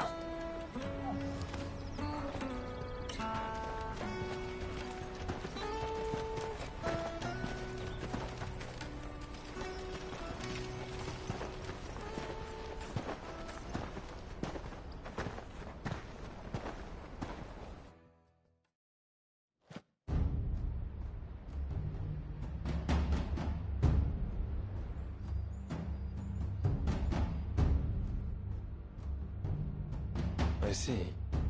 And you're quite certain your father has no knowledge of Ultima? I am. I have no difficulty believing a sinister force has come to exert an influence on Sanbreque. But be that as it may, it is yet to claim my father.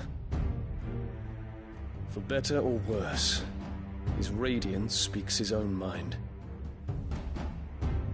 Then the Fiend works from the shadows.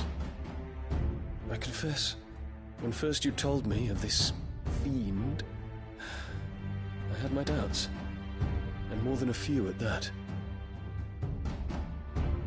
A beast that labors to plunge Valisthea into turmoil, all in pursuit of your brother. But that wound is proof enough that evil is afoot. Then I have your answer, Your Highness. You will join me in my fight. I cannot. Not yet. Your Highness, please. As you are aware, the Dhalmekian army is at our gates. They have lost their mother crystal, and with it all hope of a negotiated withdrawal. It is but a matter of time before they invade. If Bahamut is not here to meet them, my people will be slaughtered. Though not by Hugo Kupka, thanks to Ultima's machinations. I know the fate of your people weighs heavy on your conscience, but if we do not put an end to Ultima's plans, they shall face a far darker fate. The chaos he would wreak would sweep all of Valisthea into the abyss. The lives of every man, woman, and child in the Twins are at stake. I believe what you say, Phoenix. But I have duties of my own, and I must discharge them. Come what may.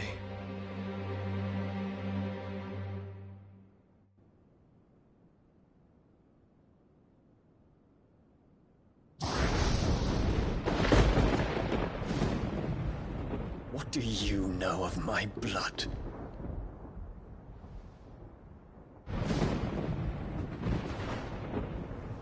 I know that it is wholly unworthy of the highest offices of state, which rightly belong to those of purer breeding. Alas. Your bloodline runs through the Oriflamme gutter, from a whore who weighed her child's worth in Gil. Have you threatened my father? Of course not. I merely whispered in his ear that his mongrel son is plotting a rebellion. What? Sylvester listens to the words of his astrologers. And they have ears too. You have been feeding them your lies! Should you remain loyal to Emperor Olivier, his radiance may yet crown your head with laurel, and not with tar. Fork-tongued witch!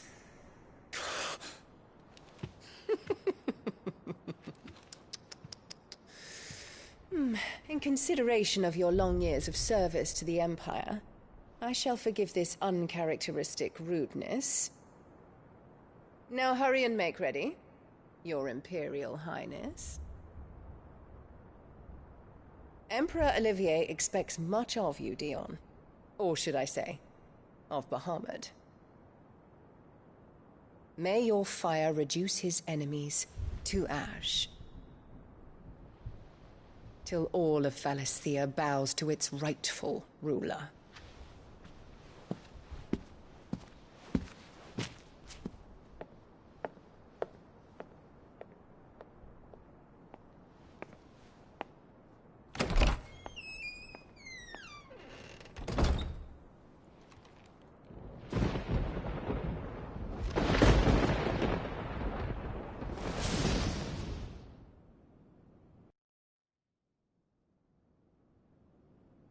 There is another darkness that has taken hold of Sanbreque.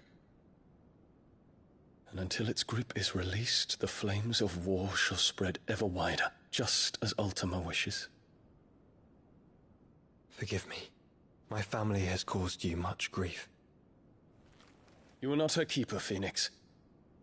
This is a matter for the Imperial household now, and as a member of that household, it falls to me to resolve it. At such time as that is done, what strength I have shall be yours.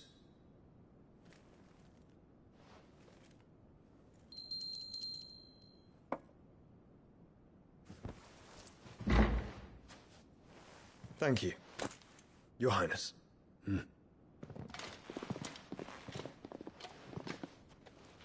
us take to the skies together, and bring a new dawn to Valisthea. I should like nothing more.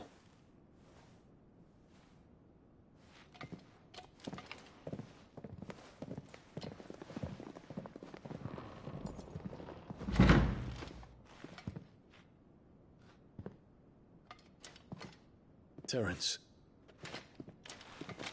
My prince. Tell me true. Do you believe what I'm about to do is wrong? We dragoons have but one leader, Your Highness.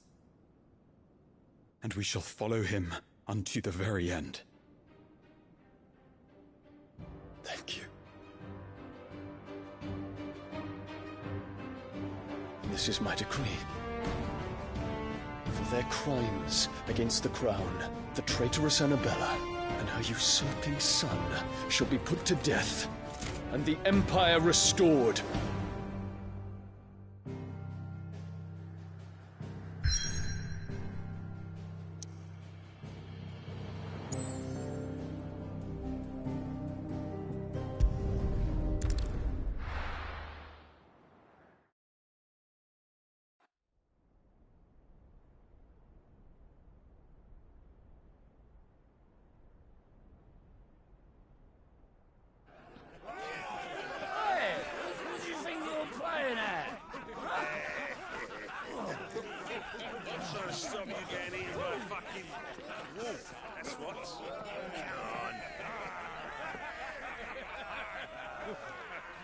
One would never guess that these people stood on the brink of war. And they're afraid. They turn to drink to forget their fears. Anything you want to forget?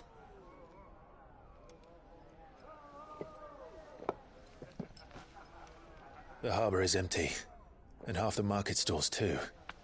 The city may seem peaceful on the surface, but it's balanced on a knife edge.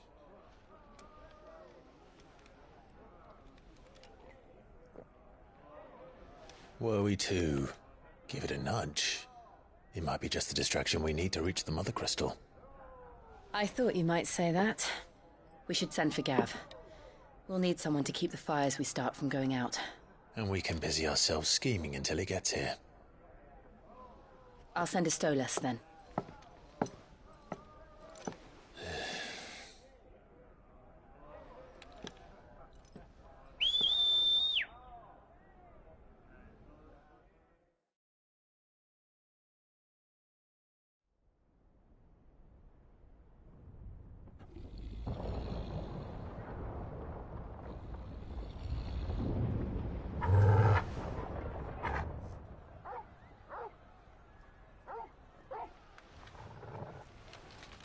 What is it, boy?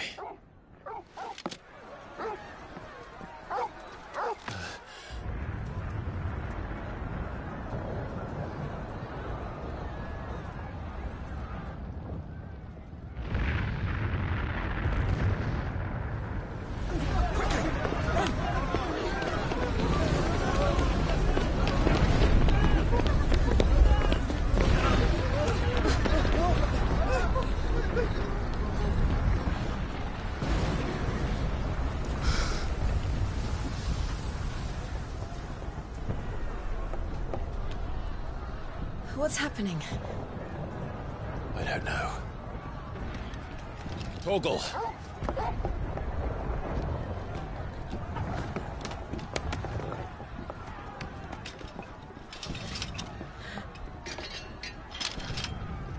This way.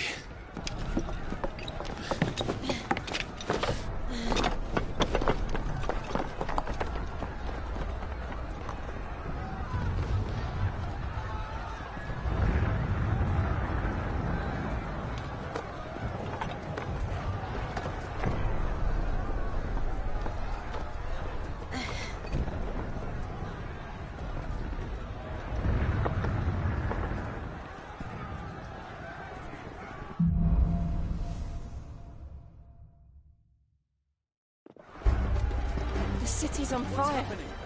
I'm sure Goots is fine. He'll be making for the square.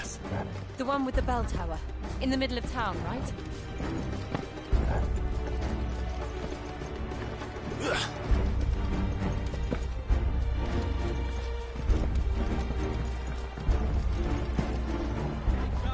Watchman or sentry is to be slain on sight. Spare the citizenry.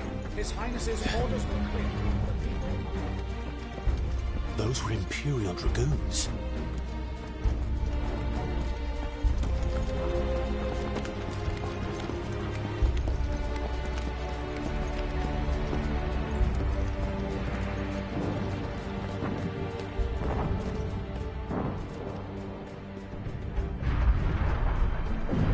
What in the hell is going on?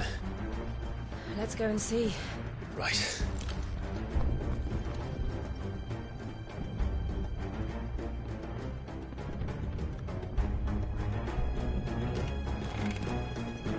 But first we find Goots.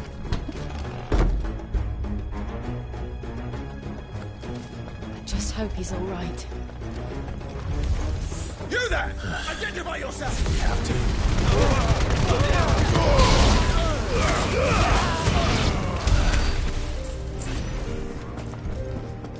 They're armed! Quickly! Cut them down!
slow.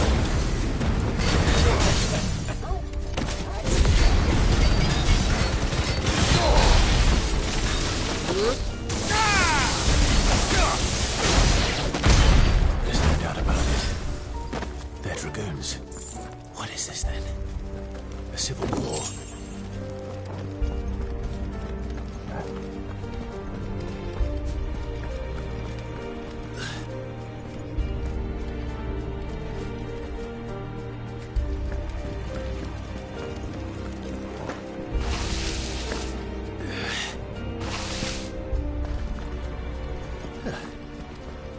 Never thought I'd be glad to fall into a sewer.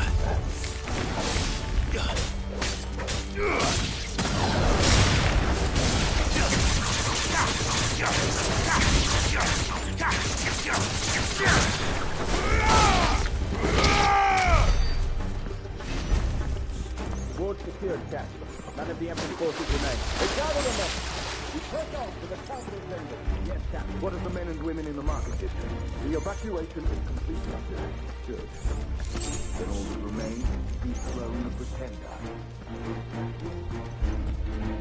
There it is. The bell tower. Right. Let's go.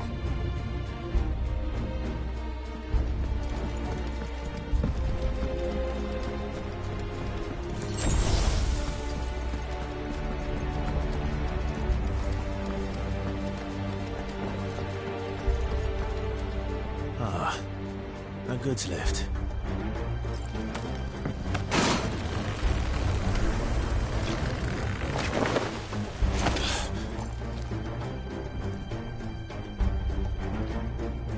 Where in Grigger's name did you come from?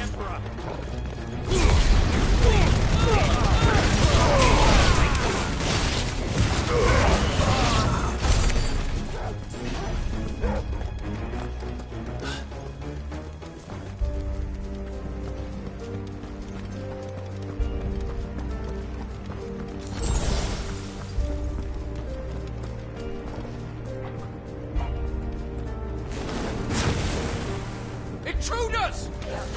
Defend the gates!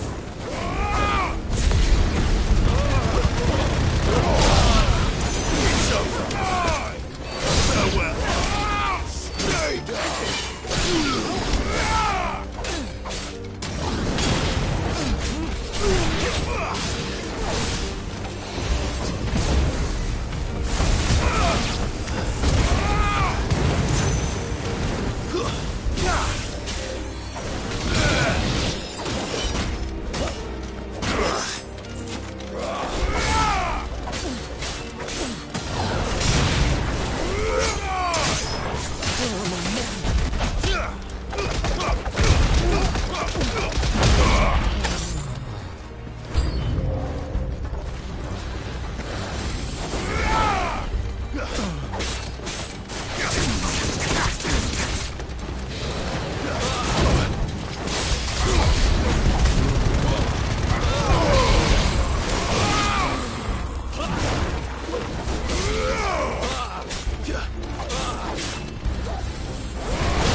Damn it. We'll have to find a way around.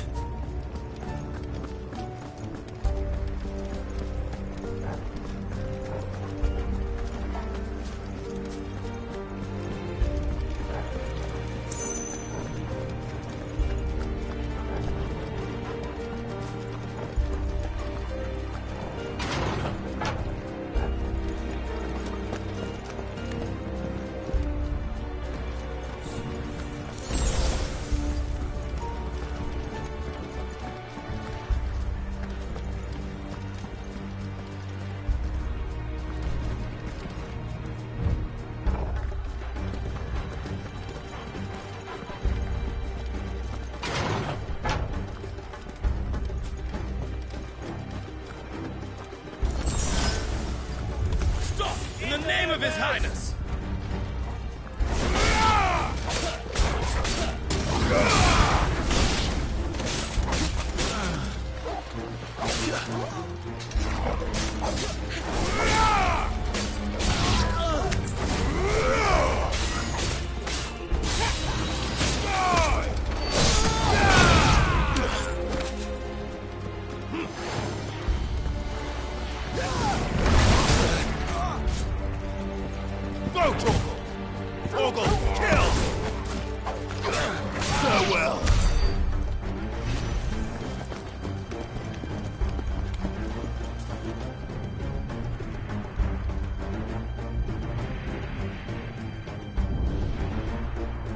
Hold on, kids. We're coming.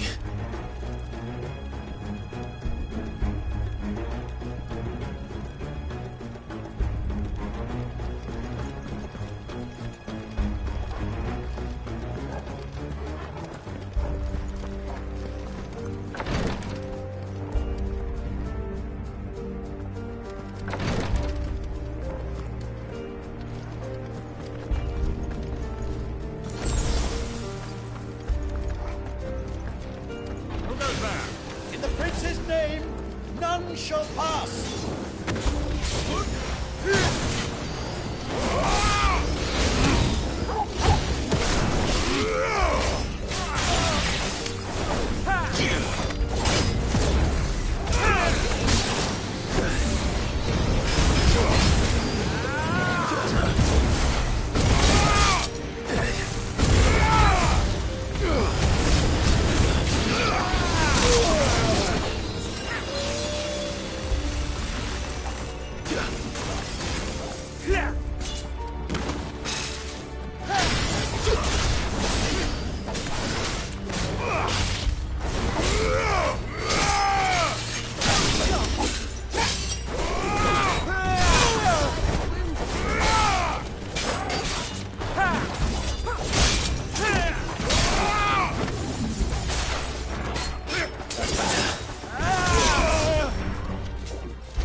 Enemies on the ramparts! Kill them!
Can you see him anywhere?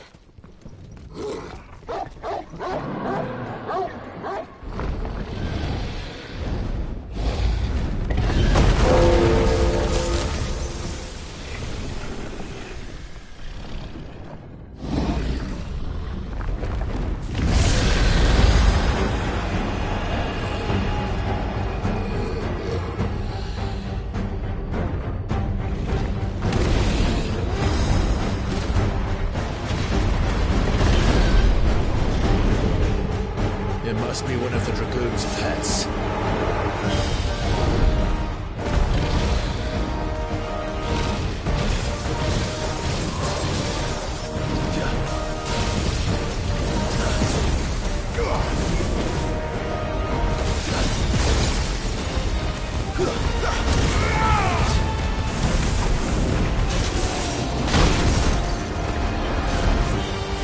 Nice try.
Are you alright? Goods, there you are. I didn't know there'd be a dragon. All right. Let's get out of here. Oh! What now? Is that Mother Crystal's heart? The hell is it doing up there?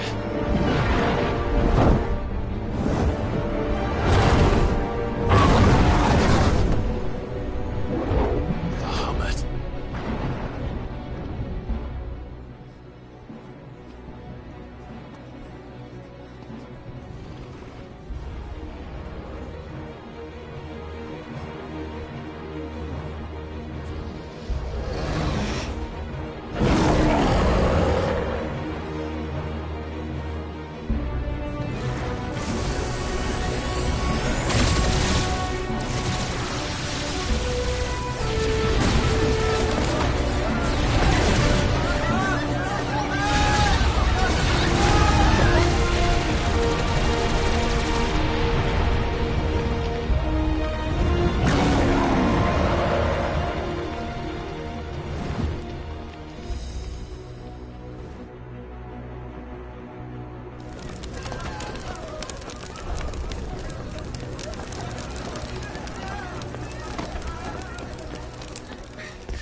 Your Highness, don't do this. We must leave. Now, Your Grace. I beg of you. This is not what he wanted. Something's happened. Forgive me, Yoda, but I must put a stop to this. Your Grace!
So, what do we do now, then?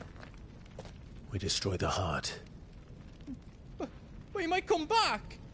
As soon as the flames die down, the Imperials and the Dalmex will move in. This may be our only chance. And Bahamut has gone for now. You should get as far away as you can, Goots.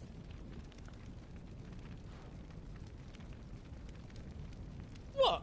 And leave you lot in the lurch? I can't do that. If you're staying, then so am I. I packed everything up before I made a run for it, so if there's out yous need, just ask. But I won't be giving it away for free. Nan'd never forgive us if I did. Thank you, Goots.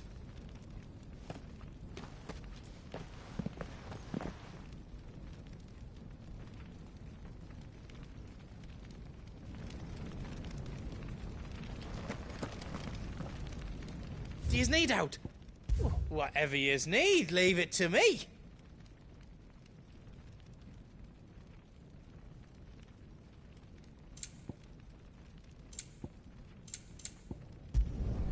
Reckon I did a good job.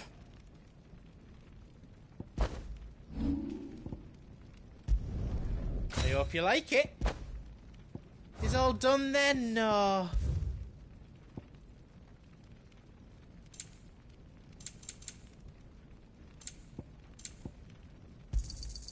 Righto, here you go. Thank you. All done then.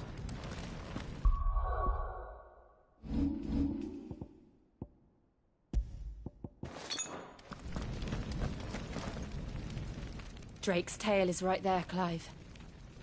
It's time to free Storm from the Crystal's curse.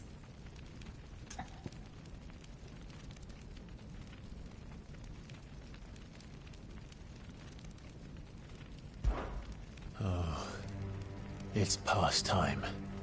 But remember, Bahamut is still out there. And I dare say we'll be seeing him again before the night is done.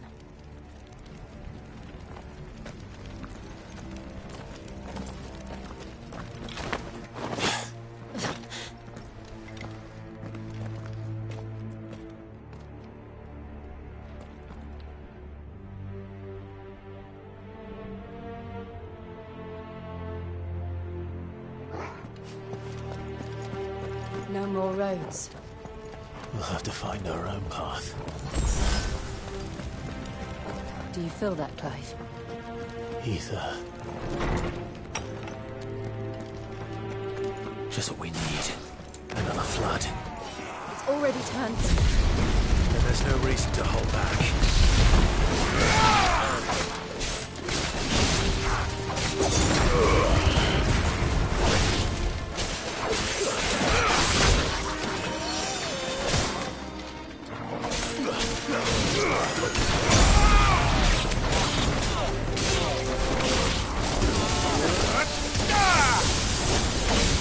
It's over.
To climb up. Bet we're all ready.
What is he doing? Keeping Bahamut occupied.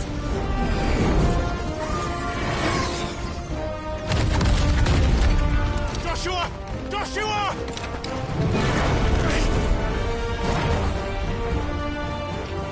Don't, Clive. It's too dangerous. Fuck! Hold on, Joshua! I'm coming!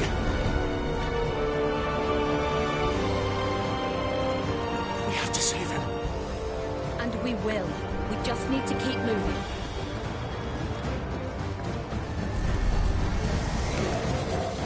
Them again! Not now!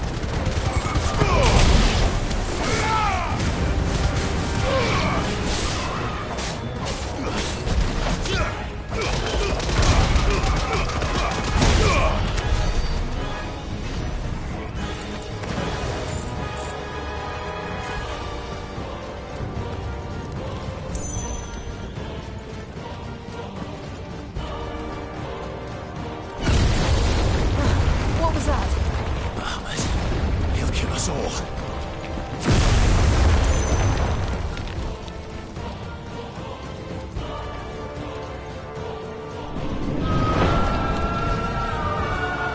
There he is.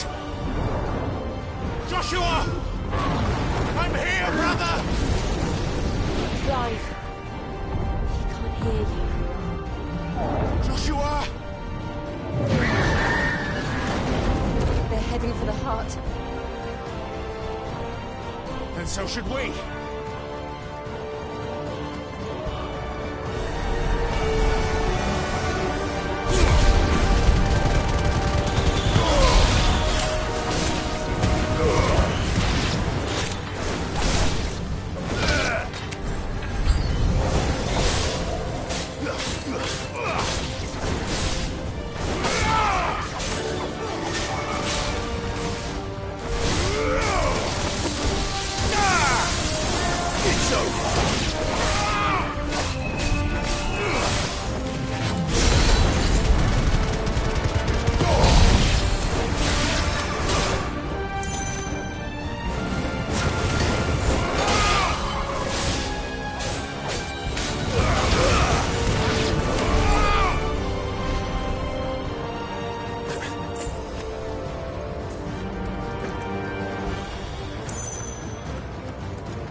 Farewell.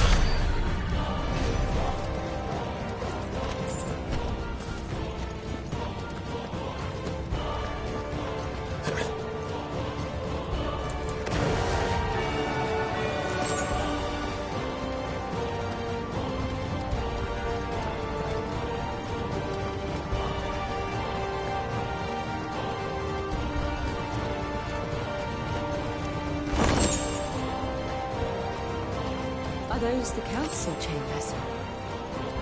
How are they still standing? I don't know.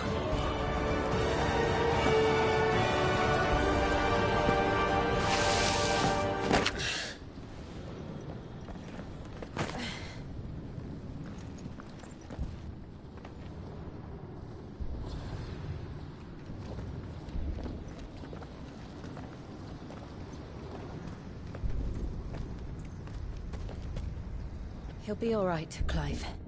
He's a survivor. We're getting close.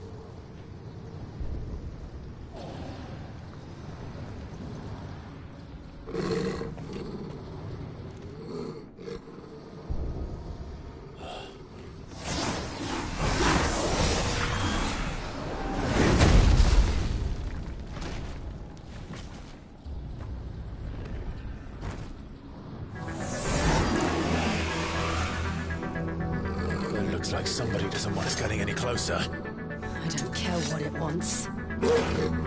Neither do I.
These beasts...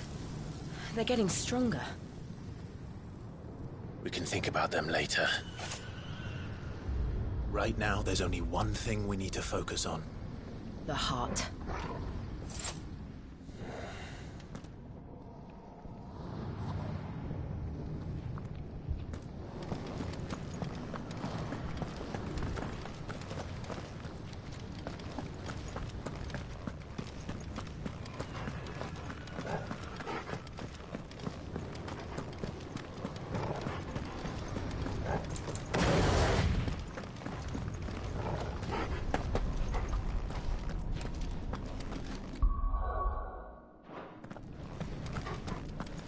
We might be able to get up through the building. It's worth a try.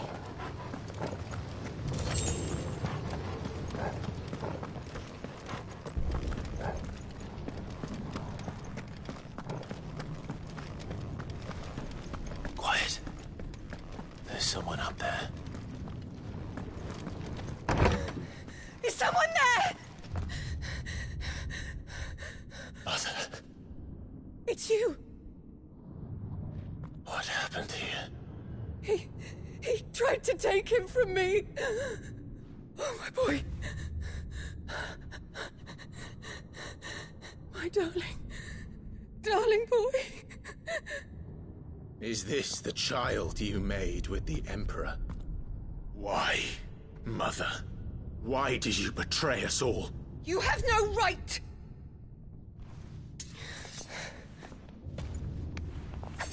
Answer him. We took you in, savage. Show some respect for those who raised you.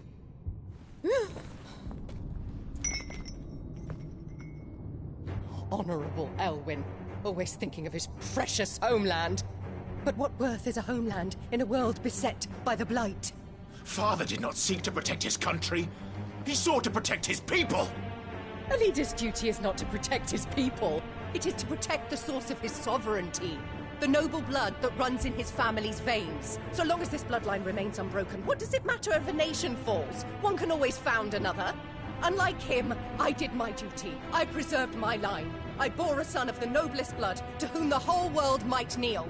That is why I gave Rosaria to Sambrek, that I might join my line with the Lesages and birth a savior of this benighted land, blessed by both Bahamut and the Phoenix! You sold your country for a child. Why did he need another? You had Joshua. I had nothing. You were always your father's son, so very strong and bold and daring, and yet you failed to awaken. Would that Joshua had been granted 1/10 of your strength? Oh! How the nobles laughed that Elwyn's firstborn was surely the son of a concubine, and my own, not long for this world. The shame of it! The shame of being slandered by one's inferiors! How could you ever know how that feels? It should have been you! Why didn't the Phoenix choose you? Joshua's every waking moment was spent trying to shoulder the burden that you and the Phoenix and the Duchy foisted on him. That's why I became his shield. To help bear the weight. But what did you do? You betrayed your own blood and surrendered your son to his fate! Joshua, my darling boy. I never meant to hurt him. The soldiers' orders were clear. He was to be spared. Why did you survive when the only one I truly cared for died? What? Have you not looked out of the window? Joshua is here! The Phoenix lives on! He's battling Bahamut as we speak!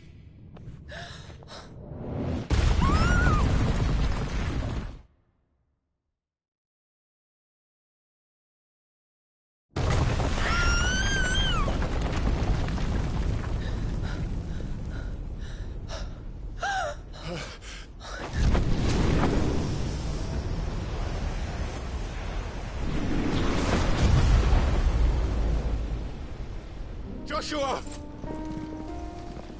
Wake up!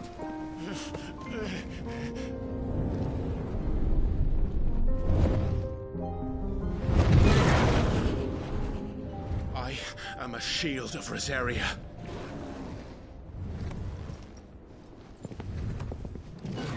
And I will do my duty.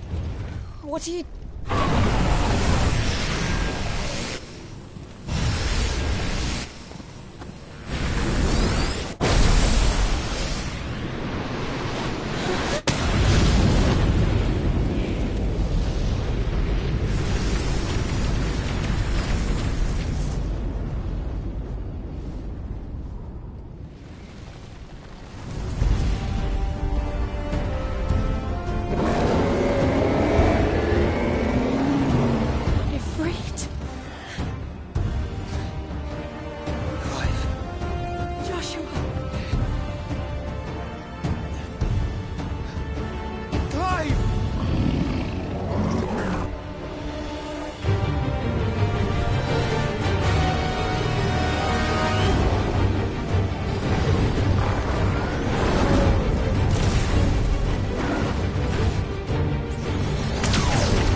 than I've ever seen.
It's now or never, Joshua.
This is drinking the ether. We have to stop him.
To match such power by trusting in our own.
from the world.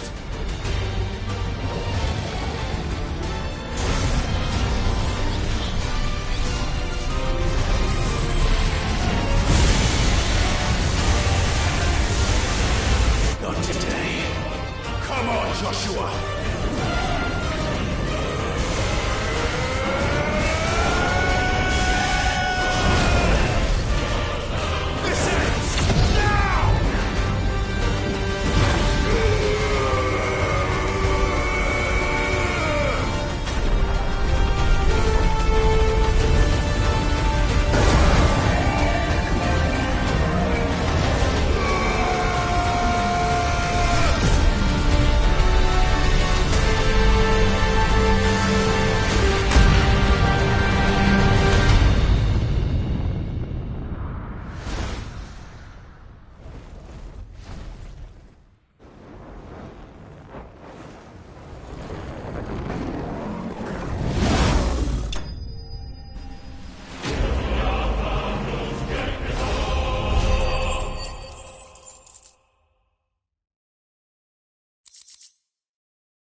Dion!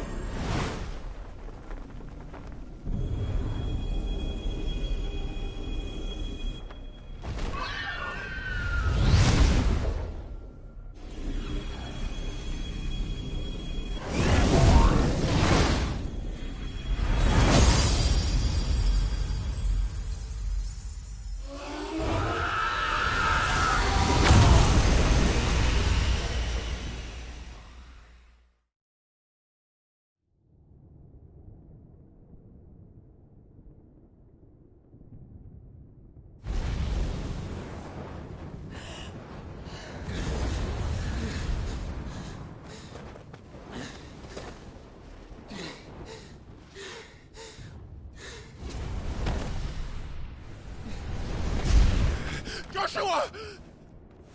Clive!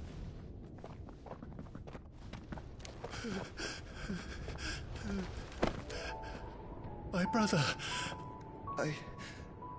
I'm sorry. I'm so sorry. You're alive. We both are. Nothing else matters.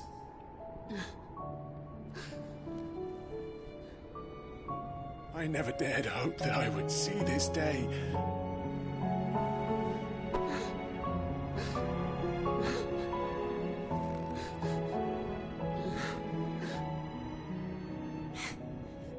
Reunited at last. Jill.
It is done. The demon that would tear our house apart is no more. Father.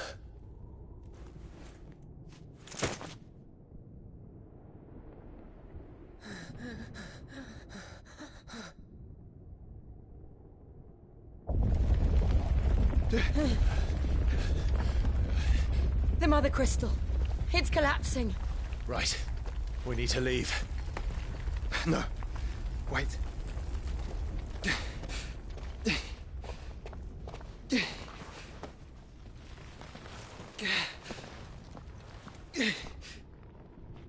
I owe him a debt.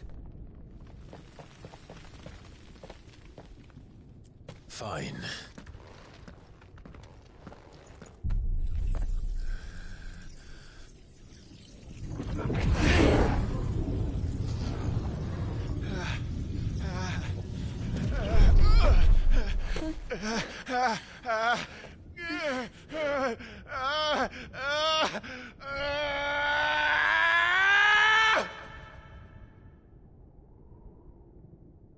You there. Tell me what section.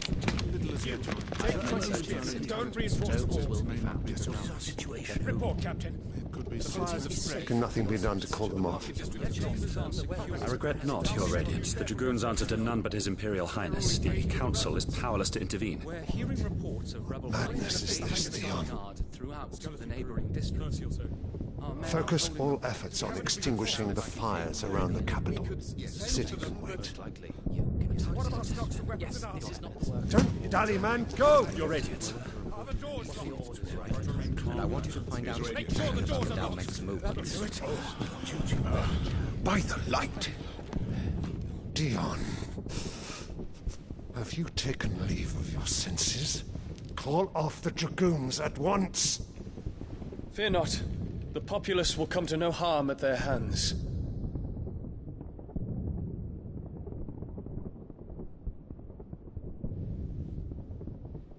I am here to save you, Father. Save me? A creeping darkness hides in the heart of Sanbreque. It stems from your wife, the traitorous Annabella.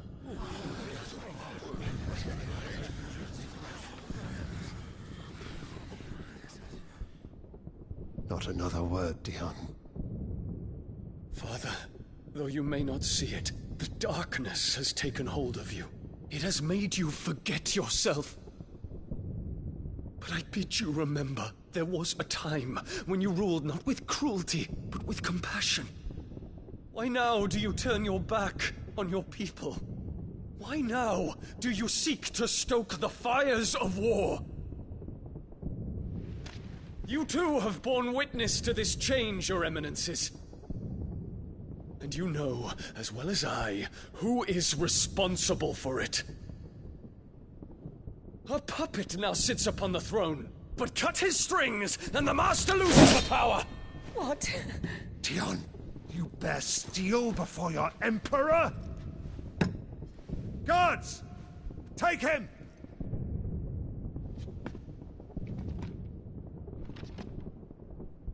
For every citizen who falls, another can be bred. For every home that burns, another can be built. Those were your words. But when the last of your citizens has fallen, and all of their homes have been reduced to ash, what will become of your empire, of its rulers, of your god? As the Mother Crystals crumble one by one, and the Blight sweeps in to claim all that we hold dear, our people look to their Emperor for protection. Yet he labors not to secure their futures, but to seize what is left of the twins for himself! Even if it should come at the cost of everything his loyal citizens have labored to build! Dion, you must understand. A small price to pay, is it not? You've been blessed with great power, Dion. Enough to win me the world. So go. Claim Valisthea for me, brother.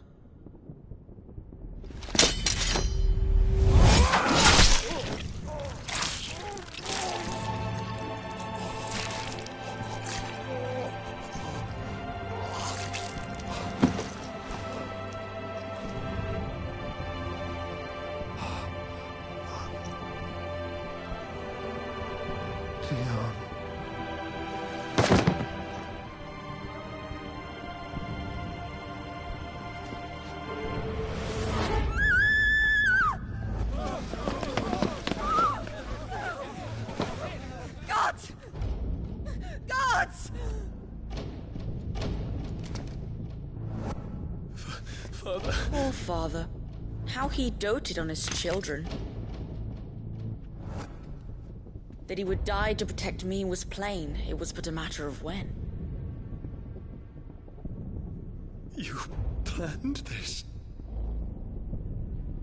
You did well to endure so long. But you broke in the end, as I knew you would. And now Muthos approaches. Put him to the proof. I would see if he breaks. Go, Bahamut. Kinslayer.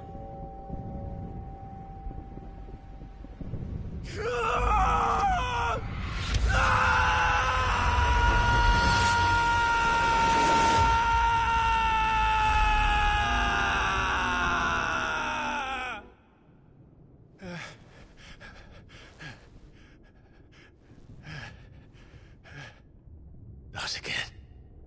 Brother?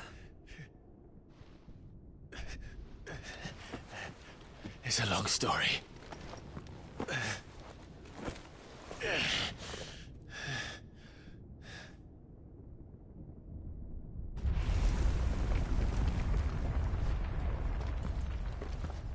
You cannot stay here, Mother. Come. Take my hand.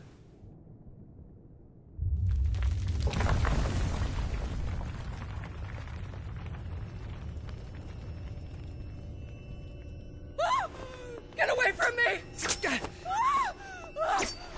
This is all just a dream, just a bad dream! You will not take me, Shadow!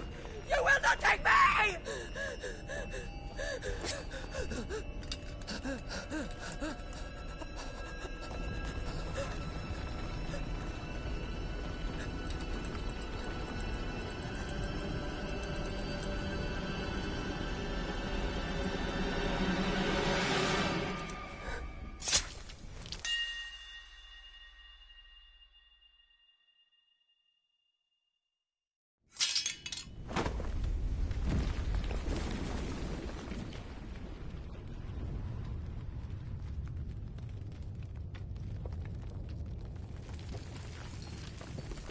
Mother.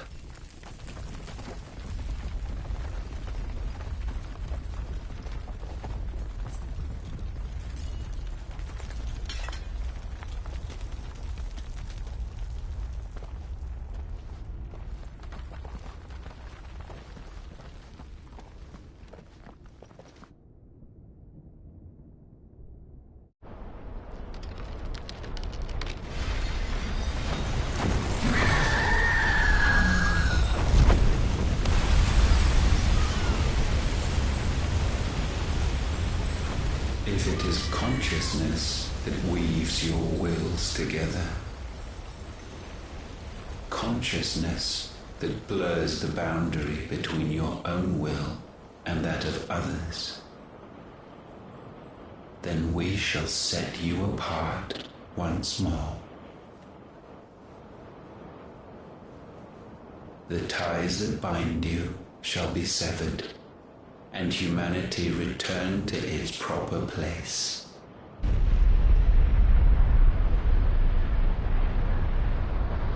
By primogenesis shall a new age of reason begin.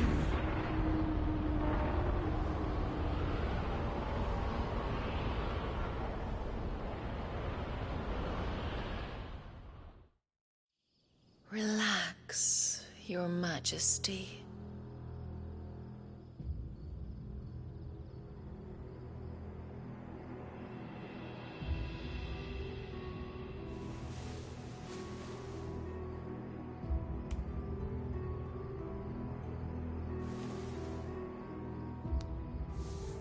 Don't you want to play? It's been a long time. If that is your wish. Men, you are as meek as all the others.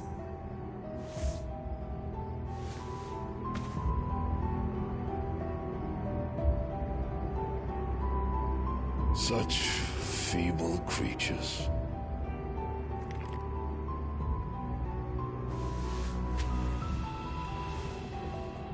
Gifted the power of Eikons, yet slaves to fickle emotions which usher you to your doom. And so you bind your fragile wills with strands of consciousness. The wretched handiwork of a wretched people. The Sons of Fire were united at last, and for but a moment, their flame burned bright. Soon, Muthos shall become our perfect vessel. And then shall the world be remade. Not before the bonds are severed, of trust, of respect, of love. Only when every strand of consciousness is cut away, may Muthos return to our side. By primogenesis shall all be undone. Mankind shall be rid of his wretchedness, and Muthos of his will. But while he yet clings to it, he has the power to forge bonds anew, and so we bid you. Find Muthos, and sever every one. To destroy that which has no physical form. You ask the impossible. There is nothing your black blade cannot cut, Odin. We shall unite with Muthos, and bring forth a new world. So long as our vessel remains unclaimed by humanity. It shall be done, Master. My will is yours.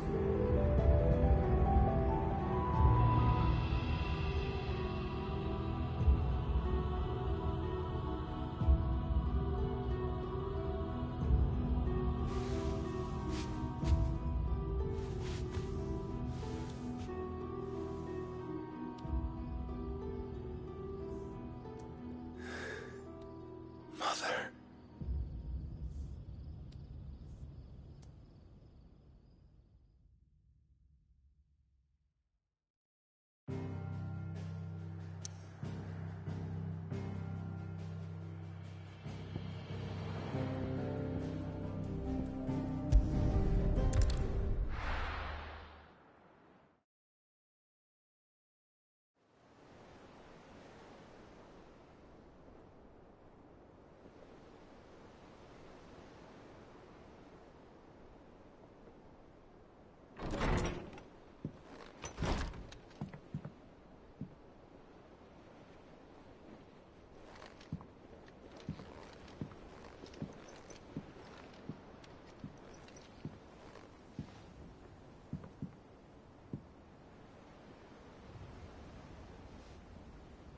How is your brother?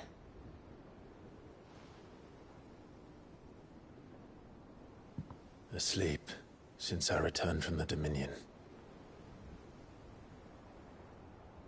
Taya says he should be back on his feet soon enough. For a while, at least.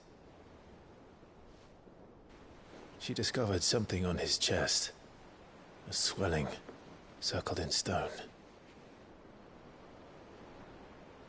The curse.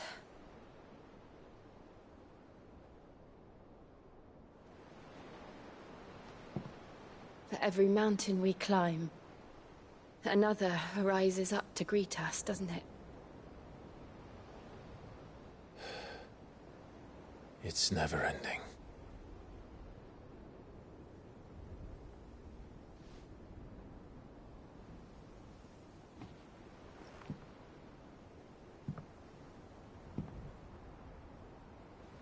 Even the sky Seems to have grown tired of it all.